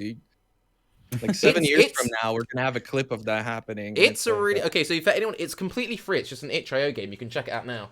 Basically, the way it works is imagine like D2 charms, but that's how you get all of your skills. All of your skills come from things in your inventory, and when you level, when you it works. What the fuck? Wait, okay. So I didn't play so much this is- D2, but I think most people didn't like charms, right? This is the Ziggy. thing about Backpack Hero is like trying to explain what it is actually would just turn people off the game That's- because Yeah. you're literally saying, oh, it's like managing D2 charms. You know, your favorite thing from that game, the game. That's what it's about. It's inventory Tetris, the game, and yet somehow makes that fun. Yeah. That's probably the best way of explaining it. and It's better to not like yeah, explain it because it makes it sound worse than it is. that's fair. Doesn't explain well. But yeah, just very you like it's like Tetris. So you build out your inventory, and you get bonuses based on where things are in your inventory. So it actually matters. It's not just like making it all fit, but it's like, oh, if I've got this sword on the left, I'm getting more damage, so I want to have it next to this crown item. So you're managing all these different systems and expanding it in different ways. It's really fun, and it's free. Bex was cranky at you because she gave you a teaser and then you just talked about Lost Ark. It's connection to Lost Ark. That the intro various is going to be part. great. I Okay. can't wait to put that up on YouTube. That was the best intro Heinous. ever.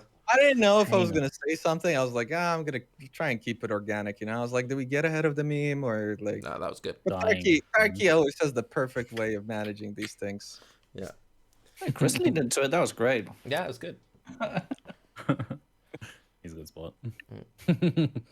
He definitely puts up with me. I think he does good on that front. Yeah. Well, we did chill it out with the MTXs, praising loot boxes. No, don't because I think the It's like reason it's not. It's like it's I don't know. It's like it's taking a step away what the loot box actually is Yeah. at this point. Yeah, I agree. the reason, because a lot of people were like, all right, calm down, Tarke. So the reason why it's such a big thing for me is because I've always been very concerned about the gambling and the ethical side of the loot box. People say, oh, it doesn't matter, blah, blah, blah. But this is a change which is great for the people who care about that element, but also just for anyone who wants to engage with loot boxes. It's like it's a great win-win. And they will make, well, they might make more money in the long term because people engage in the system, but it's stopping that use case of like, it feels like every other league, a random streamer will spend like $2,000 to try and finish a set, doesn't get it. And he was saying $350 to finish a set. That's amazing. Right. Like watching anyone do that on stream will actively make me disencourage everyone to ever like buy one or Yeah. like to buy more than like say 20. Like once you start getting any duplicates, it's like nah, you should just stop. Yeah. Right? That's where I was like, so yeah, I think it's really good. I hope It's that Beck rare is that you watching. see. It's rare that you see games or devs like take a step back Yes. with something like this. So it's worth pogging a bit for that. Yeah. I mean, And the it's still effects a sound gambling mechanic inherently, and they still like Yes. they still like split the difference a little bit. They removed duplication, but they added a system to include duplication in the Yeah. system with the RGB, right? So they added variants to give us duplication, but they put a limit on it. So you know, I mean, it's at the end reasonable of the splitting day, difference. all of this stuff is literally abusing psychology to get players to spend money. But as you say, Yeah. they're actually taking a step back, which is a big thing. So I've got to respect that when they do it. I think And it for people that it encourages- is damaging, they at least put a limit on it. So Yeah.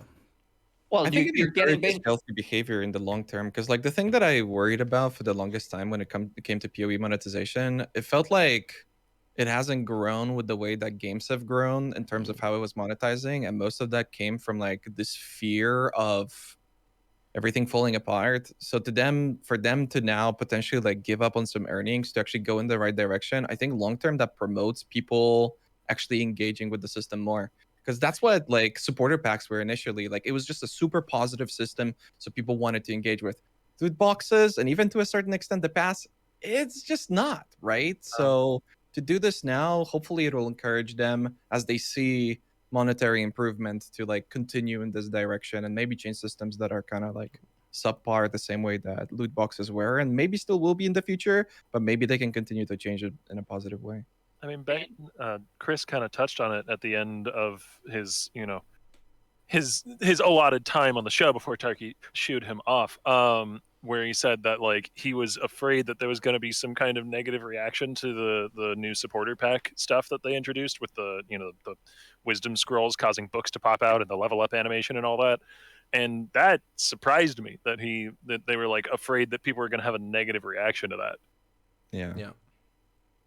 I mean, that I didn't end up asking Chris this question, but like it's almost to the extent where no matter what, people are going to react negatively, and I felt like they were taking so much of their feedback from like these negative channels that I don't know, they've started like kind of sticking to the same thing to avoid that. So now that they're doing something different, I don't know, I think it's hugely beneficial. I think this is very much in the spirit of GGG as well, because the reason why GGG got so much positive like PR that they didn't create themselves like inherent, or like that they didn't push themselves too much, was that they had good monetization, right? And that Yeah. spread word to mouth. And so now they're kind of like on loot boxes now, 2.0, we can call them that, right? They might set a new industry standard again. I don't know if this is going to be considered that, but like, you know, this I could mean- be something that people look to like ethical loot boxes. Starting Right? This out, could be like a whole meme pushed forward. I haven't heard it in a while, but I remember when I first started playing Pee-wee back in the beta and started making content for it, people used to be like, this was the golden standard of free-to-play. And that used to be a real thing people would talk about. And I haven't heard people talk about that in quite a long time. So, yeah. Oh yeah. Apparently Dota has done this. Do they? Do they do the same thing? With what? Like what they do in Pee-wee? I don't know. Oh no, other games have done this. This isn't a new thing for loot boxes. Oh, right. You still get duplicates in Dota, Yeah. but you can recycle them, from what I remember.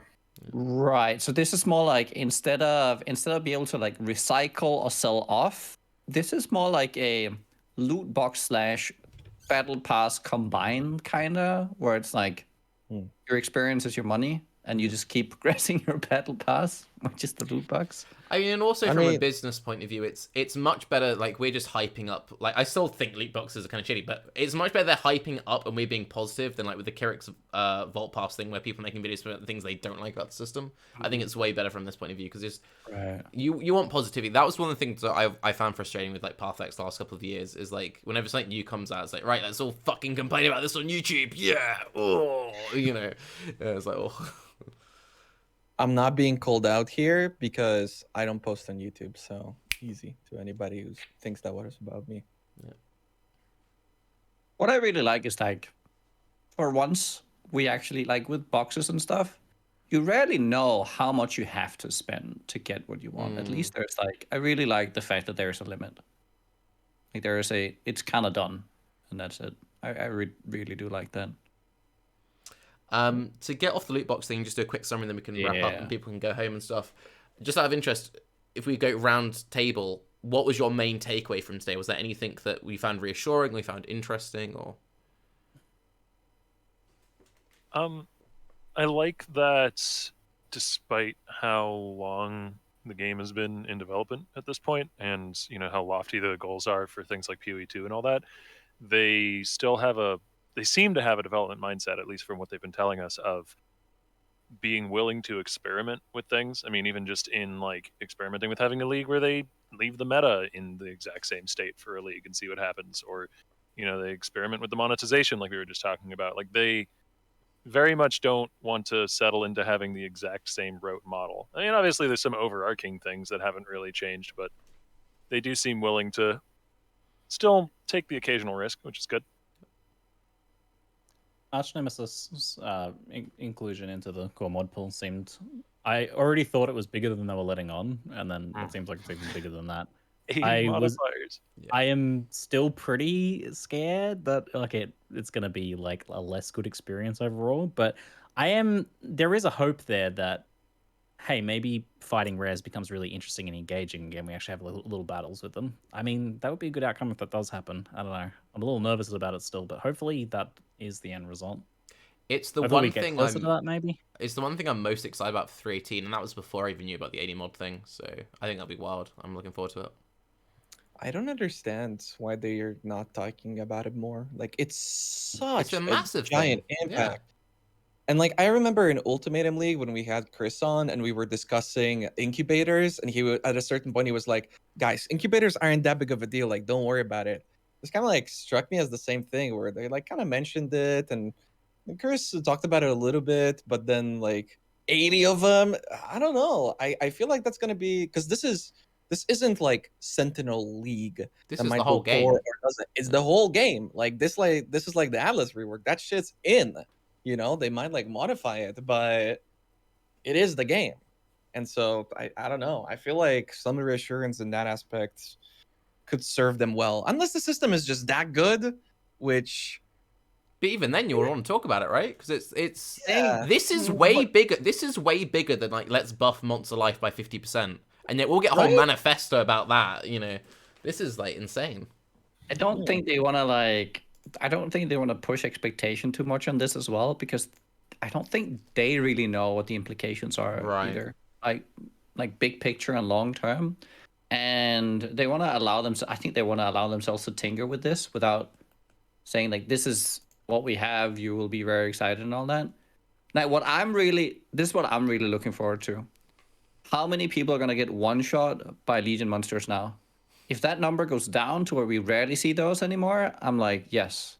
Because like I think that's like the problem with the older system was like how like everything kind of like Yeah, aura stacking on top of aura stacking. yeah, it's kind of like stacked on itself. This feels more like the individual monsters will be scary, but there's more of a cap, and it's more like a mechanical thing as well, or like an approach rather than a just get the wrong modifiers and you're dead, right? It's just you're gone. Yeah. I think it's more memorable if it's like you get ice prisoned then mortared than like, oh, this one monster just hit me really, really hard because it had 10 And sub-fizz auras.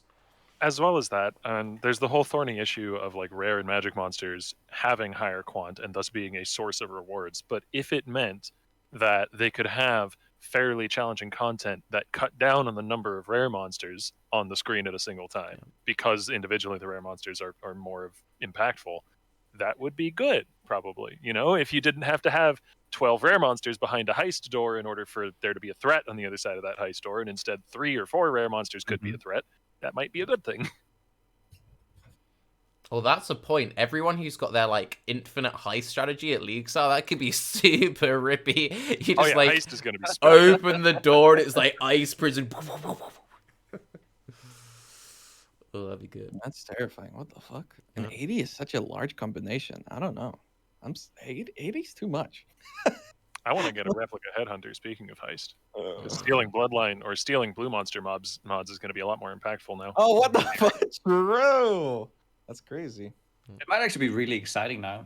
Like, cause like if there's that's more than we had. Like that's more than there was before, right? Like in the archnemesis, right? But remember, like with Nemesis, and you had like what was that thing called where you could maybe get something cool out of it, or like a unique that would always drop. You know, there was that Nemesis mod.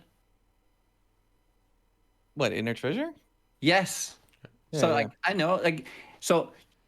It might not be that it's only like so they can probably be more creative with this. So it might not be that we're only getting negatives. Maybe like very high up there's gonna be some like very rare positive ones.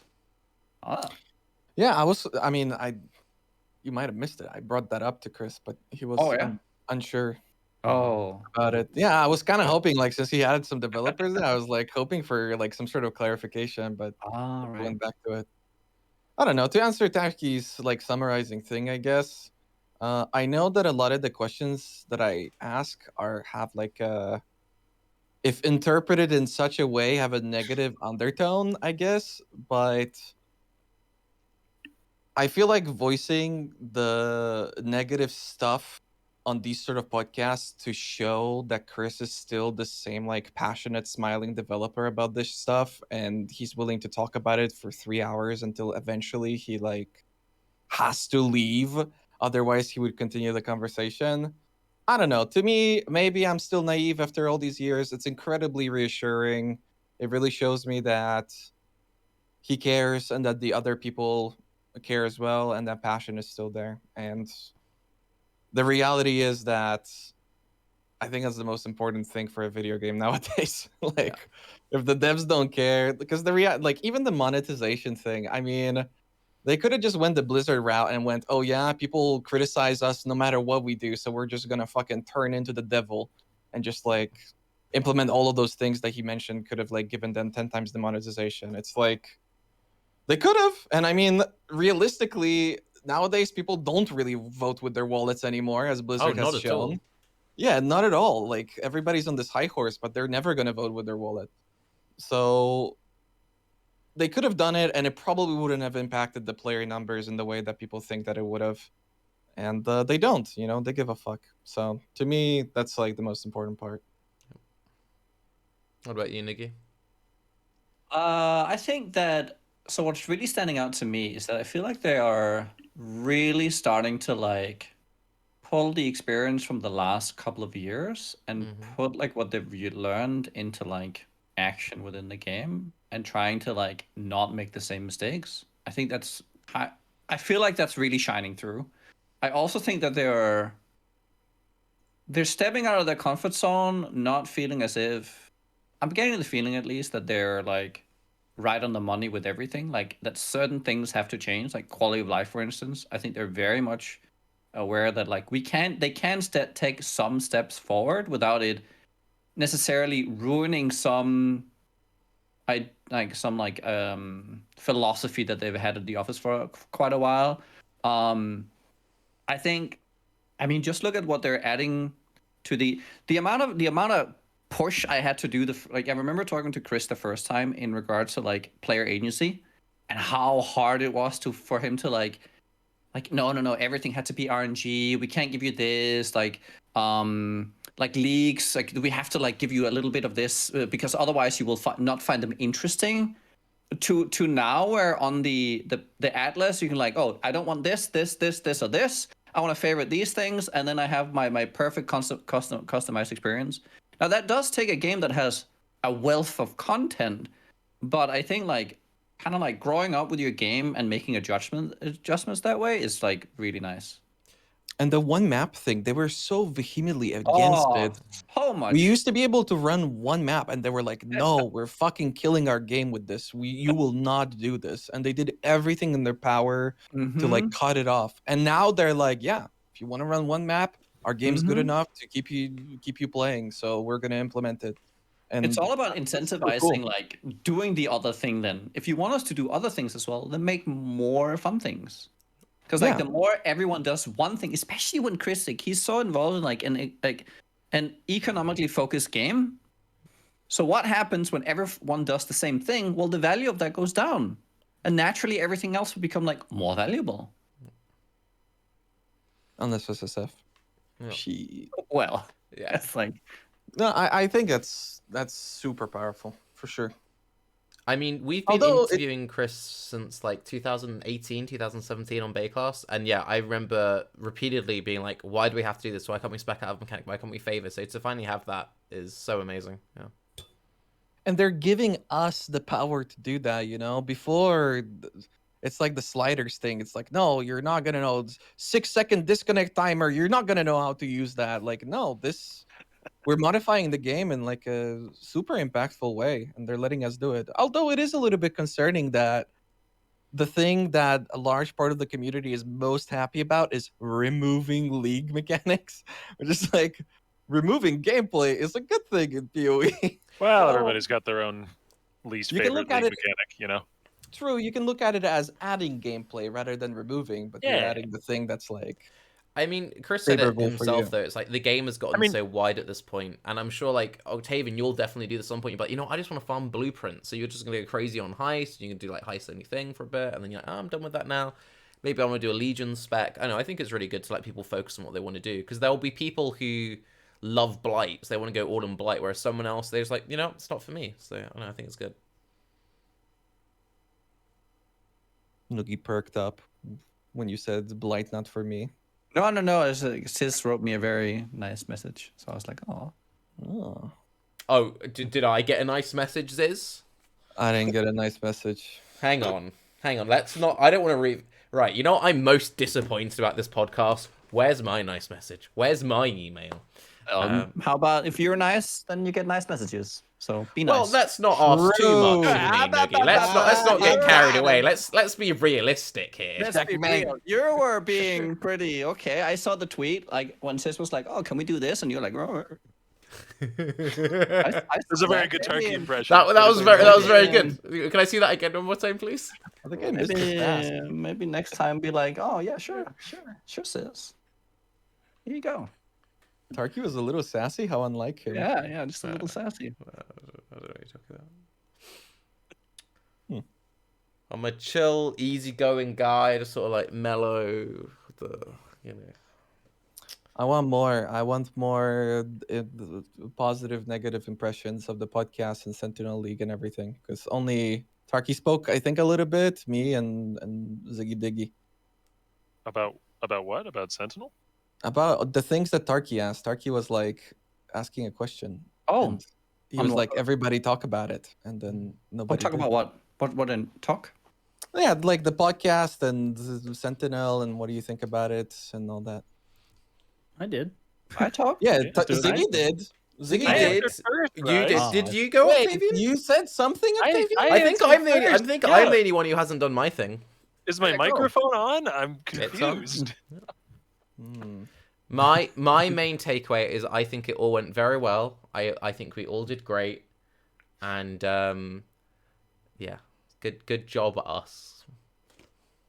Octavian, repeat the thing that you said. I just said I'm glad that they seem to be willing to take risks with their development still. You know, I remember now. trying new development strategies like going a league without changing balance. Sorry, I thought it was the other hairy person with a beard. Yeah, that's true. We are all the same person. Wow. That's very based and accurate. Look at all these exactly the same looking white guys. Well, with that, thank you everyone for watching. I hope you all have a lovely evening, and I'll see you all guys first weekend or second weekend of Sentinel to see how we think of the league itself, yeah? Yeah. Bye. The queuing of items is going to be a shitstorm. The queuing of It'll be Sentinels. fine. It'll be fine. It won't. Oh, this is like the one thing I really. This is actually a quick quality of like. I'm just like. We're not good at ending. ending.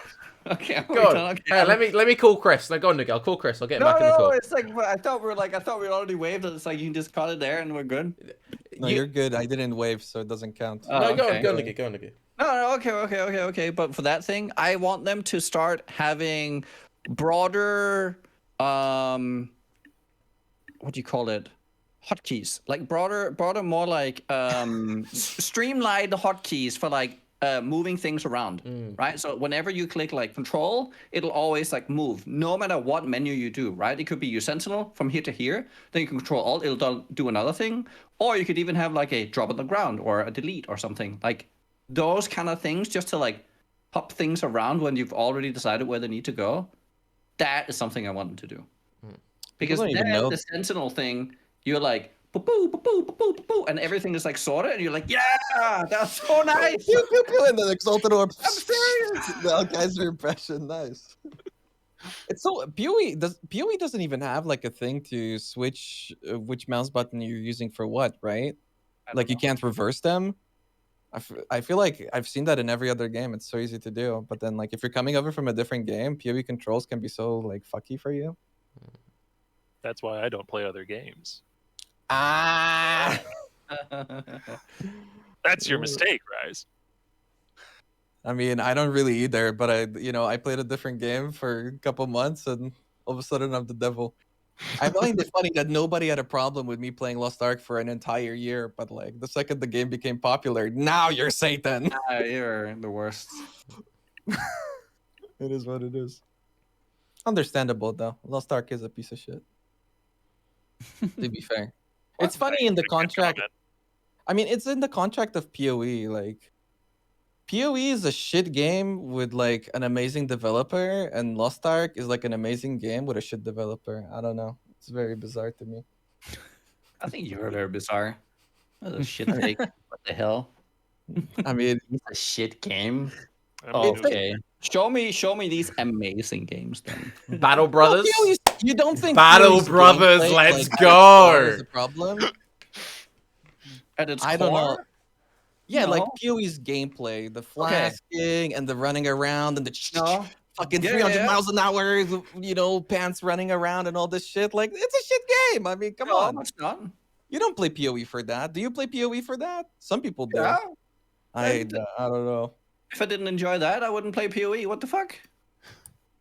Have you not been Mm. having fun for like the last few thousand hours, right? No, I have fun in Are you PoE okay? for like the other Fun? aspects of it. You know, You're I have okay. fun for the complexity. I have fun for how like diverse it is, how much variety it is in the game. I have fun for, you know, PoBing shit, experimenting with builds. But like the actual playing the builds part, and I think that all the people who don't actually play the game, instead they sit in PoB, kind of like prove my point, you know? Yeah. Once you're supposed to be getting to the good part, that's when you don't actually play the game. So Example here. The moment, so I do a lot of like shit builds, right? And I try Okay. to make them flow really nice. If I can't make them flow really nice, even though I think the concepts are fun, I stop playing it and I try something else. I never keep playing something that feels shit to play. I just can't. is there like a build that you return to? Like every league or whatever? Blade Vortex. I will go back to that all the time. It's so fun to play. But that's like one out of a million skills. Like I go back to SRS and all of this sort of Lightning stuff for Strike, I sure. love that. I don't know, like there's plenty of things I really like. It's like there's like cremation, yeah, that was really fun. Horse to carry? There's a lot of cost. I never really. It's very like it's very fluid, but I've never been a big costing. You did it like 10 years ago in a race 3 times, and then they nerfed it because they hate I mean, me. to be fair, if I were to go back Oh, on I my would love perspective SRS a little again. bit, it has changed for me. You know, I much prefer sure. PoE now that there's more buttons and like the flasks are less fuckery, and I think they're definitely making improvements. But I don't know, for a very long time, I would agree with PoE's the actual gameplay was its like worst aspect for me, and I think it still is. fair. If I'm being real, like again, no game does the things that PoE is famous for better than PoE. But I can think of a lot of games that do gameplay a lot better than PoE. So Really, for me, I don't. for example, so in Battle Brothers you can get a Gooden Dag, which I think you must like that, Niggy, yeah? What can you get? Gooden Dag. Nice little club spear hybrid weapon. Oh, is it? Wait. Bonk them on the finish. Oh yeah, I know what that is. It's from that sort of part of the world. It's a very niche, underrepresented military weapon. Great big two-handed club. With a spike on the end. It's a spear. There's an It's a spear. I thought there was like a round mace thing at the end. It's not at all. No. Okay, it's like a Good dog sounds like a delicious hot dog. Because I feel like there's a hungry. weapon in Diablo that's called like Guten Dog or something, and it's just like yeah, it doesn't look like this at all. Spear. I'll buy a Guten dog. Oh, a With mustard bonk and spear. cheese, Okay. please. Yeah. So yeah. Okay. So we have a Guten Dog. Yeah. That's it. I think that was the whole point. Yeah. But Path of Exile hasn't got that. When's that happening? Wait, you guys. Bonk What would you say spear. is the worst like general aspect of Path of Exile for you? Like to me, it's definitely the gameplay, and that's not because like it's unbearable by any means. I There's definitely things that completely, like, I but- genuinely completely agree with Rise on this. Excessive clicking is by far the Yeah, but that's worst. part of the gameplay. gameplay. Yeah, that's literally gameplay. Exactly. That's what that's there for. You take that away, and you have a really good game. So think- VR. There's like 3 things for me that stand out: excessive clicking, visibility, so like not being able to see what's going on, and spiky insta deaths. We don't know what's going on, but that kind of feeds back into the second one. And the gameplay, like core gameplay of PoE, often feels so very good despite those things. So there's some good fundamental, good feeling gameplay there, in my opinion, so that it can outshine these very like problematic things. Yes. But like, if the only thing that PoE would have is like its gameplay, and the only thing that Diablo 3, which it does, would have is its gameplay, you would play D3, but you play PoE for other reasons. Okay. So I would just whenever I had a really nice feeling build, I would literally just sit for 4 hours in Blood Aqueduct, not picking a single thing up, because at this point I don't care. I'm just zooming back and forth, and I'm just having a great time. It's like there is, I don't know, I feel like people haven't played D3 in quite a while. It's like it's not. Oh yeah, I can see that. It's not compared because it hasn't evolved the same way PoE has. The thing PoE that is really growing. That's the beauty of it, for sure. the thing that really yeah. hooked me on Path of Exile, like the first time I played Path of Exile, my friend convinced me to download it and give it a try, and I hated it and stopped playing after like 2.5 weeks or 3 weeks or something. And then he absolutely insisted that I play it again a few months later when another league came out. And the thing that hooked me was playing Flicker Strike. It like an aspect of gameplay, because I True. freaking loved holding down a button and watching my screen go blah, blah, blah, blah, all over the place. To And be like, fair, I'm yeah, on the same it's boat. janky and weird and shit, but that was fun. Someone said something really good in chat, which I think better expresses what Rise was trying to say, which is game feel. I think that's where Sure, that's yeah, where okay. PoE struggles, because a lot of the as far as systems go, it's my favorite video game. But yeah, the feel sometimes is where you kind of get into that problem. Yeah, I mean, gameplay is very broad because, yeah, like, I mean, that's what I meant, but I can see how that can be interpreted in a million ways. But yeah, to me, Right. it is the clicking, it is the flasking, Right. it is like the UI, it is like the interactions. And again, it's a part of it, and I think it's getting better and better, but it's definitely not the reason why I'm returning to PoE. I mean, Which is kind of weird that I'm returning to PoE when there's like the least amount of changes in any league ever, but we'll see how that works out for me. It's kind of funny because I have like a not completely, because I played last league. Okay, to anybody who's like, Rise didn't even play archnemesis. Has he even killed the boss that he did in like 7 hours of the league start? I did, okay. So I played a little, but like it is kind of like funny in the way that I do get to play like an almost fresh game, even though there were like no changes because of how much they've been fucking with builds with the leagues before. So I am looking forward to that. That being said, I have no idea what I'm gonna league start with. What the fuck? Because there's an event. What do you play? You guys got any ideas for league starters? I know what Yeah, I'm not- playing, but it's not probably not playing what the you're gonna event play. is going to be great. The event's too much fun. No, because you get to play the boring builds then. You Which don't is not have to fun at all. though. I just you- play the cringe builds, and everybody makes fun of me for being a loser, but I'm still having fun. I also want to sleep. So it's like the thing is you play win fast. the yeah, right. So then you have to play the meta build and actually practice against people who are like Omega practicing for Gauntlet and everything all the time. Old Noogie would have said, I make the meta. Come on, Noogie, wake up. What? Make the meta in a league where there's nothing new? Okay, bro. I mean, it's new for us. Just Come on, find another flame wall. There you Find go. your Flicker Strike, Noogie. Instant find meta, one, just add bug. I want to trade. Trade is fun. Oh, you're playing Trade League? I'm really considering playing Hardcore Trade. I wanted to do it last time. It's like I just want to like. I'm really hoping that there's gonna be some like cool new uniques, and I'm gonna be like, I want to make something out of it. Like my. Since there's no new builds, but there are new uniques, so I'm like, okay, I'm gonna take this unique, and that's gonna be my goal, and we're gonna make something fun out of that, a build around that. Octavian Yeah, just doubled big his bets. hardcore trade friend list. Yeah, Octavius was like, yes, Yeah, like, whoa, 2 hardcore trade players. we're multiplying. One of us, one of us. Let the trade flow through you. Yeah. It was like a disgusting feeling almost when somebody suggested for me to play Trade for League Start, but I'm warming up to it now that I think about I'm like disgusted. after the event. I get Uber it. bosses as well. It was disgusting. I don't know. I used to like Trade League, but it's just gotten fucking worse and worse. I don't know. We are very stinky, yes. Yeah. Bye. Yeah, I think we're done. Is that how we're ending it? Okay, Bye. cool. Okay. I'm very Cool. sleepy. I thought we everyone. ended it. Okay, good night, Ziggy. Wait, how is 11 a.m. Ziggy Good night. Ziggy should be the most awake. It's like You said you normal were time sleepy. for I don't know Oh. what time it is there. It's 11 3 a.m., but I am a.m.. sleepy. Wait, what time is it for you? 11 a.m. It's 3 a.m. for us, Yeah. and we're full of energy, as much as dead on the inside PoE gamers can be. Unbelievable. Yo, Tarke. Bye. Yes. Bye. Bye.